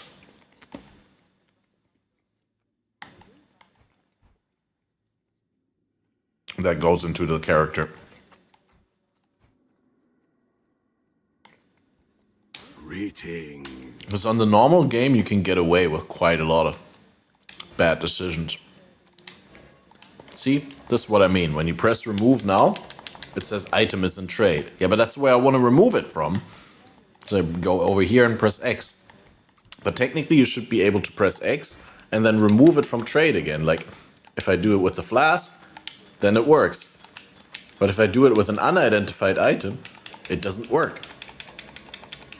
It basically complains that the item is in trade, as if I was trying to identify it. But the button that you normally use to identify doesn't say identify, it says remove. So, what the fuck? How can controller support that is in the game for so long have this bug? I don't get it. How can that be a thing? It's like either say that it is still identify and then the complaint of item is in trade is valid, or let me actually remove by pressing the button when it says remove with that button. Life lightning res. Not a bad helmet, but not better than mine.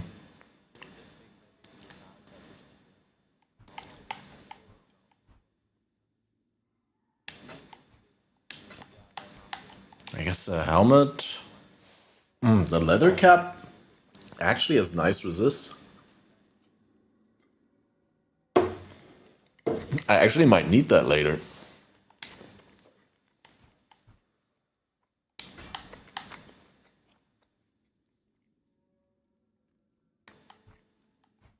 Feels like you're playing PoE for the first time. I mean, I kinda am.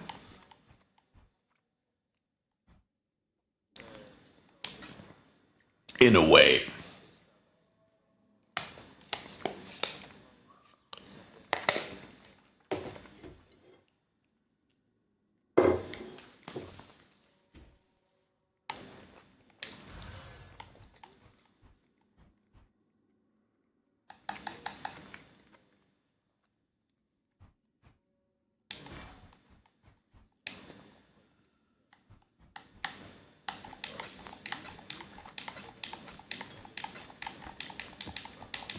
I like how many maps the game gave me already. We're not gonna suffer famine when we're in maps.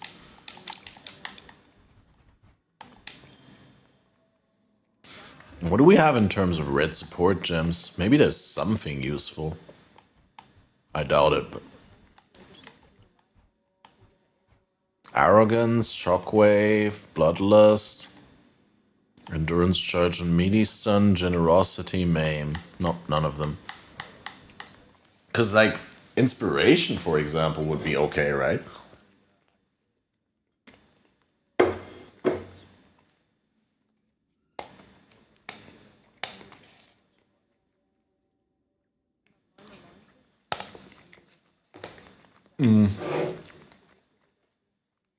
Or Life Tap. But I wouldn't use Life Tap because there's no point. I mean, I got so much unreserved mana. Life Tap would be interesting, though, on other things.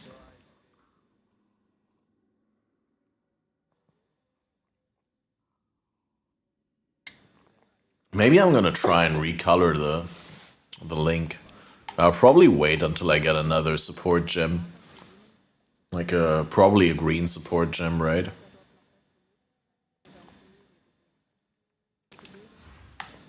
Anyway.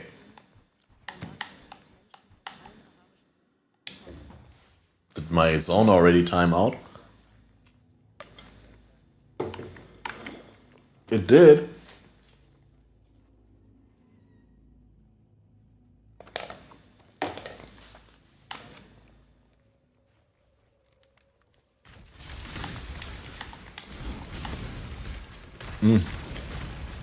I think I also walked past the lab trial, didn't I? Still need to do that.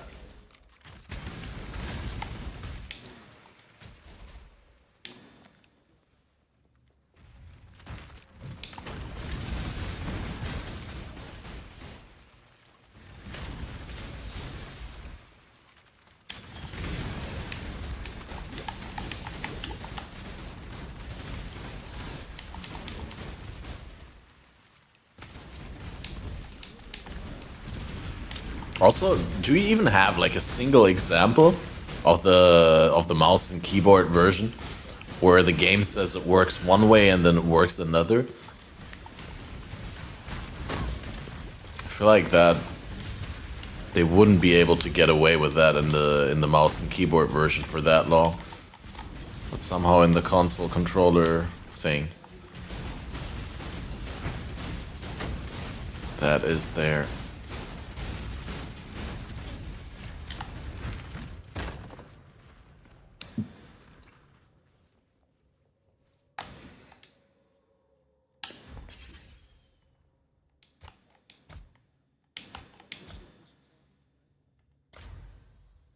I wonder whether the increased, like the huge increased quantity for the strongest monster in pack, is that actually consequential in Ruthless?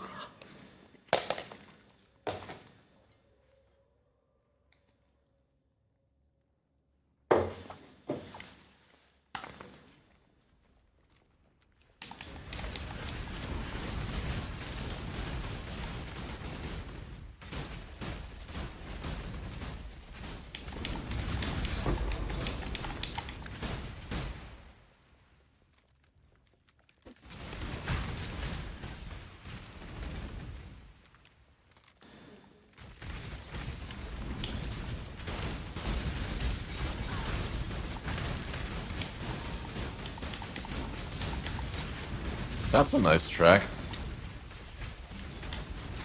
That could be on Fever 105 in GTA Vice City.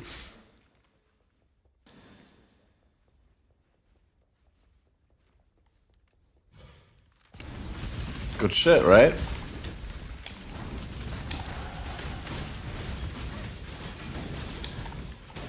And level 69. Nice. Finally. That means penetration.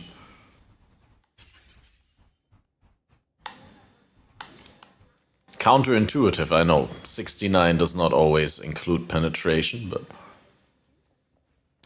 if your nose is long enough.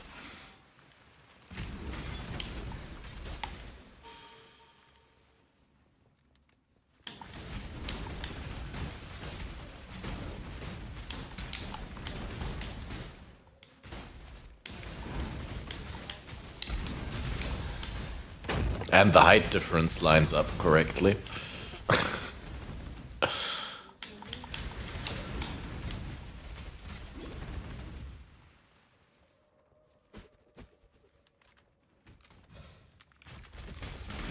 feel like I'll want to stay away from Garakan for now. Garakan is a hard fight if you only have 2000 HP and no fizz reduction.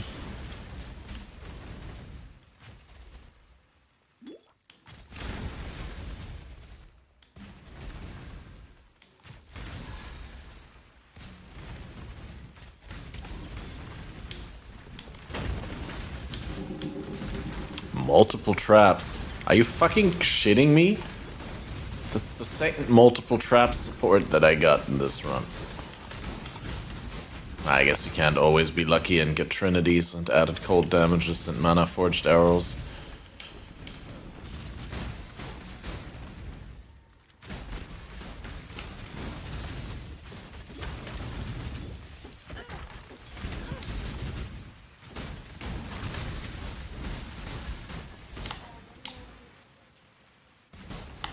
I need that wisdom. Always run out of wisdom, so I should be picking them up for real.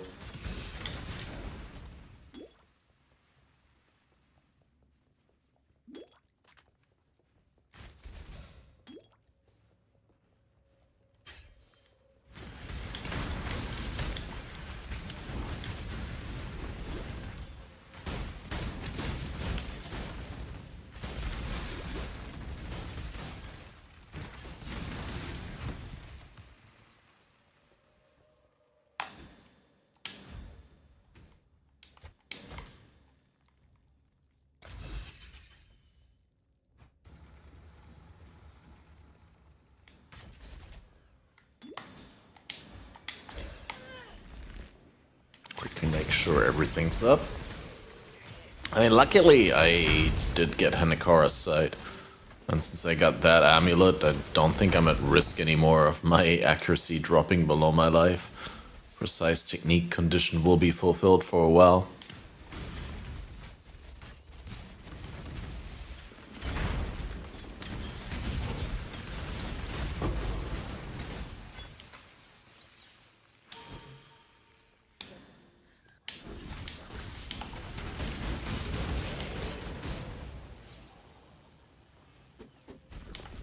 Do people do chisel recipes in Ruthless?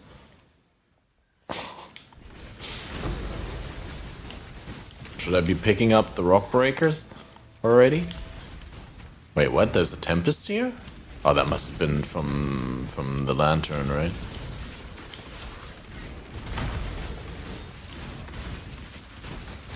Oh, wait, there. You can right stick plus this left here. Ah, corrupting tempest on death, right? Clear advantage for those of us who can read.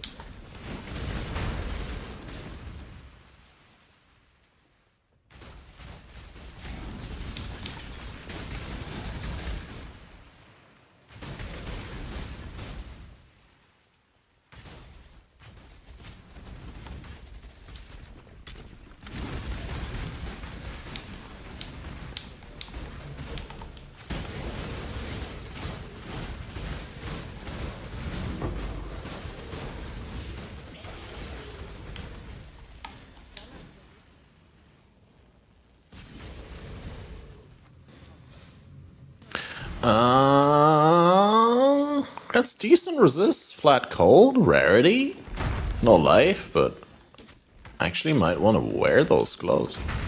At first I was thinking just because obviously vendor rarity, but dude, I mean that's a decent resist.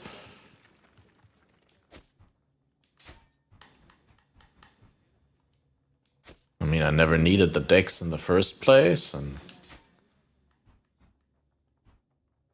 seems good, right? I guess fire and lightning and no cold, so I'm lacking cold now. I can easily replace something somewhere, give up lightning or fire, and get cold instead. For example, this ring. I could be fine without this ring. So if we can make an amethyst ring with cold resist, we could actually wear that.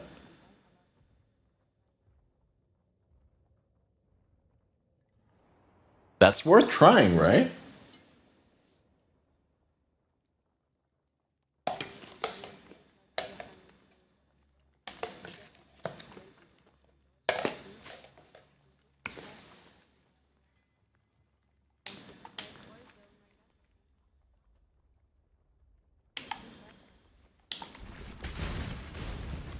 I could actually just look at my stash and see whether I have like a cold resist ring somewhere.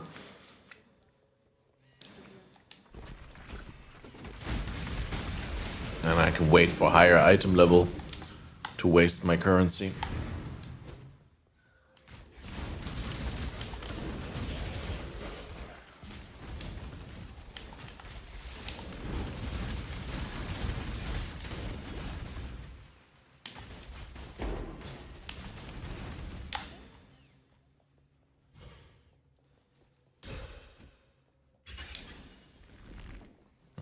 I really don't want to fight that guy.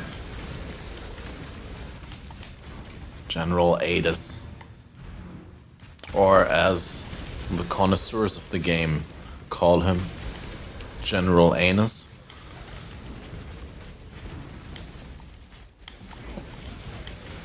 In fact, I've never heard anyone call him that. I always call him that. But only in my head. I haven't called him that on stream, I think. At least not more than once or twice. But he is an asshole, so it is kind of a fitting nickname for him.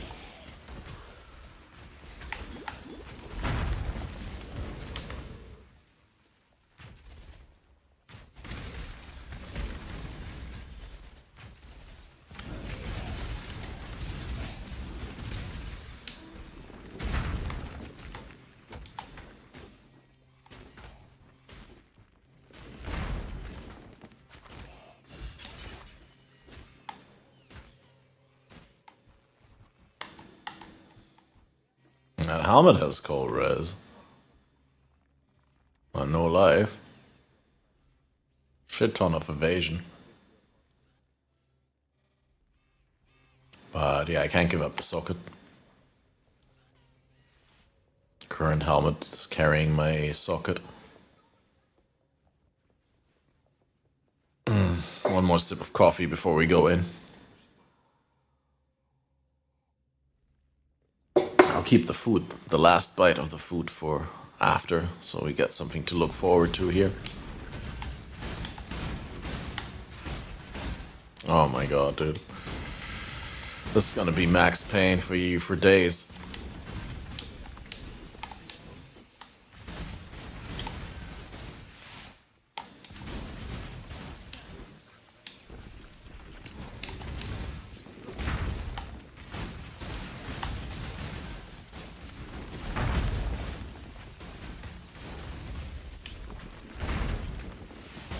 General Anus.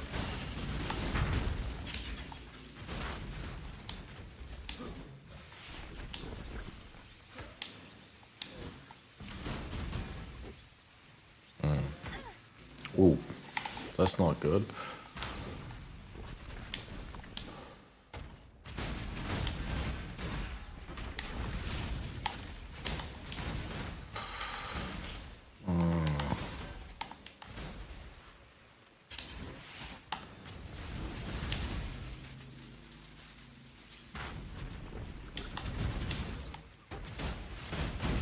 Oh god. Oh, that AoE is so huge. Oh, I'm gonna get bursted here as well. Well, that's not that bad. I mean, lightning cap helps.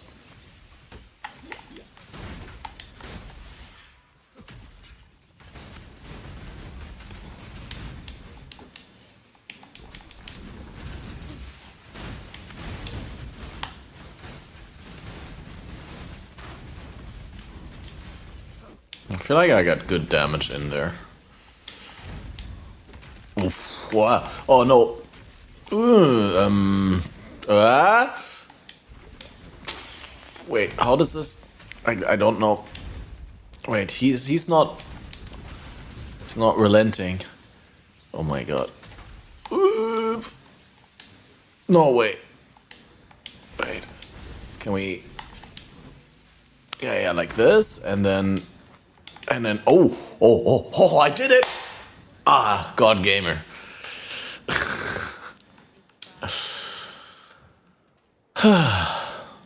Okay. Yes.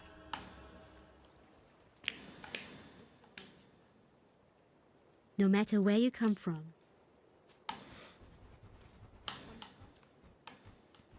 Oh wait, look, there's a spine bow base and it's white. I'm gonna buy that.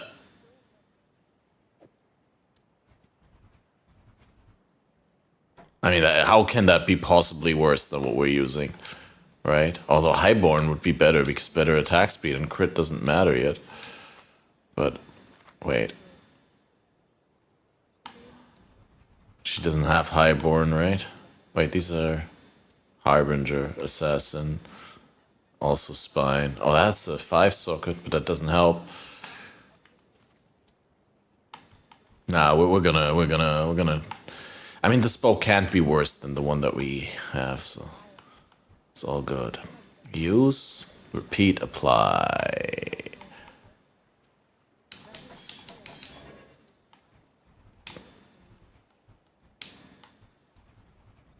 Alright, guys. Pog Ruthless Craft coming in.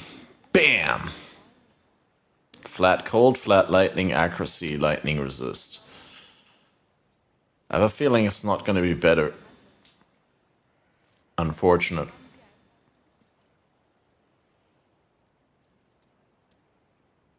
The problem is I don't have conversion yet.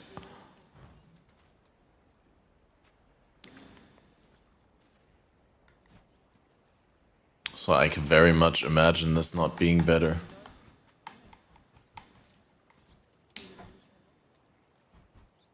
Yep, it's shit. It's 2-3 versus 2-6. That was the most expensive not upgrade that I've ever made. Oh, it's so shit. Yes.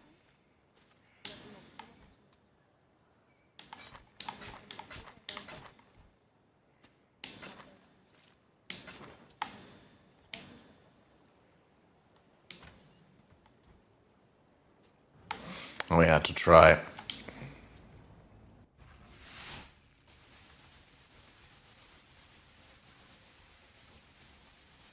Oh, nice. He just teleports somewhere else. That's the strat, dude. I don't want to be here either. But I don't have the developer cheat codes.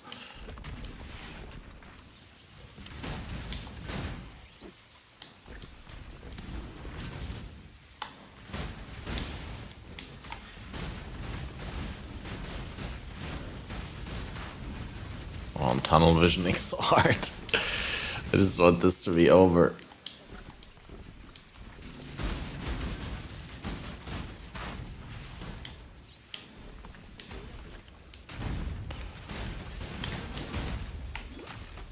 Oh my god.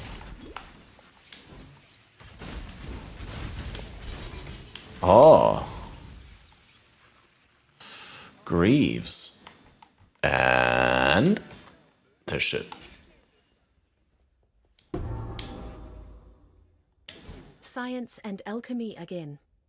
Such a bad idea. Science and alchemy again, such a bad idea, yeah.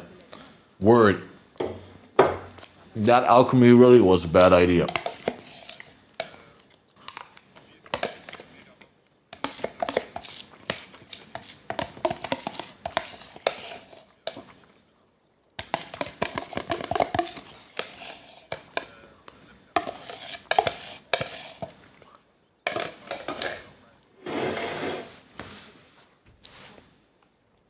Scam by alchemy.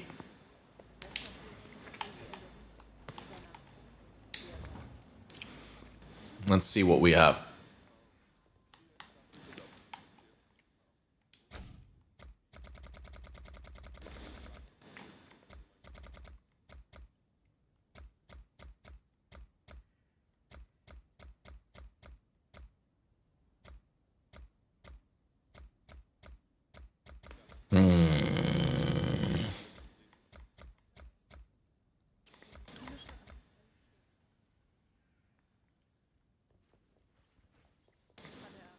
Could try ringcraft.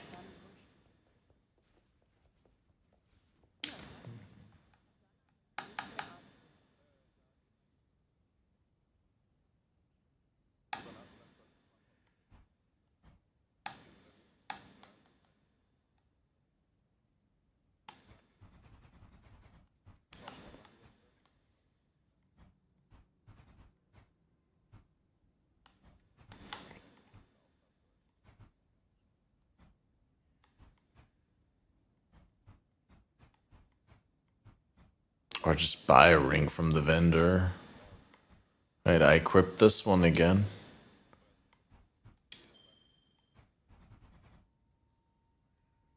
Yeah, we can check the vendor and check for a ring, but, or just craft one, I don't know. Talk me out of it, guys. Creates a ring. Jewelry, ring, amethyst ring. 17 chaos res, of course, min roll. Per definition. What was I even expecting? Seriously, why is it min roll? One explicit modifier. You'd have to put all the other explicit modifiers in, and then even then you have only 3. But yeah, you could do increased chance of chaos.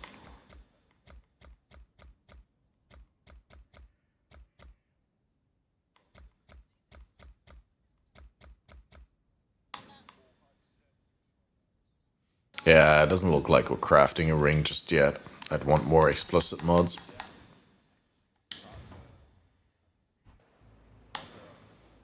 Yes. Maybe these guys have something for to bridge the gap. Wait, they don't have a single ring? Wait. Does this guy have a ring?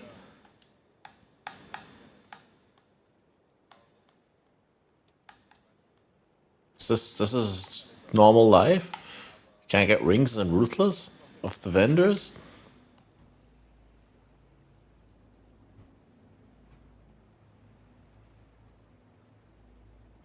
I had no idea that I didn't get the waypoint in Quarry. Such a classic mistake, dude. I missed so many waypoints already.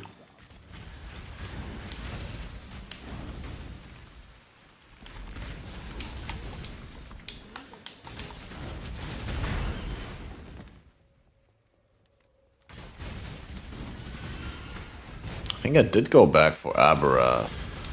But we still have Bugle, and obviously can still get... Oh, another creates a ring. That would be great if they wouldn't create like one explicit rings all the time. You need to combine them with their plus explicit mods. But you just don't have enough to do that. So, what is this? 14 auras. Do we have an augment? Dude, das Pog.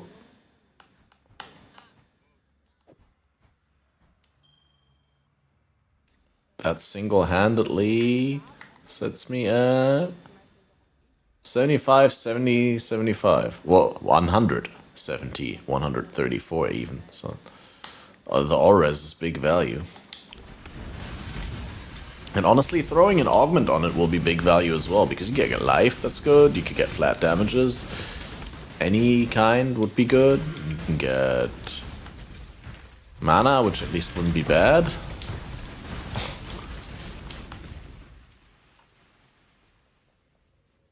Get armor, evasion.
Fucking Edge of Madness. Are you real? I mean, it's like at least Alk Shards, it's okay, but it's like, if you get a unique, then why that?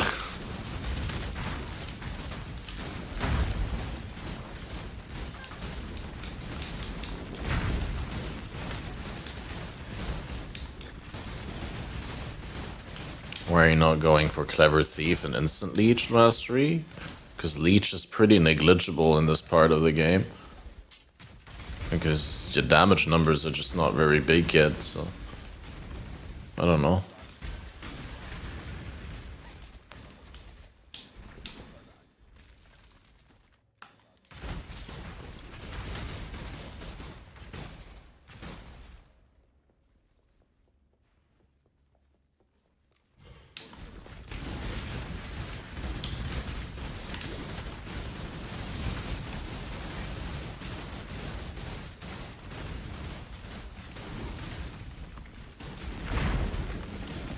Yeah, I mean, it's a good suggestion to go for next. I just don't think I...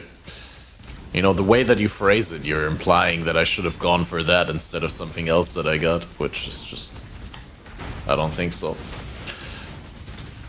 Fixes all mana problems. Yeah, but the thing is, in Ruthless, you don't have reservations, right? So it's like, yeah, I mean, I don't sustain mana without the flask, but it's not like I have another flask for that slot anyway, and it's not like it's particularly bad with the flask outside of having to press it. It's like, in regular gameplay, there would be a lot more pressure on my mana because I'd be trying to fit in reservations. But here I just don't have reservations, so I might as well use my mana for my attack and manage the flask and all that.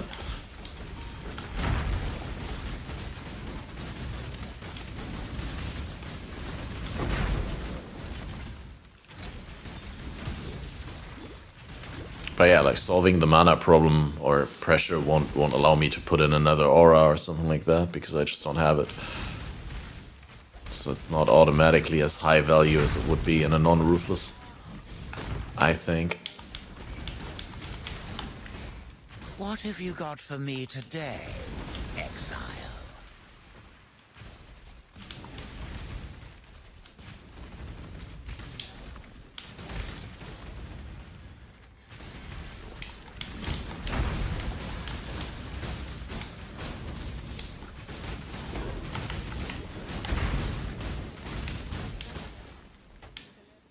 True, I do have an amethyst flask that I could be putting in.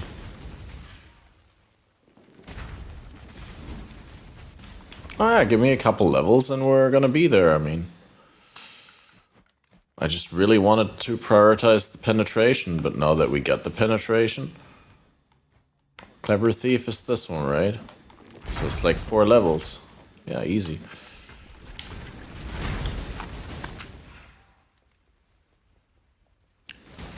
So basically 1 level plus Ugol plus Rislatha. And I think there's another level or +1 skill point. Shikari, exactly. That I haven't gotten yet.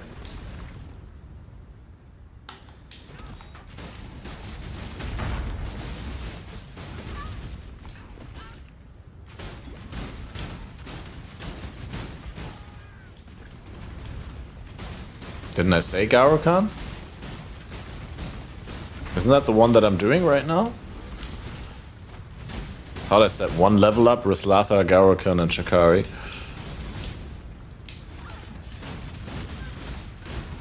Yeah, skill points work the same in Ruthless as in base game.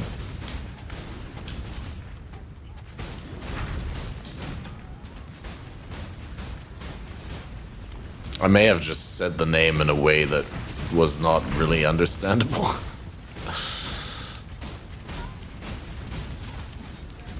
Oh yeah, I said Rislatha and Ugol, you're right. Rislatha, Ugol, and Shikari.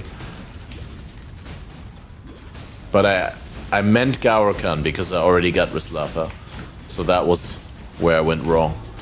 My brain was thinking Gaurukan, but I did actually say Rislatha, but factually Rislatha is not available anymore. You were too beautiful for this ugly world. I shall find you in the next. I find your mom in the next.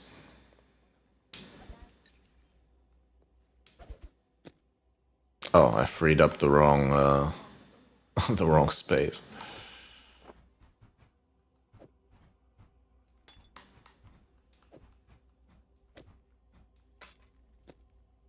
It shames me. You also don't get god powers. This is like the biggest weirdo. Woman in her time. It's like, huh? I can see Why do I not get god powers? Rislatha is Act 6 spider thingy. Not spider, but like big poison chaos damage bug. But it's not a spider, it's more like a ladybug or I don't know. Isn't it? It's like one of those carrion queens, but unique.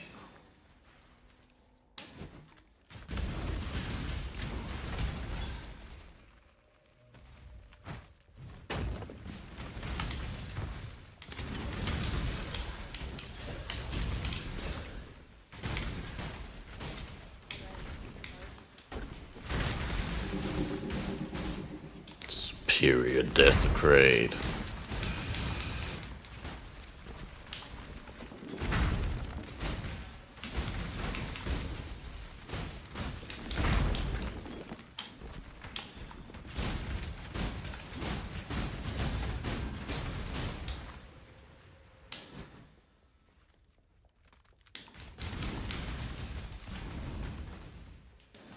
Weep senses engaged.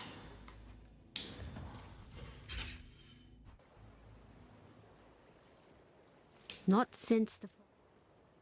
Oh, space for that.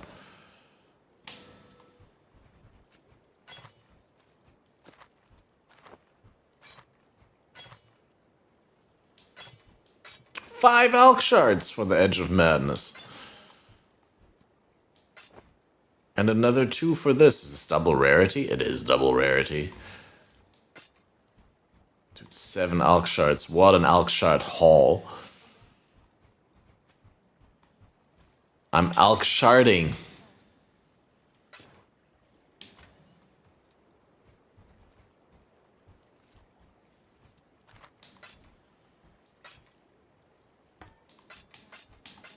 Elk Shardening.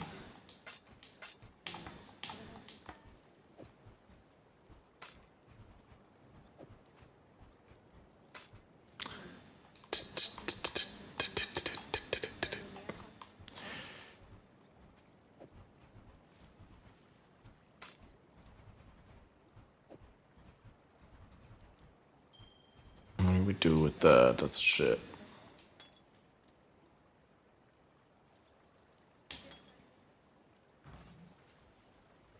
I'm actually walking the extra mile to Tsuni to hand in the quest there.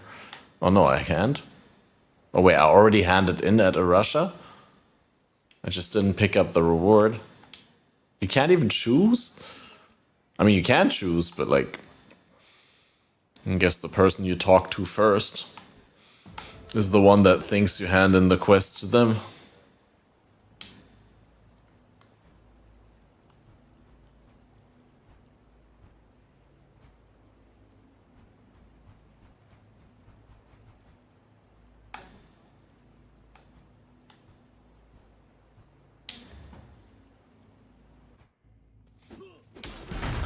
Yeah, narcissist scumbags think the world revolves around them.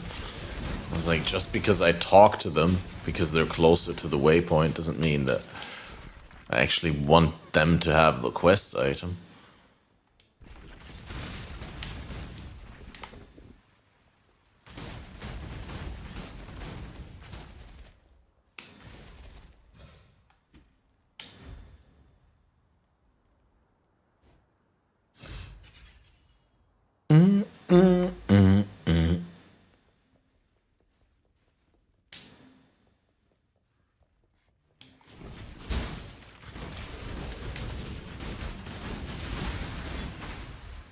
Increased chance of critical modifiers. More fodder for the pile. Oh, augment. That's what I need.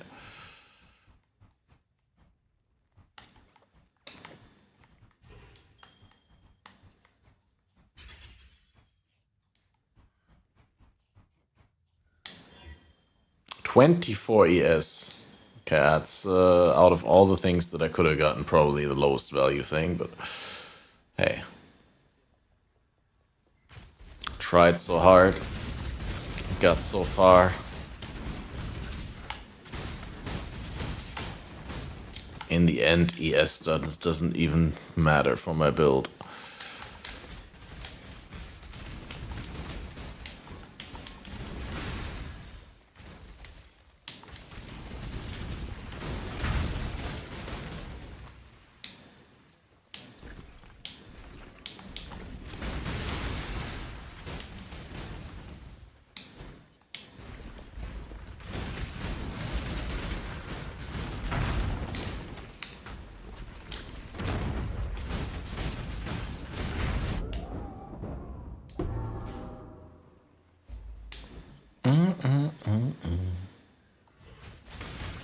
I guess there's also still the lab trial. Also still need to go back to the tunnels and do the trial there.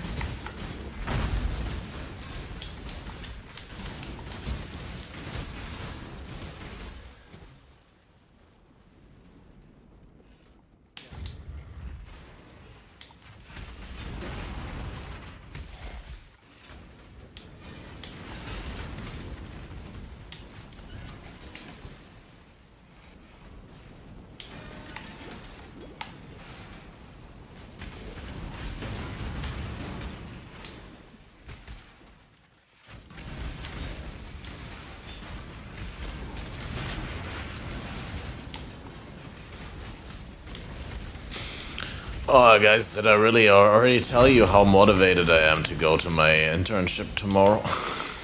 I mean, I am. Don't get me wrong, but it's like, oh, fuck. What did I get myself into there?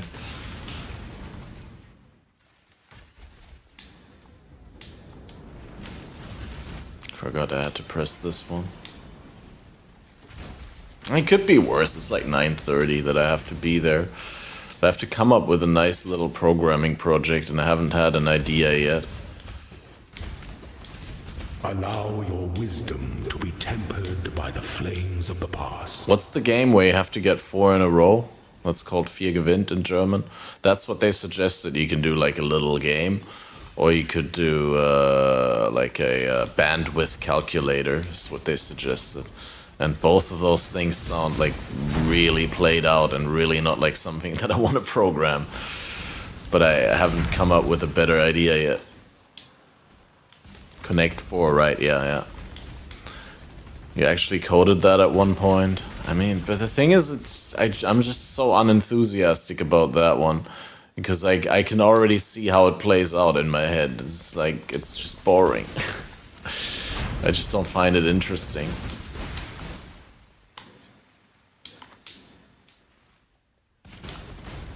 So there's a real life problem we'd like to solve, like a small utility / helper calculate application. A binary clock. How useless is that?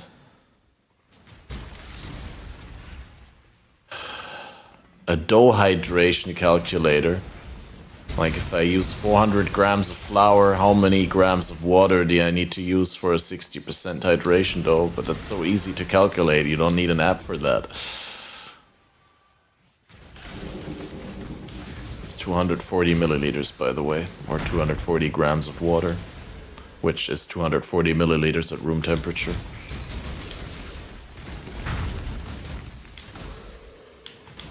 Plus minus, give or take.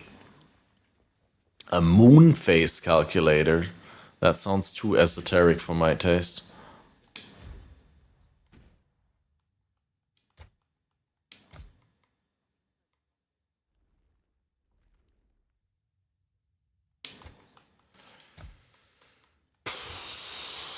An armor mitigation, like an armor damage mitigation calculator. But that's also already been done better, right? And I totally get the fun about making a binary clock, like, and I'd also like to own a binary clock as like a curious piece, but I don't see the practical application, because if I look at a binary clock, I'll never know how late it is without thinking about it for like 20 seconds. It's just unintuitive.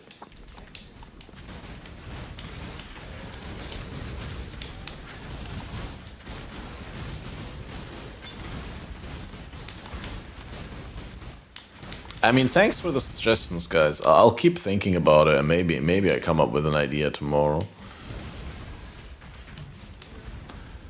Maybe I'll just do the armor calculator, but...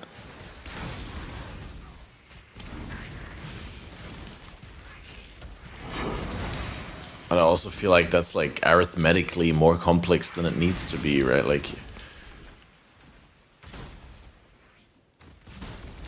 I feel like I don't want it to be much more complex than the bandwidth calculator, but the bandwidth calculator seems like too simple in my brain as well again.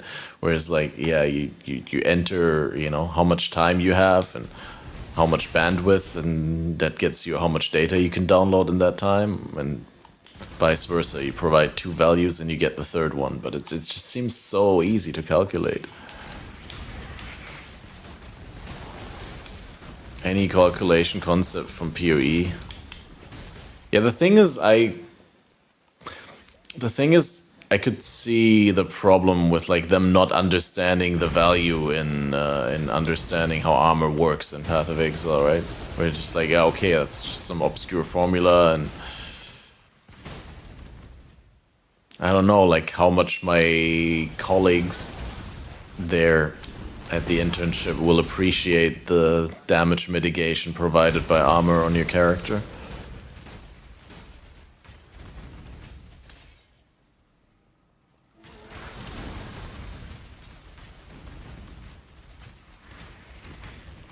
Create a custom select field in JavaScript or search at all accessibility options.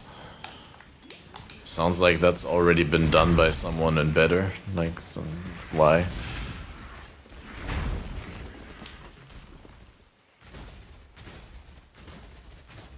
Quit on the spot if they mention JavaScript and or Jira? Why? I'm pretty sure JavaScript is like part of my my thing that I need to learn. You don't like JavaScript?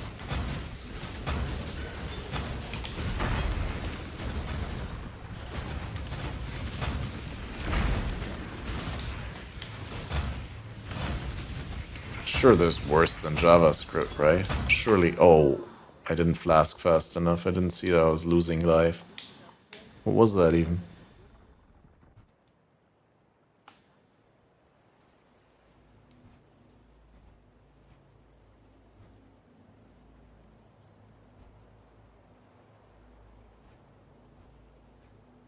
Fuck my life, dude. Why? Why do I always not have the waypoint and then I spawn in town like an idiot?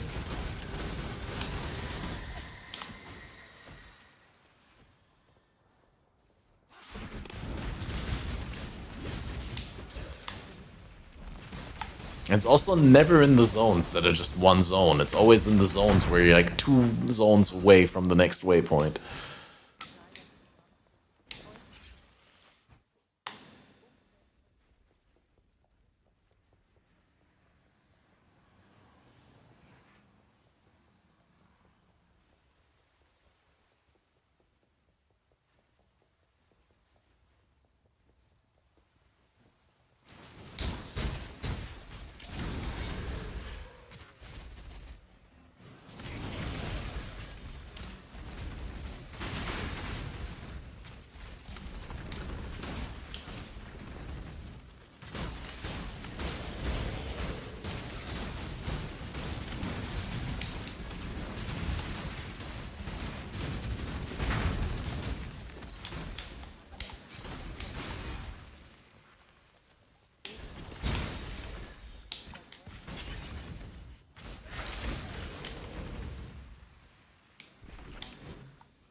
Ooh, fire arrow quiver.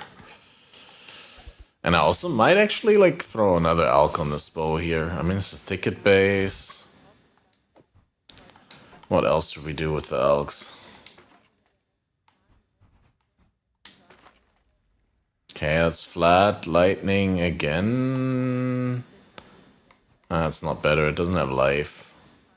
But it does have fire res, so might be a good sidestep maybe if I need fire res.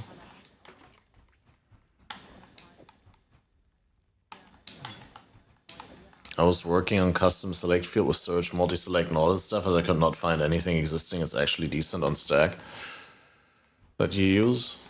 Okay, fair enough. But it also doesn't seem like the kind of thing that an entry-level programmer should do as an internship project with the goal of completing it in 1 to 2 days. So there's still time for optimizations afterwards. It just seems like it's a little bit too large in scope, but I don't know.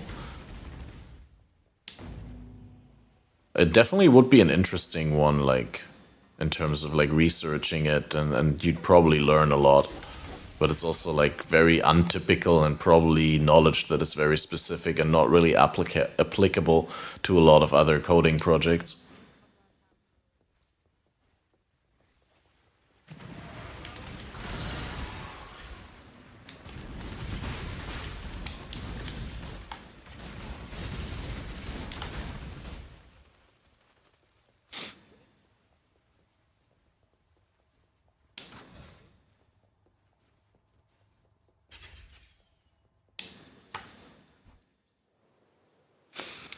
One to 2 days. How about the classic GUI calculator or chase the dot? Well, like I'd rather do something that's like not a classic. Like I said, Connect 4 is also a classic that they said, and the bandwidth calculator. And it's just, I don't know, like a regular calculator. Why? Windows has a calculator. Like I would want to like make something that also has like a actual practical purpose. I mean, I guess, yeah, everything has been done better already, so, like, that's not real criticism, because anything that I could decide, oh, I want to do that, I could also say, yeah, it's been done better, probably. Battleships? That's too complex to do in 1 to 2 days, I feel.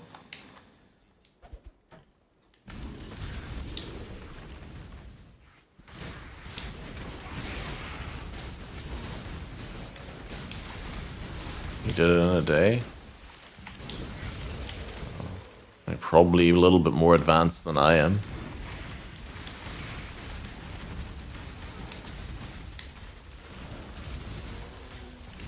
It's probably also not as complicated as I think it is, because like, you don't have to, like, I mean, you just program the basic rules and then the game just plays out, right?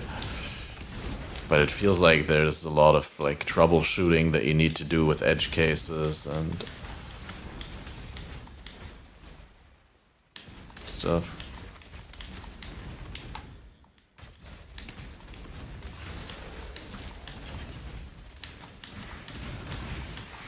I don't think I even know Chase the Dot. I mean, I think I'm familiar with the principle, but I don't think I've ever seen like a practical Chase the Dot game.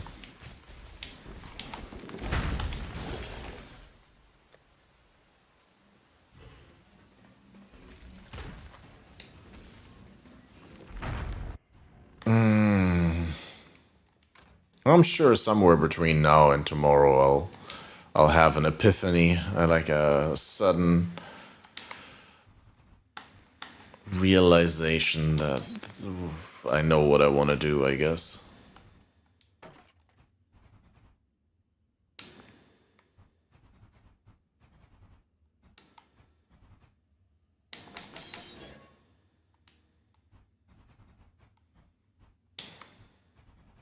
Come on, do it. Just don't be shit. I don't even want to look at it anymore. It's pretty bad. 6 to 115. Yeah, that's worse.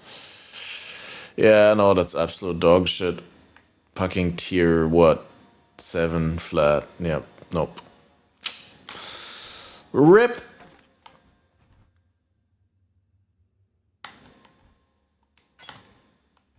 RIP my alk.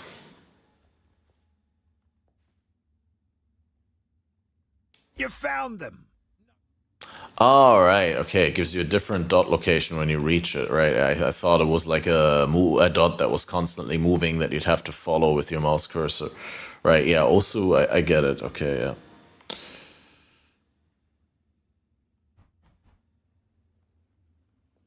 You get in there.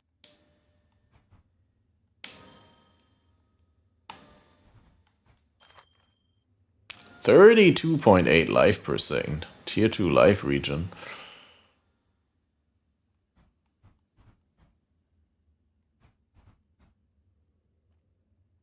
Hello. Yeah, that bow was a disappointment. Very thorough disappointment. Oh my god. It's gonna take me a long time to get over that.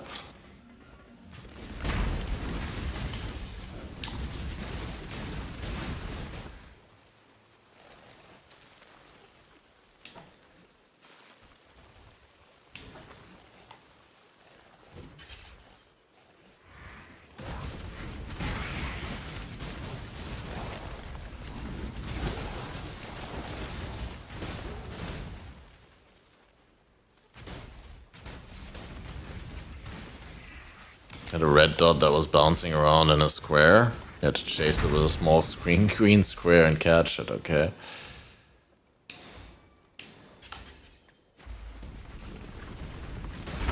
It sounds fun. And also what I'd really like to do is like a bridge building game, but that requires physics, and that's also definitely not a 1 to 2 day project.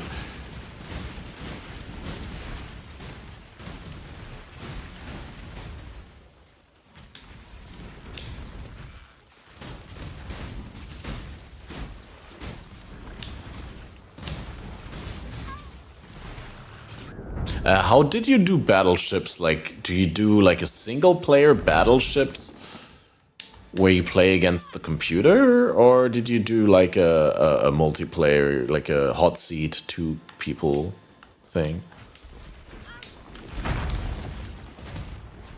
In that case, how do you, like, do you have like a transition screen where like players change seats so that player 1 doesn't see player 2's board?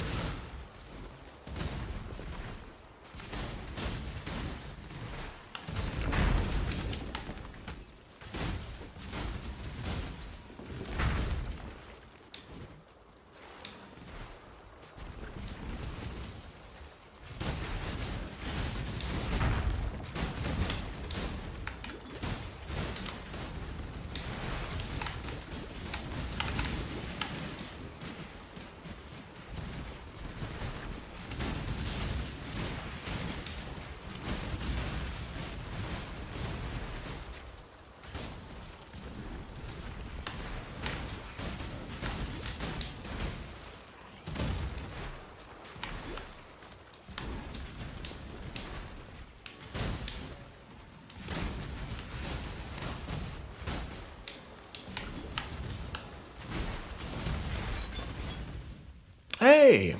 Bugle! Only died once. In death, the mirrors are thus shattered.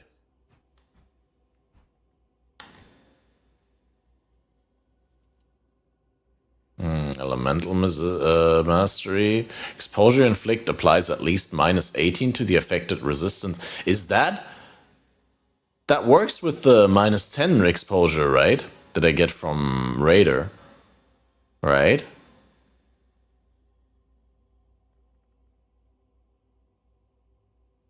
So that's definitely what we're getting there later, but like right now we're working towards Clever Thief, of course.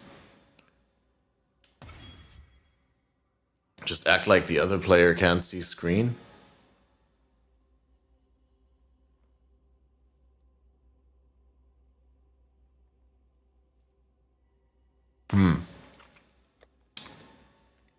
Fair.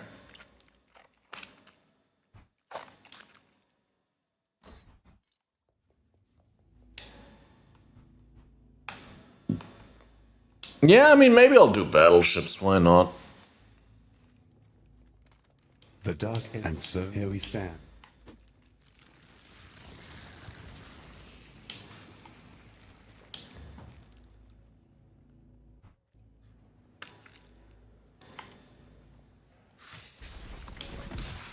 Just make the ships one by one? No, when? Like, if we do the game, then I want to do the proper game.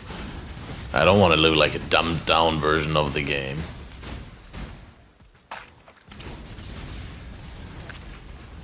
But that's what I'm saying, like, if I want to do that, then for me personally, I could totally see that I'd already spend an entire day trying to figure out the code for, like, the game prompting you to set up your ships, right?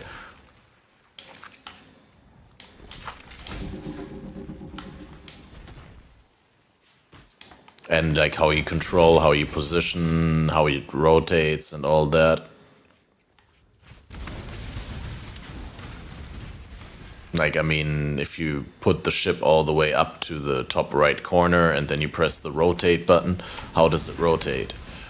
Like, does it rotate around, like, the edge point? Does it rotate around, like, I mean, those are things that you need to know beforehand, so...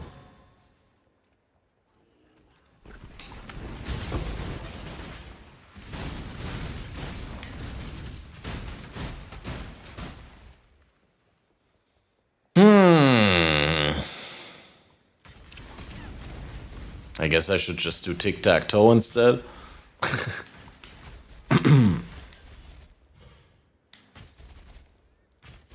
And Connect 4 does sound fine if you put it like that, right? But at the same time...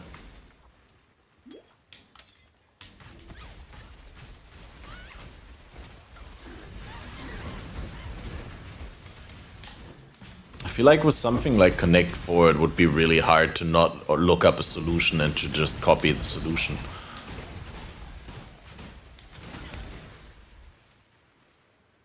It'd be hard for me to completely come up with my own idea of how to do it.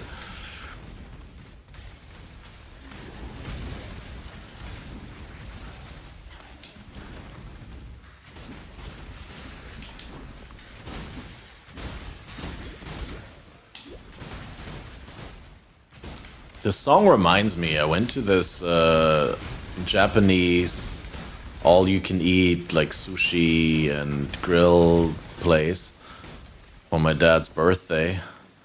And they had the most atrocious list of covers. Like the Spotify playlist that we're listening to in that restaurant was so awful.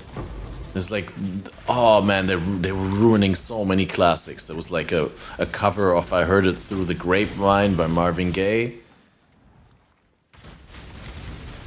Was it even? No, it wasn't by Marvin Gaye. I don't even know whether that's originally by Marvin Gaye, but yeah, I Heard It Through the Grapevine and some other things, like really good classic songs, but completely ruined by like a cheesy 4-to-the-floor house kick. And some generic instruments. It was awful. I was actually thinking about remarking on how terrible the playlist was when we left. Like, you know, ask just, you know, out of curiosity whether there's any days of the week where they play a different playlist maybe, so that I could come again. But I didn't because I'm not rude, but...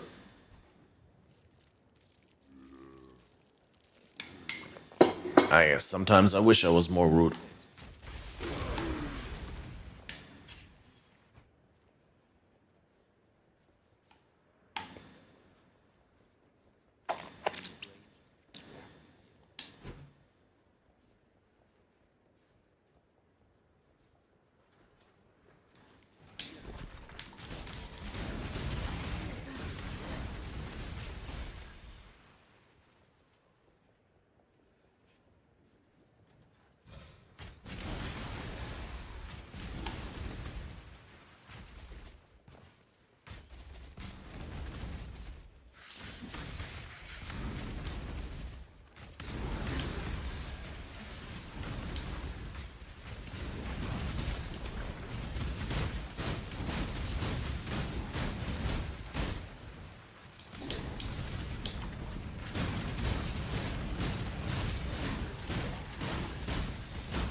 Ah, finally, Stormweather chest.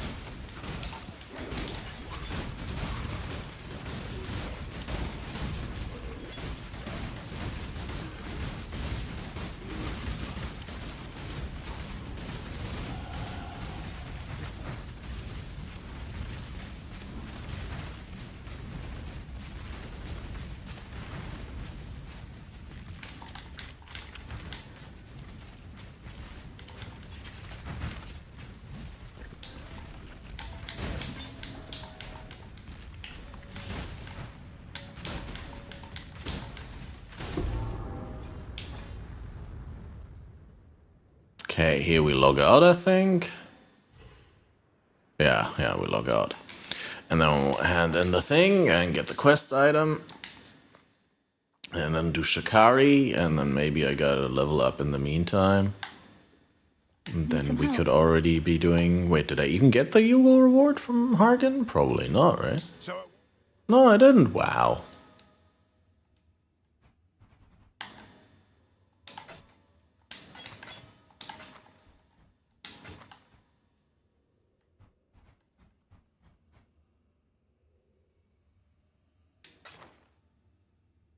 Also, you can't apply currency in a vendor screen because there's not enough buttons. Come over here.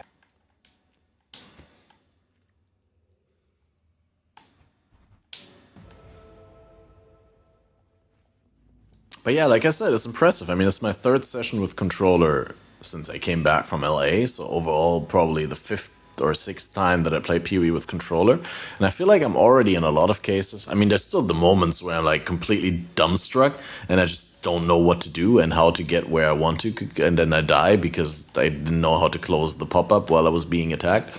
But then there's also these moments where I have like really big feelings of success because I'm able to like conceptualize what I want to do in controller moves, like 3 or 5 moves ahead, and then just my brain does it. That feels really good, I have to say. When you already know like what you're gonna do after what you're currently doing, and it's like all mapped out in your brain already.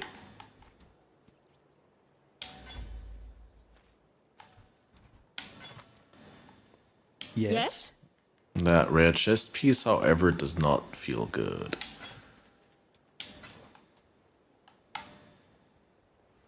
Now then. Well, it took some...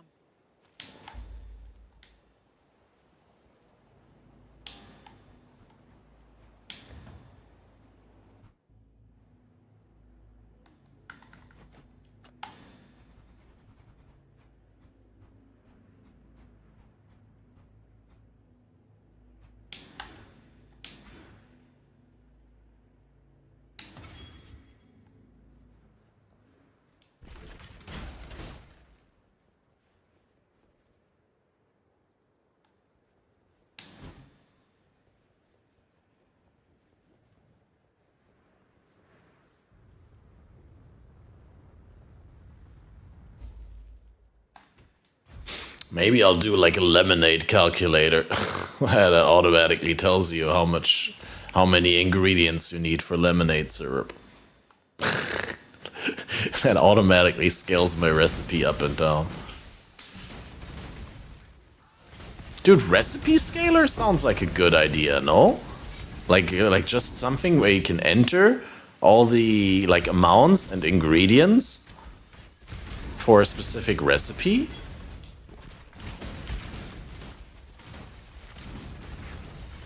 And then it will automatically, like, and you enter how many servings the recipe is for, and then you can, like, enter how many how many servings you want to scale the recipe up to or down to, and then gives you the new values. How about that? That sounds good, right?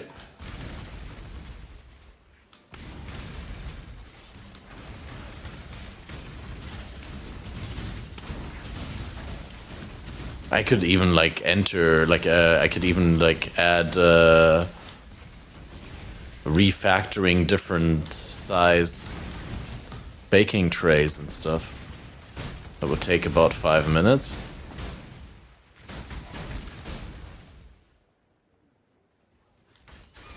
Well, it depends on like how nice you want to make it. I feel like there's a lot of like, I mean,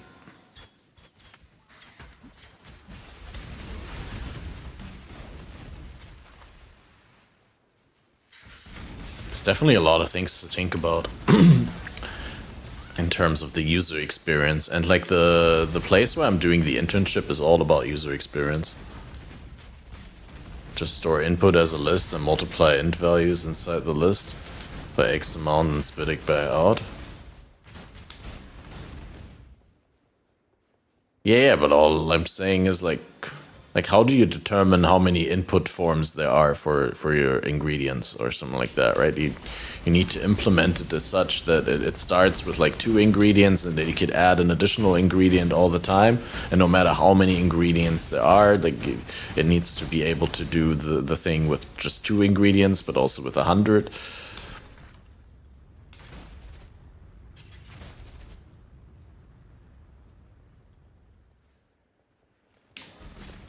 And then you could also make it so that it it selects other measurements wherever it makes sense, right? So you provide like something in kilogram, but then you scale it down so much that it would be 0.01 kilogram, right? If you divide the recipe by 100 or something like that, and then it would then change it to automatically say the gram value or something like that. Like there's so many like little things that you can add. Would be a nested list. An array. I think it would be an array of objects. No? Because you can always like add another entry to an array. I guess an array is a list.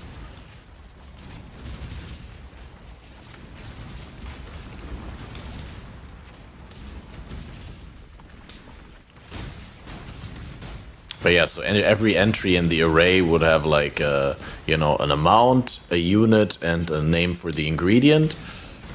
And then it would refactor the number, and based on the format of the number, like, or the size of the number, it would like decide whether to change the unit, like the measurement unit. A web app, yeah, probably would be HTML, CSS, JavaScript kind of thing.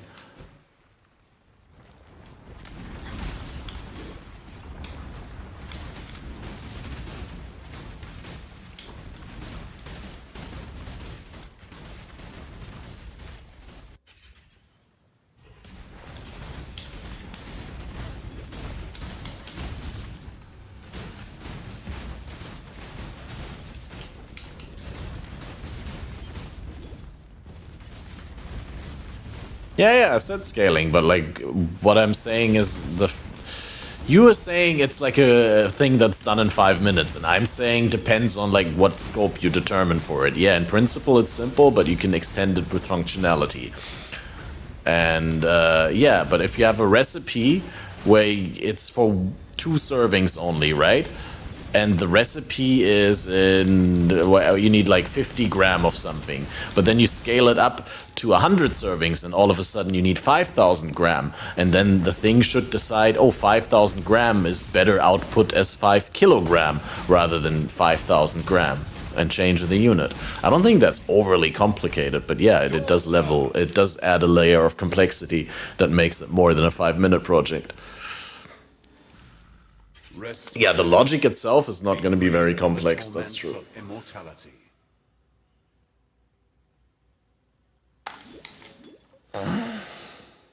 Oh, you mean if it's a web app, then UI is thing? Oh no, not converting units. I mean, I guess you could also build that in, go from imperial units to metric and all that.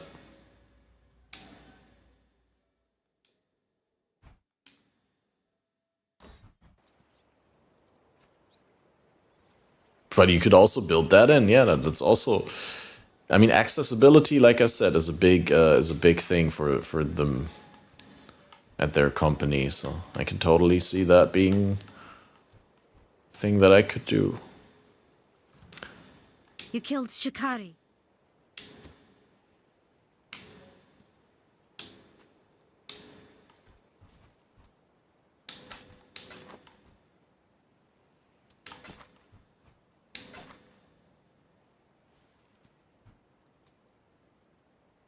I feel like I need to transmute the bow because I could be getting a better flat damage than what I have on my current bow.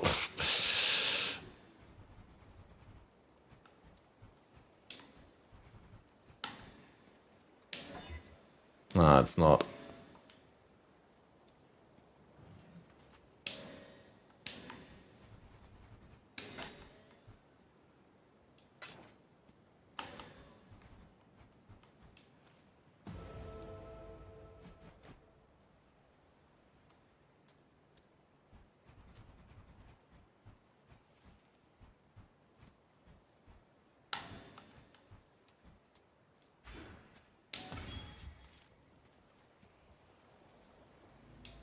I'm curious whether Clever Thief and the Instant Leech Mastery will actually allow me to drop the Mana Flask completely, even on single target.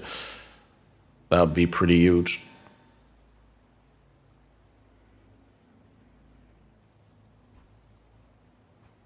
Let's quickly go tunnel and do the lab trial.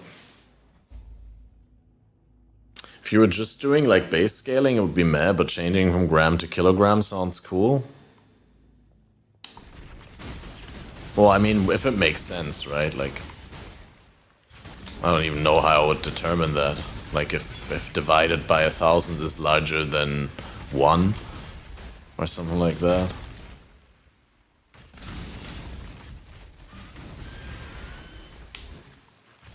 Or is larger than 2, I guess, like until 2 kilogram, probably still going grams.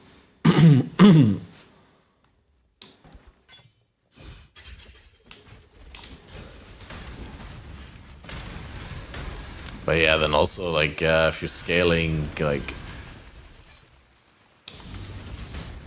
136 gram, then you're never gonna have, like, a nice round amount of kilogram.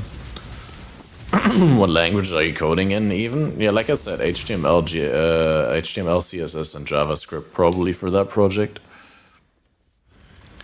Yo, what, Adelant? How are you doing? Podcast next week or after reveal? Probably after reveal. I mean, I'd like to do one next week as well, but might just not be able to. But definitely after reveal. Because next week I got an internship. I am going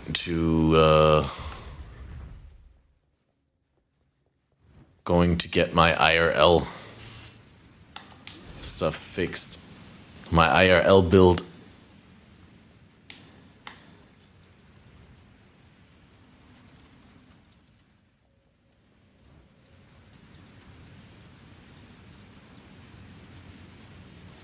One kilogram, 217 grams. Ah, dude. I should just not talk when I'm playing.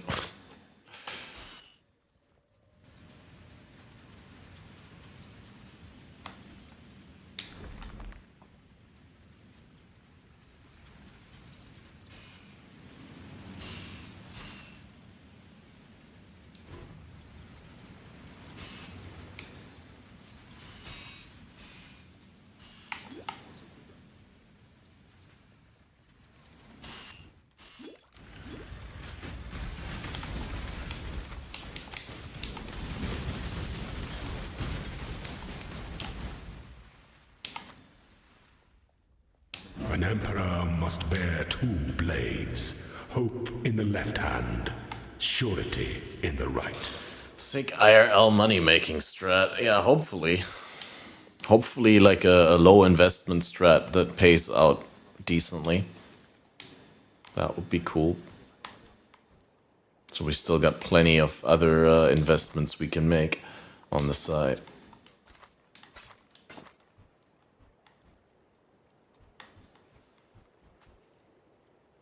Yeah, that's the dream.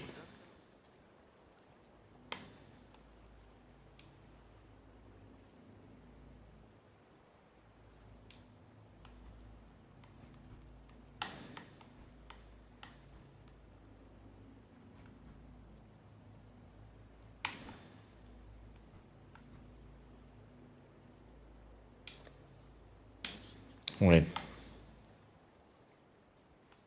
Hello. Exile? Do you not have the Immortal Syndicate Scattered in... across the plains and mountains are small fortifications I believe to be immortal. Because the quest log doesn't say it, so I assume that in Ruthless you just don't get Immortal Syndicate in Act 9. You're in the Vestiri Desert, but she just says in Act 9 that she wants you to help her find the Immortal Syndicate, but then you still have to play until maps before you can actually get the Syndicate. Is that how it works? I think that's how it works. Ah, guys, I need to quickly reload the vape. Oh, that's actually empty anyway, because it's been standing there instead of being plugged in. But I do need to look at my phone real quick because I heard a message coming in earlier, and probably someone might want me to respond.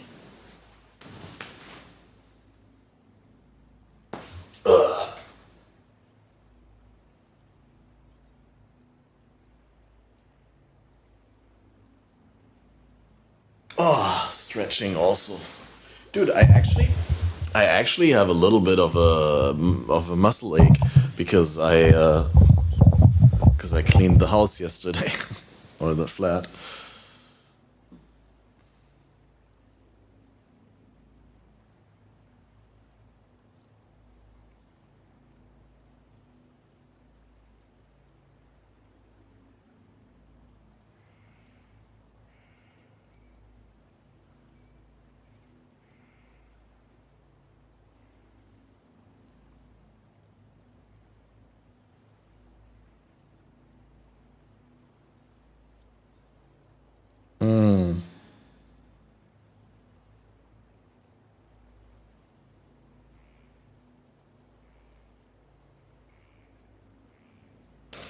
Alright, okay, WhatsApp still.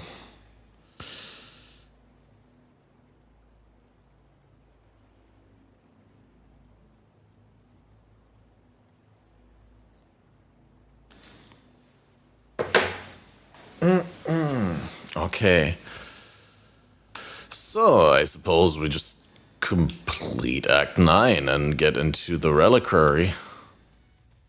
I mean, I was really hoping that we would craft the bow upgrade before we try. This entire mountain is one gigantic corpse. Your Bane build is in white maps, and you don't have Syndicate in white maps yet? Or I guess they don't have like a base spawn rate, but you need to invest in them or something like that. I swear, once we read over all those Ruthless changes, but I just haven't in a while. And I haven't played it. I played in the Ruthless Early Access, I played until end of Act 4 and died, and then I played a full Ruthless run with SOS when Ruthless came out. Like, I played 2 maps with SOS, but I never, like, went further than finishing acts in Ruthless.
haven't even thought about food.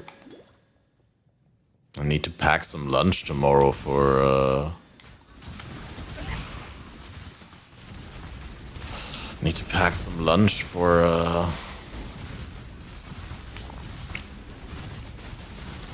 the day. I think I might still boil some rice later, and I can do like an oven tray with some chicken that I bought yesterday and some veggies. Probably needs tree investment.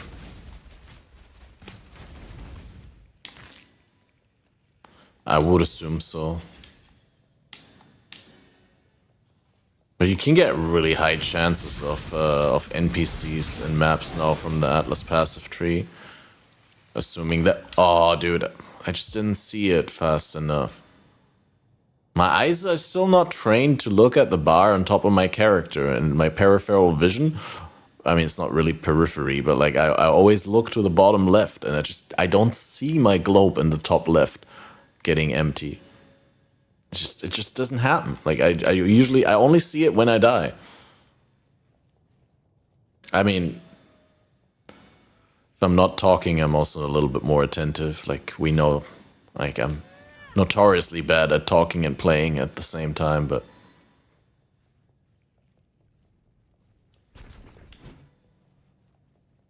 I mean, non-ruthless, like when some guy in Global who was used to ruthless freaked out that you just had it naturally.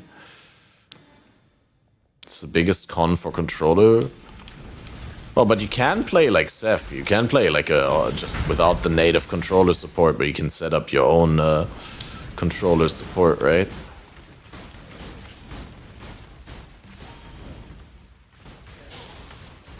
And then just play the regular game.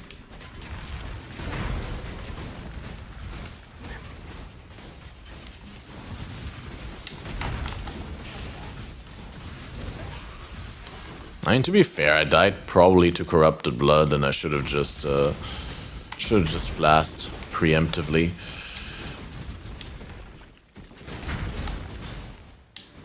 Doesn't change where your health is? What do you mean? No, if you play with the mouse and keyboard UI, that's what I'm saying. Or are you playing on console? Because if you play with the mouse and keyboard UI, you have your health where it is usually, right? And then you just use the, third-party controller support. Well, like I said, you don't use the in-game controller support, but you pretend to the game that you're still playing with mouse and keyboard, but you actually use the third-party application to set up controller support. Check out what Zephyrion does. I think Zephyrion has like a ! controller command on his channel and like an entire video on how he set things up for himself.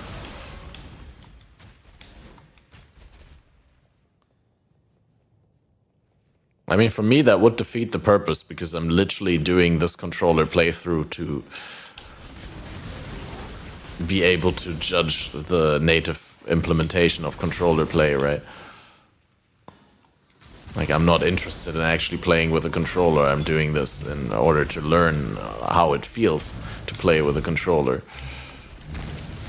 And I feel like most people would not go the third-party route, but if, like, your straight-up preference is controller, then you might want to check out the third-party solution for that.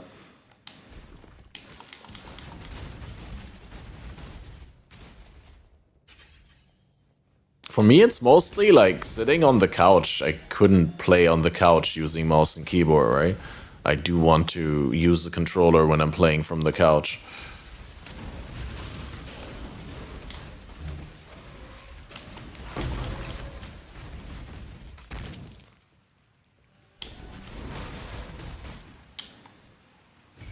Nice, another +1 explicit. Sometimes I tire of this job.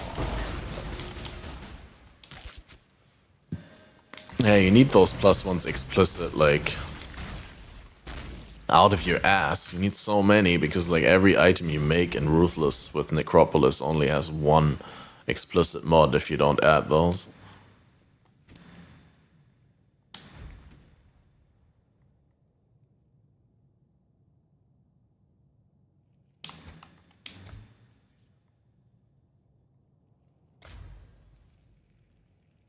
Wrecker of Days would be proud of me. Probably.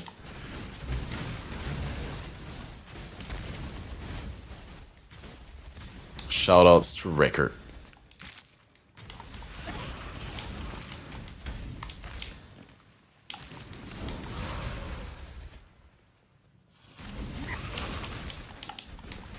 I also completely get their approach now, where they take like 3 days to complete the campaign on League Start on controller. Is like, yeah, I get it now, because playing on controller is just a chill vibe. You don't care about progressing fast and all that. You just care about fun moment-to-moment gameplay.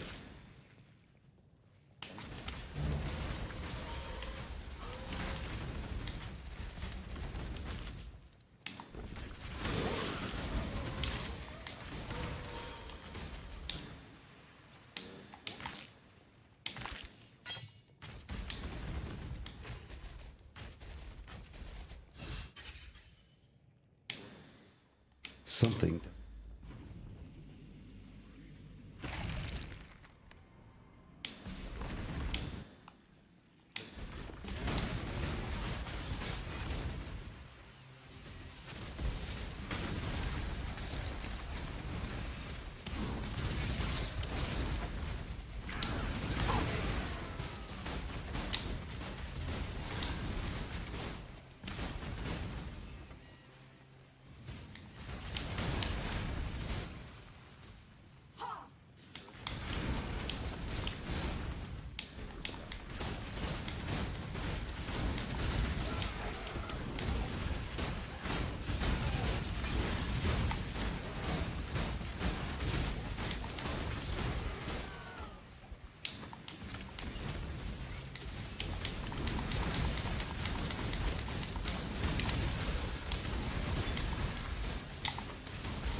Hey, another +1 explicit. Now, moving up in the world. It's a ripe one. Now I'm actually unsure. Should I try and make that ring, or should we try and make a 5-link chest piece? Another +1 explicit, dude. We might be able to make 2 items instead of just 1.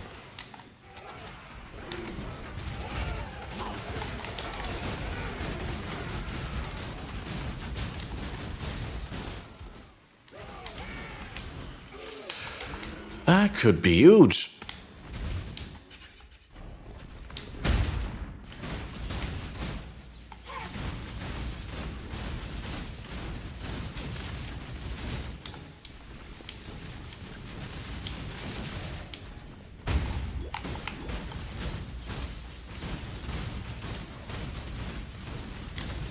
I think tomorrow I want to buy also, like when I come back from the internship, I'm probably going to buy a proper lunchbox, because I don't think I have anything good to transport a lunch in. Like I need like a really good airtight container, like that seals properly to avoid spillage.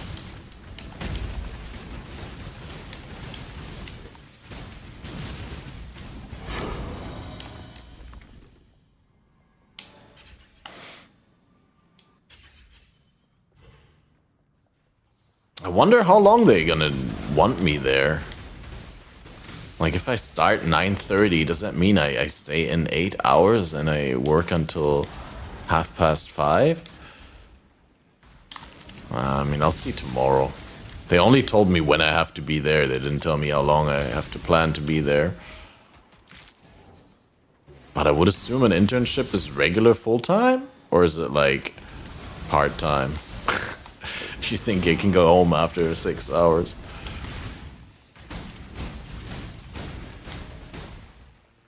I mean, to be fair, I can probably look at my email tomorrow, and hopefully I have the confirmation that I get the apprenticeship in the other place, and then I could basically quit the internship right on the spot if I want to. But I'll probably do the honorable thing, and I'll go to the boss and be like, hey, this internship that we're doing with the goal of evaluating whether I'm going to do an apprenticeship here, I'm probably not going to do the apprenticeship here because I already got a spot for that. But I want to finish the internship. I want to, you know, do good work here and learn to know you guys. And I don't know. Or do you reckon they are just going to say, well, if you're not going to start the apprenticeship here, then don't even bother. What value is the internship to us, right? I don't know. I'll have to see.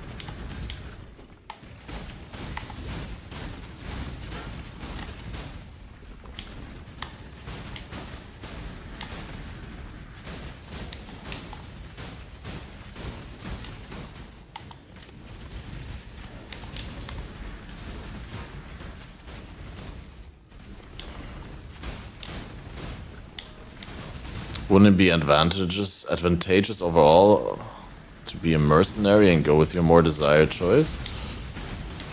Yeah, absolutely. But like, I can only go with my more desired choice if that is available to me. So right now I can't cancel the internship because I still don't know whether my more desirable choice or desired choice will be available to me, right?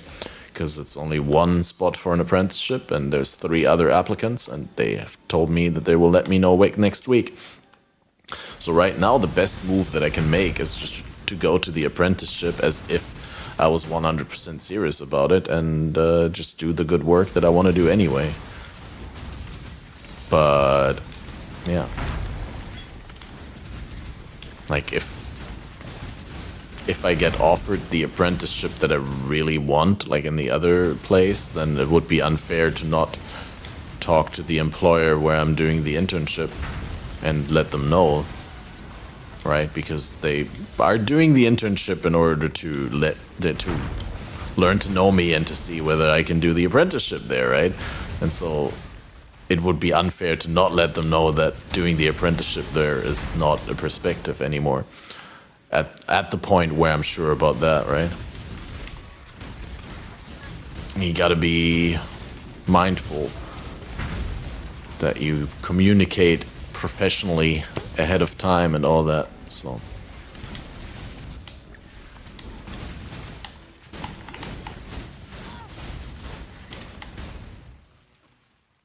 I honestly don't think I am going to cross streams with them again, as you say, but still.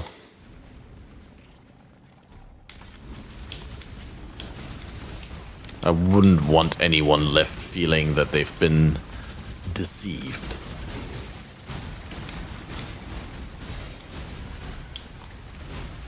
Or treated unfairly in any other way.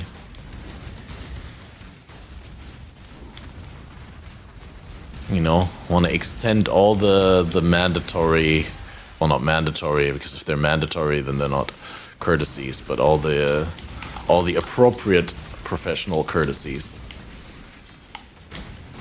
Adequate, I guess is the word.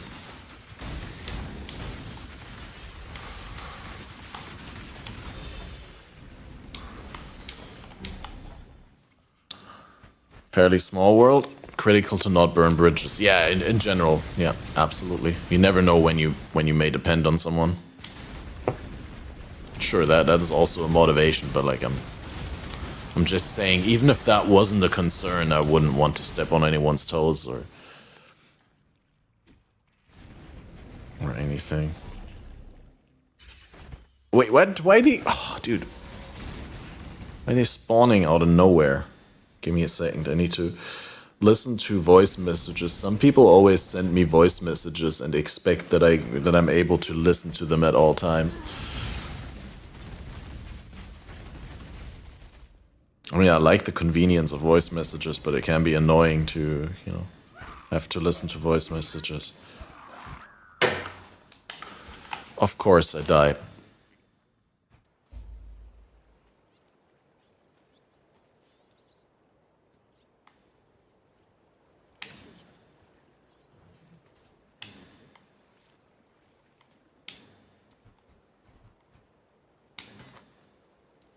Ooh, 22 attack speed.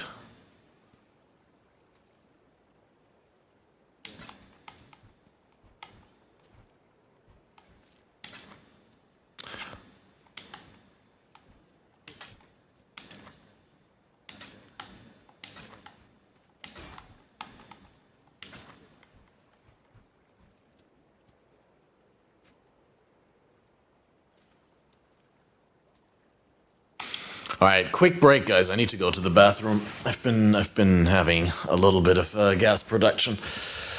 I'll be right back, guys. We haven't had a break in a while, so it's probably fair to do a quick 5-minute break. Get yourself a drink, get yourself a snack. Don't smoke the crack, and we'll be right back.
Yo. I realized that there was a video that I wanted to watch on stream with you guys. That's up now. So let me quickly bring that up and watch that together.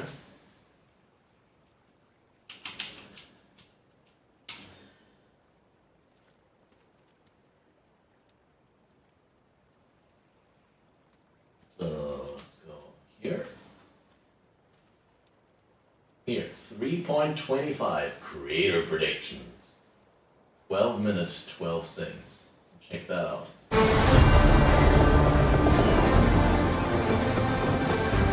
Hello mate, with all of the theories, mystery and hype surrounding GGG's expansion for Path of Exile 3.25, the Settlers of Kalgur, I reached out to a ton of my favourite PoE content creators and...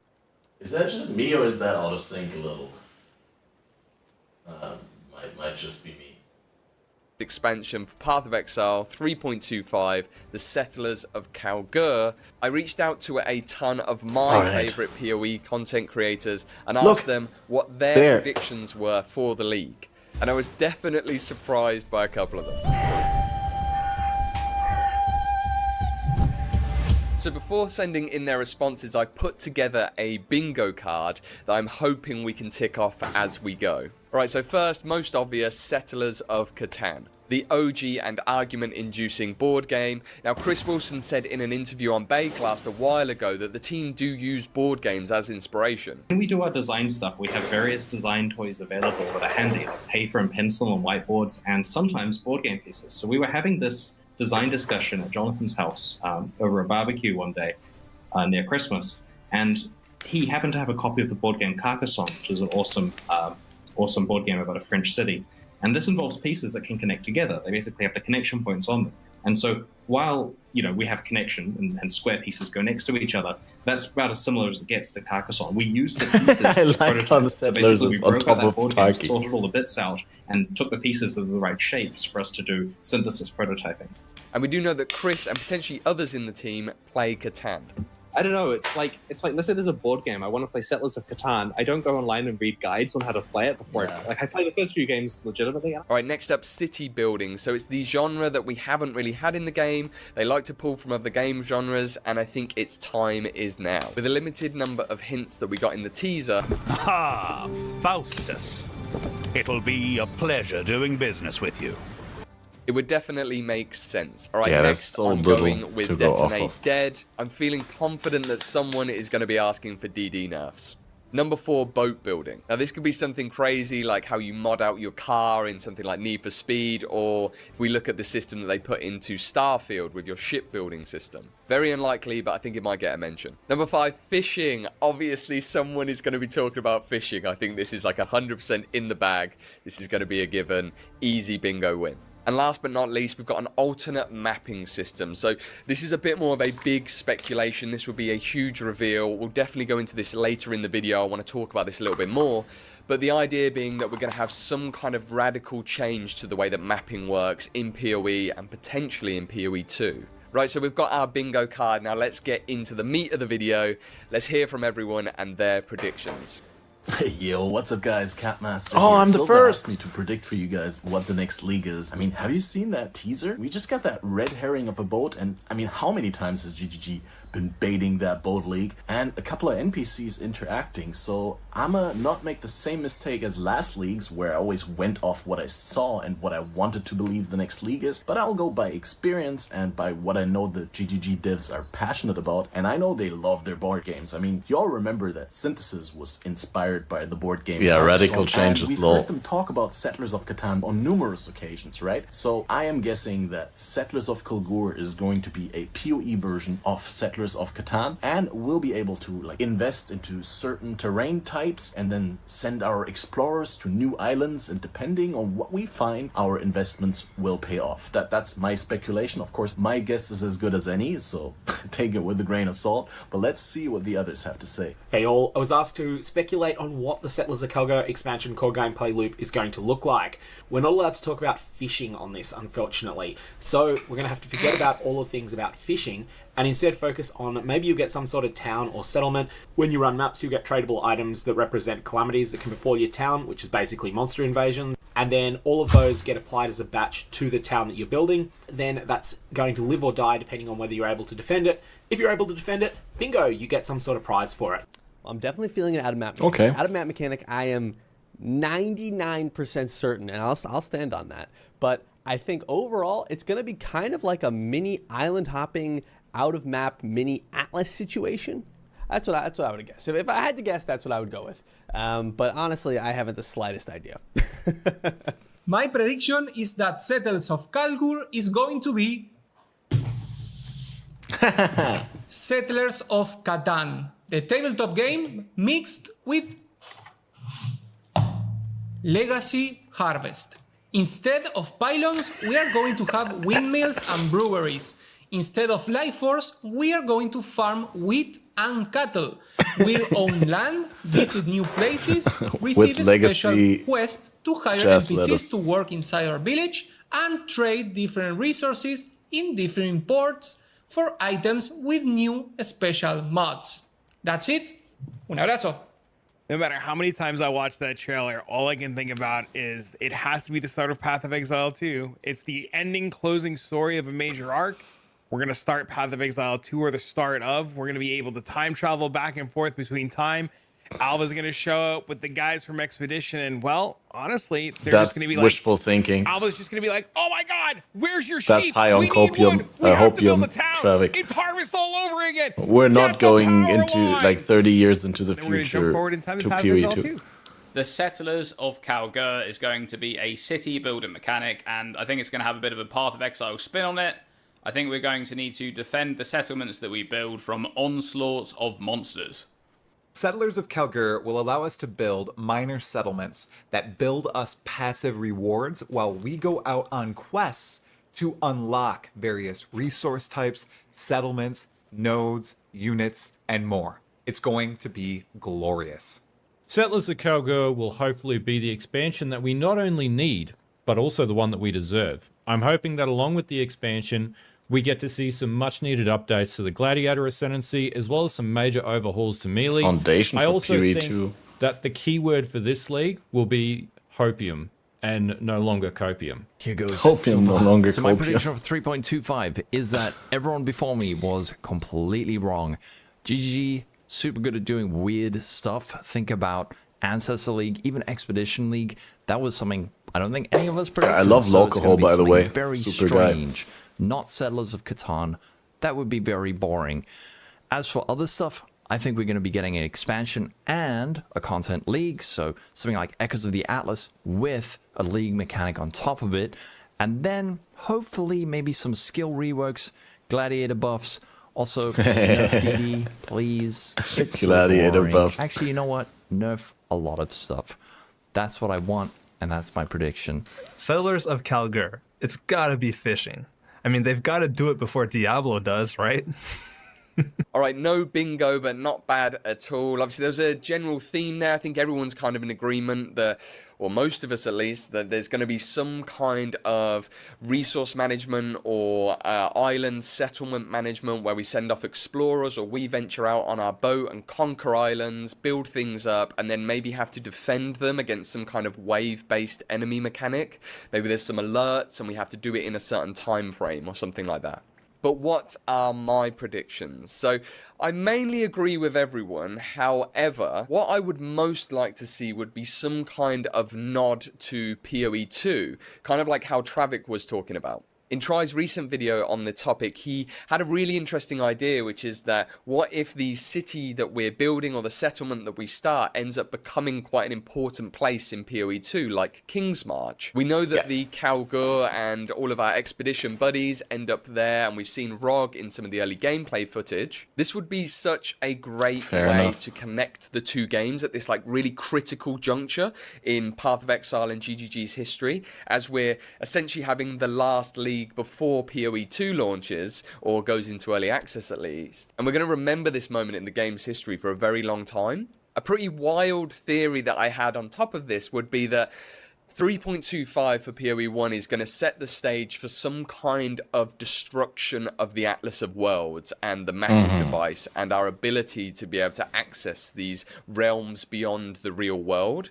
This is what will start the downfall of what will ultimately become a very different mapping system in PoE 2. We know that they want to make PoE 2's endgame a lot more grounded. You're less like a uber god deity killing machine and more of someone that's existing in the real world. So what if you were no longer traveling through realms and portals, but actually traveling around the world beyond the continent of Rayclast and around Rayclast, conquering new places and exploring I think in new Endgame islands. you'll still I think totally this have would portals. set up a really interesting long story arc for PoE 2 where as the players over many patches, many leagues, many expansions, we are rediscovering the ability to access the Atlas of Worlds, and the Atlas of Worlds becomes a new frontier that we get to find and discover together. I'm going out on a limb here, and I think that the GGG live show for PoE 1 and PoE 2 will somehow combine the two together. So with the announcements of PoE 1, we'll get announced the league and everything that's happening there, and then they will use that same kind of boat sailing mechanism to explain to us how in PoE 2 we're going to be getting an entirely new mapping endgame system where we're sailing around using our boat to do so. It might just be the PoE 2 endgame reveal that we've been waiting for a long time. Now, this obviously is pure hope. As Jorgen was saying, this is massive hopium, but I'm excited for it. And it's a bit of a wild theory, and maybe it will happen. Or perhaps, like Alcohol, you think this whole Settlers of Catan thing is a complete bait. We're not even going to be getting a boat league, and it's going to be something completely different. The and boat GGG are thing gonna is a subvert bait, our expectations. 100%. I'm very curious to hear what your thoughts are, what your predictions are, your theories. So let me know in the comments below. On the channel recently, we have done a full Incursion redesign for PoE 2. We're calling Incursion 2.0. It's a fun idea, as well as, of course, we have tons of Ascendancy class design ideas that we've been doing. We had a recent battle with Try, and we've got another one with Try and Dreamcore coming up. So hit like, hit subscribe if you appreciate this kind of content. It massively helps me out, and I would really appreciate it. I want to give a huge shout out to everyone that jumped in, all of the guys that got involved, sent in their clips and let us know their predictions. Ever since I started the channel, it's been like a huge dream of mine to sort of obviously connect with some of the creators that you and I both love. So if you're not familiar with these guys, definitely go and check them out, check their channels out. You'll be familiar with most of them, I assume. But if not, all their links are down in the description below. Alright, for this video, that is it. Friends, exiles, thank you very much for watching. Yeah, so shout out, this is Silver XYZ. I'll just link the video.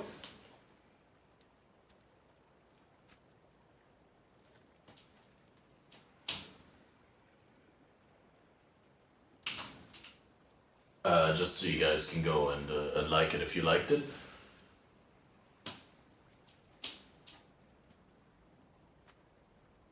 And now, back to... but I also have to go in like 20 minutes max, I think. Yes. I'ma have to skedaddle out of here. Cause my Damon B-Such is arriving.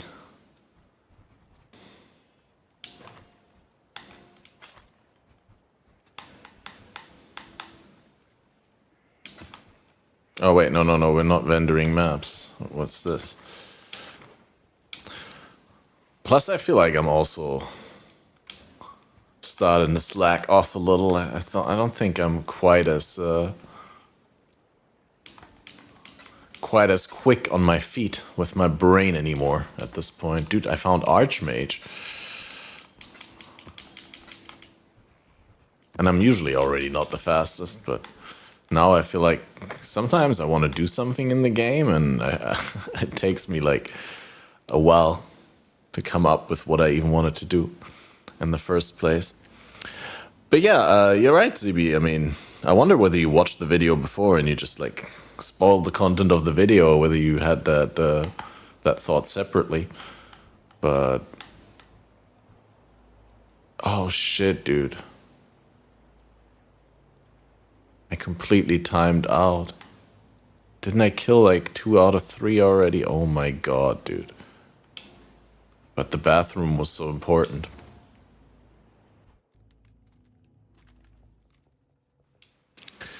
Yeah, I mean, could have peed my pants instead and done the boss.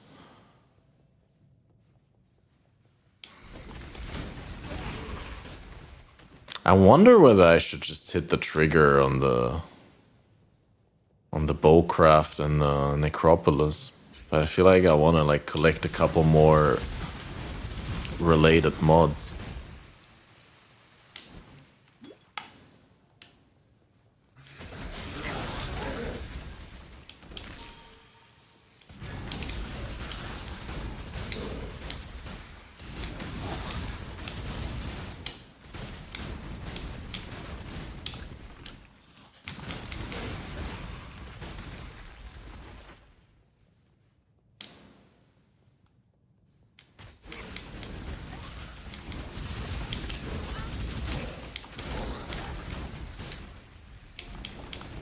Oh. Dude, all the time. I die to bleed all the time because I can't see it in time. I have a bleed immune flask even, but the thing is, it's so complicated to press the flask with controllers. I guess I need to muscle memory just like the back flap that I have for the life flask. But it's, if you do the default control, you have to move the finger from the directional like joystick on the left to the D-pad, and it's just so awful. That was my biggest complaint about when we played PoE 2 on controller on the PS5, because then we didn't have these special controllers with... how do you call the things in the back again? I keep forgetting. I always call them back flaps, but I know that that's not the right name.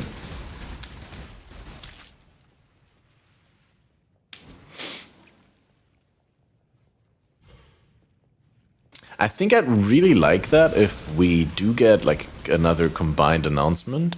I mean, at this point, they're kind of set on doing these anyway, right? Like, we're definitely going to get a PoE 2 announcement with the PoE 1 announcement at the same time. Or you think they heard the prayers and like...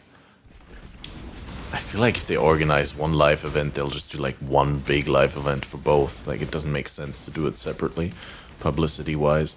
Because you want to expose the people who are only there for PoE 2 to PoE 1, just in case they catch an interest and vice versa, right?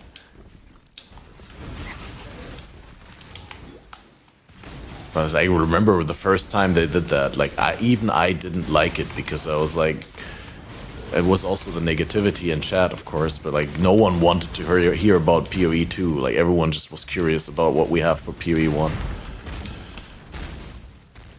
Nah, the majority of the announcement is always about PoE 1. Like, I mean, the Q&A is always about the new league, right? Like, for the most part. I guess they do a couple of PoE 2 questions as well.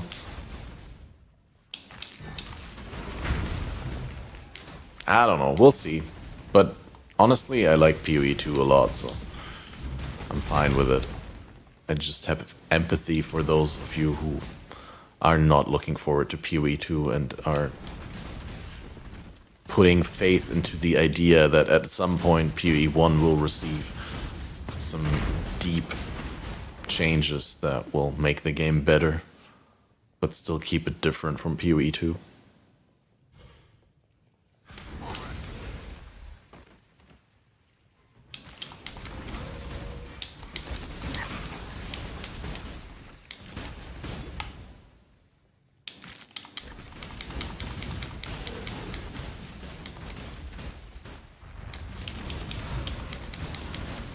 Now then, you're interested in what they're doing with defenses for the upcoming patch or in PoE 2 in the long run?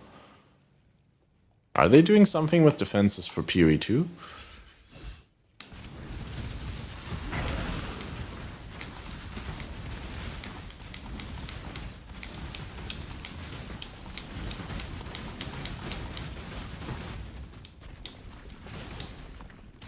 In the spoiler we saw verse determination. Determination is nerfed? Wait, what? Oh, in one of the... yeah, I got it. Okay, well that's good, right? Like, if they make it again so that determination and grace are not mandatory but optional, that frees up reservations, potentially lets people invest those reservations offensively instead.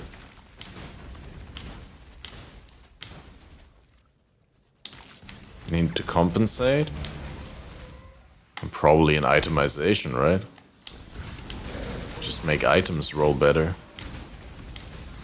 And higher armor values.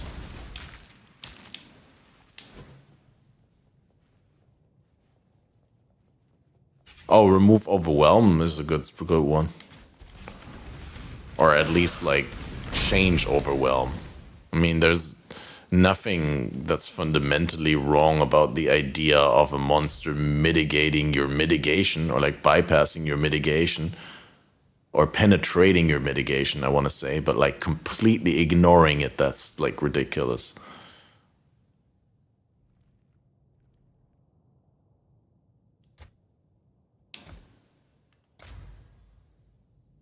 If they only nerf determination grace, then fist taking us will be more overload than is now. Yeah, absolutely, no.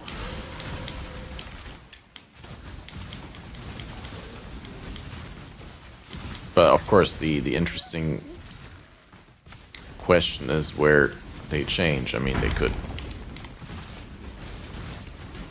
nerf monster fist damage numbers, as well as make the availability of armor from other sources bigger, introduce clusters on the tree, make items stronger.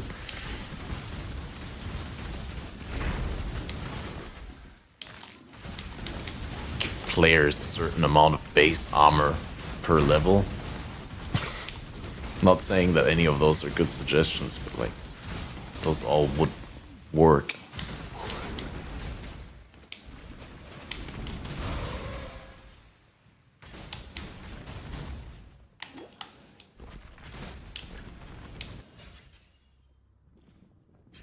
Something doesn't.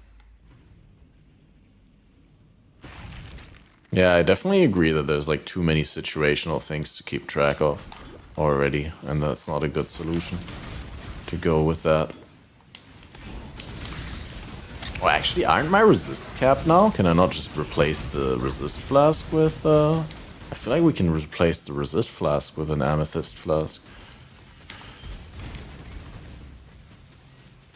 Ah, it's still not capped on cold.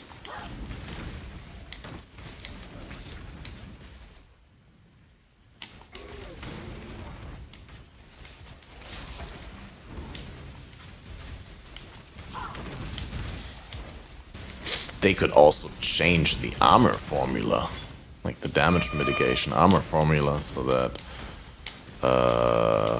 there is a... Hey, wait a second, I need to go and open the door.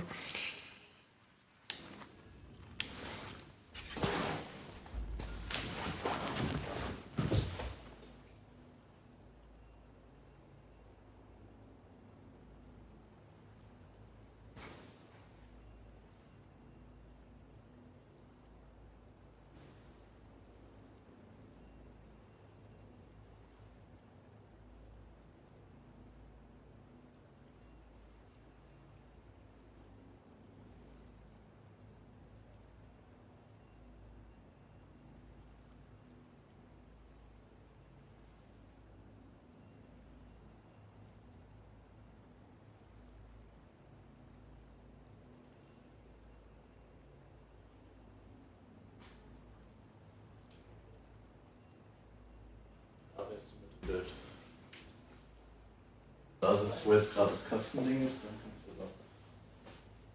Und hören wird man dich vermutlich auch. Aber ich muss kurz diesen Boss machen, weil das ist voll weit dahin zu laufen. Und wenn ich jetzt da aufhöre, muss ich wieder am Anfang anfangen. Alles gut, kein Stress. Alles gut. Alright, guys. Where were we? Like LE, but not for PoE. Yeah, I like LE for what it is, but like I don't see it as a replacement or like even like super strong competition for PoE. I think it's just like another great flavor to get into. It's a fun game, but it's not Like you said, they do a lot of things interestingly, but not necessarily in a way that I'd want for PoE to copy. I kind of enjoy it in the context of LE, but I probably wouldn't enjoy a lot of the things in the context of LE. I agree, ZB.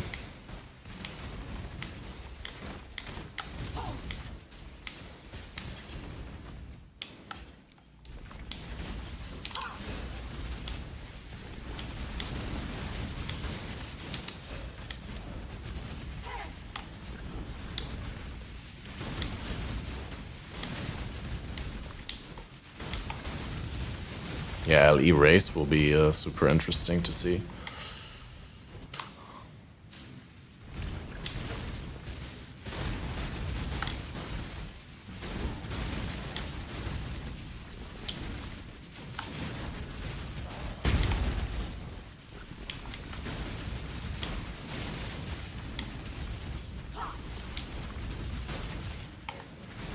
Somehow I'm not dealing as much damage as I thought I was.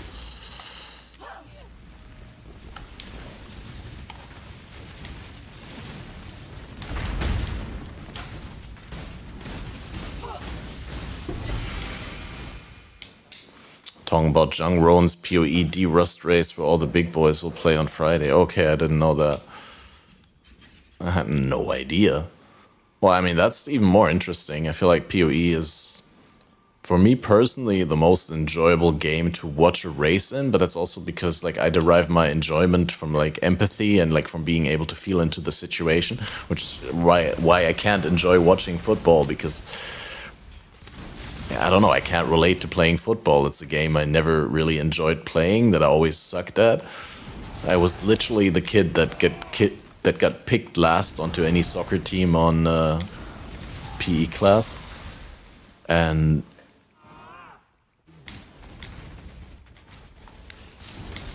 I don't know, I'm not good at basketball, and I didn't have a lot of fun or get picked there a lot either, but I'd play basketball in a heartbeat over playing football. I just... Anyway, what I'm trying to say is, like, it's not as fun for me to watch it because I can't feel myself into the situation as well. But if you put me in front of a bouldering world championship, then I can watch that and, you know, not even notice 90 minutes or longer pass by. And all of a sudden I'm like, oh, where did the time go?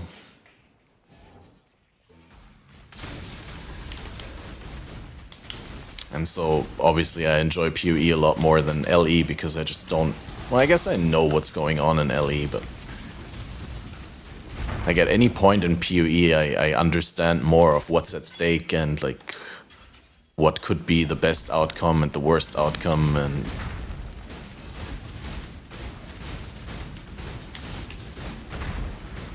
more in and outs.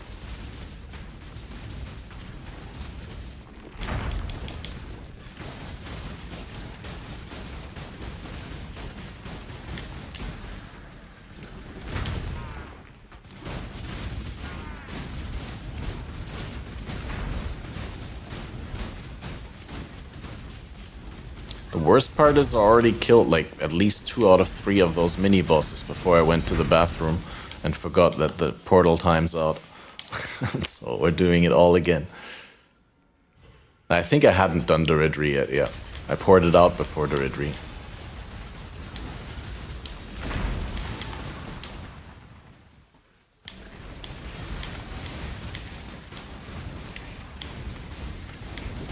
So what's the theme of the D-Rust race on Friday? Like, it's just literally D-Rust. Like, it's just getting people to stop being washed up. Or does it have like any special rules? Any mods that makes it harder, or any honor code or something like that? Any fun twist on the game?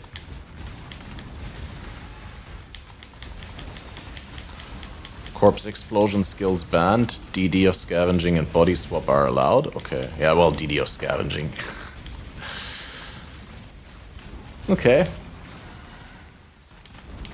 So everyone's gonna play Archmage.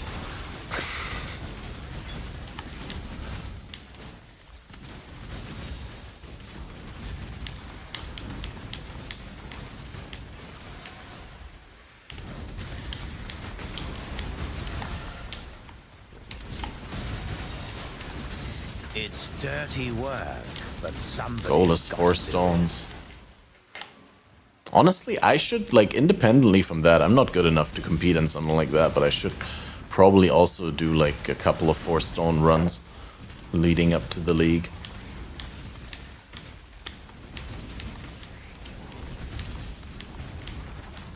How long does it take? 2 days?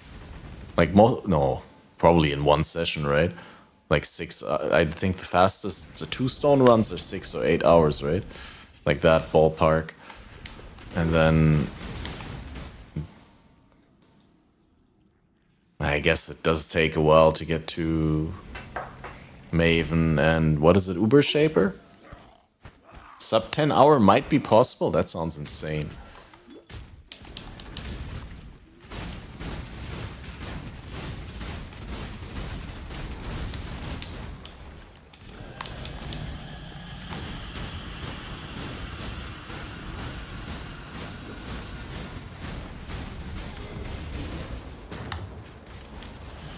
Alright, it's Uber Elder. Right, so you only do Shaper, Elder, and then... Yeah, exactly. Yeah. See, that's how washed up I am. I don't even know where you get the 4th stone. I guess the 3rd stone. Or do you do Uber Elder before you do Maven?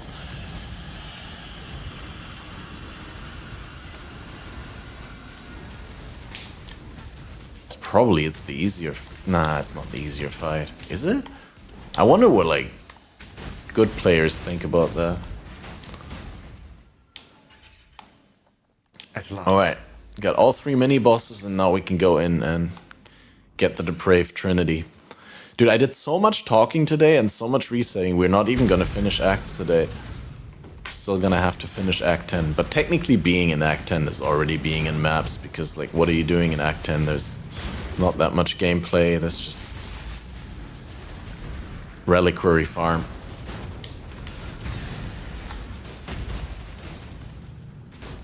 Get Maven fast. Maven is easier for good players because less RNG. That's true. Like if you are playing mechanically correct, you can basically survive infinitely in Maven even with bad damage.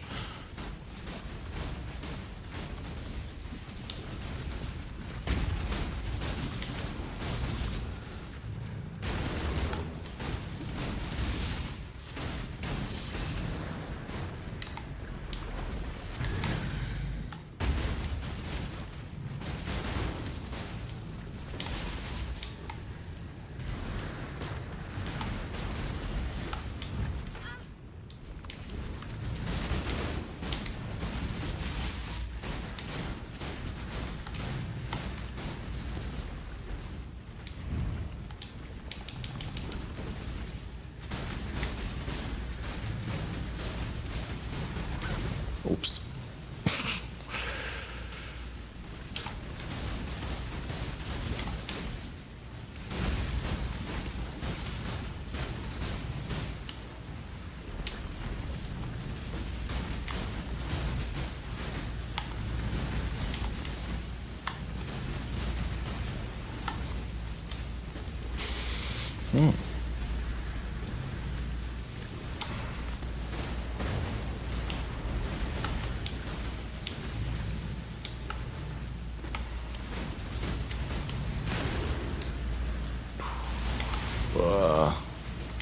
I'm standing in all the puddles.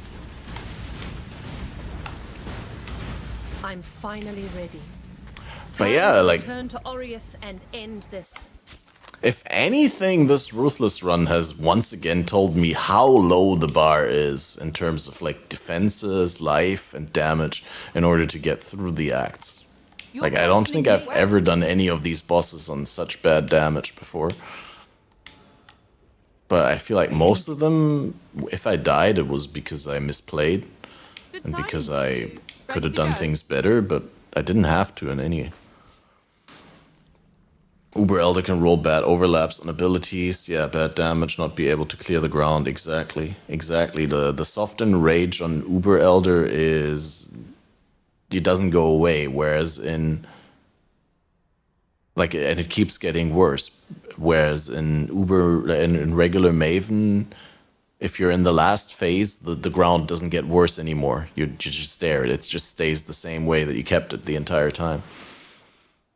Maybe you can roll bad map bosses, but most outliers have been nerfed in that pool. Yeah, I guess that can be like really unfortunate combinations or sequences where like the way that the abilities interact or work together, like I guess you can get pulled by like a Brutus or something like that. I don't know. I don't do Maven often enough to know. But yeah, hey, we made it. We're Act 10. And I still didn't get that bow. Should we quickly, just before I end things, we want to go into the necropolis and take a look at what I have in terms of corpses for the craft. I got a ton of explicits again. We can definitely make that ring. None of these increased chance of modifiers is useful for my bowcraft though. I love how I only have elemental scarcer, lightning scarcer, cold scarcer, everything scarcer but not increased chance.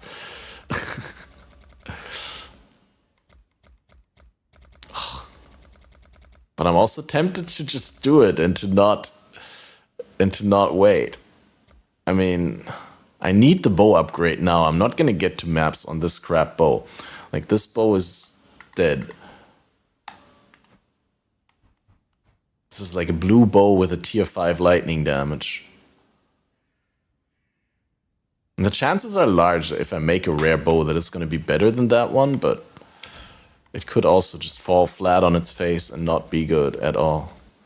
I think we're gonna go minimum linked sockets on this one still, so that we have at least a 4-link when we make it.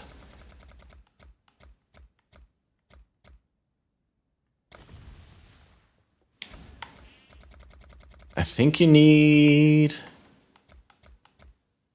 How many do you need? I've never done this. Wait. I need to look at the craft. So if we do weapons, we do bow, and then thicket or highborn. I think highborn, right? Over thicket, because you get the increased elemental damage implicit. So 6 explicit modifier max, minimum 4 linked sockets, increased chance of cold, physical scarcer, resistance scarcer, modifier tier rating. Alright, yeah, we don't have anything else to throw in. We'll just do it. We'll just do it. Just press it and pray for the best bow that the game can give me at this point. That you may empower a bow the mighty lion eye would be proud of. Oh, it is triple elemental damage. I think that's better, actually. Yeah, that's clearly better than the one that I'm using. Only used 1 5-linked socket. I didn't want a 5-link. I thought I want to save the 5-link ones for... Did I use a 5-link? I thought I only put 4-linked ones in. But yeah, I didn't want a 5-link because I don't have like 5... I want the 5-link on the chest piece that I'm going to make later. That's basically the idea, because I'm going to change the bow as soon as I get a better one, and then I don't want to be stuck with the sockets. So I'm going to take the precision out here.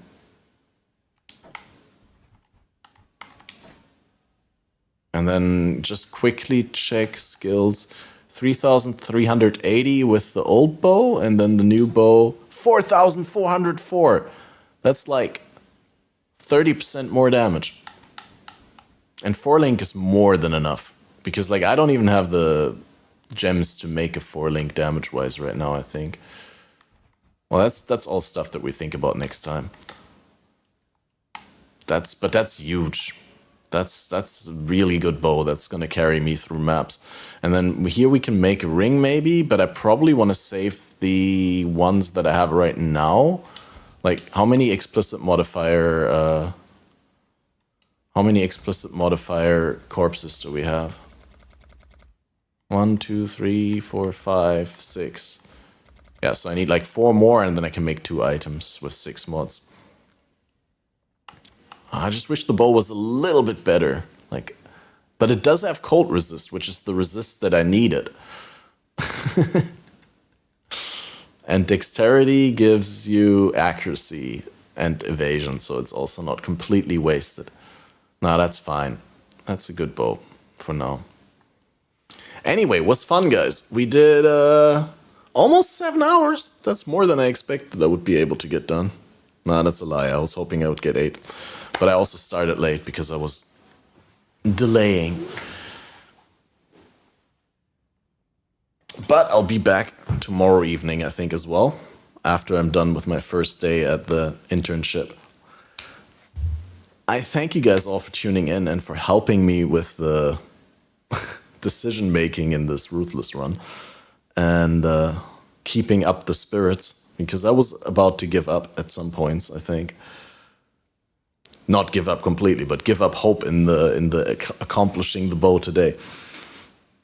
And yeah, definitely massive thanks again to the people who gifted subs and renewed their subs. And I'll see you tomorrow. Bye bye.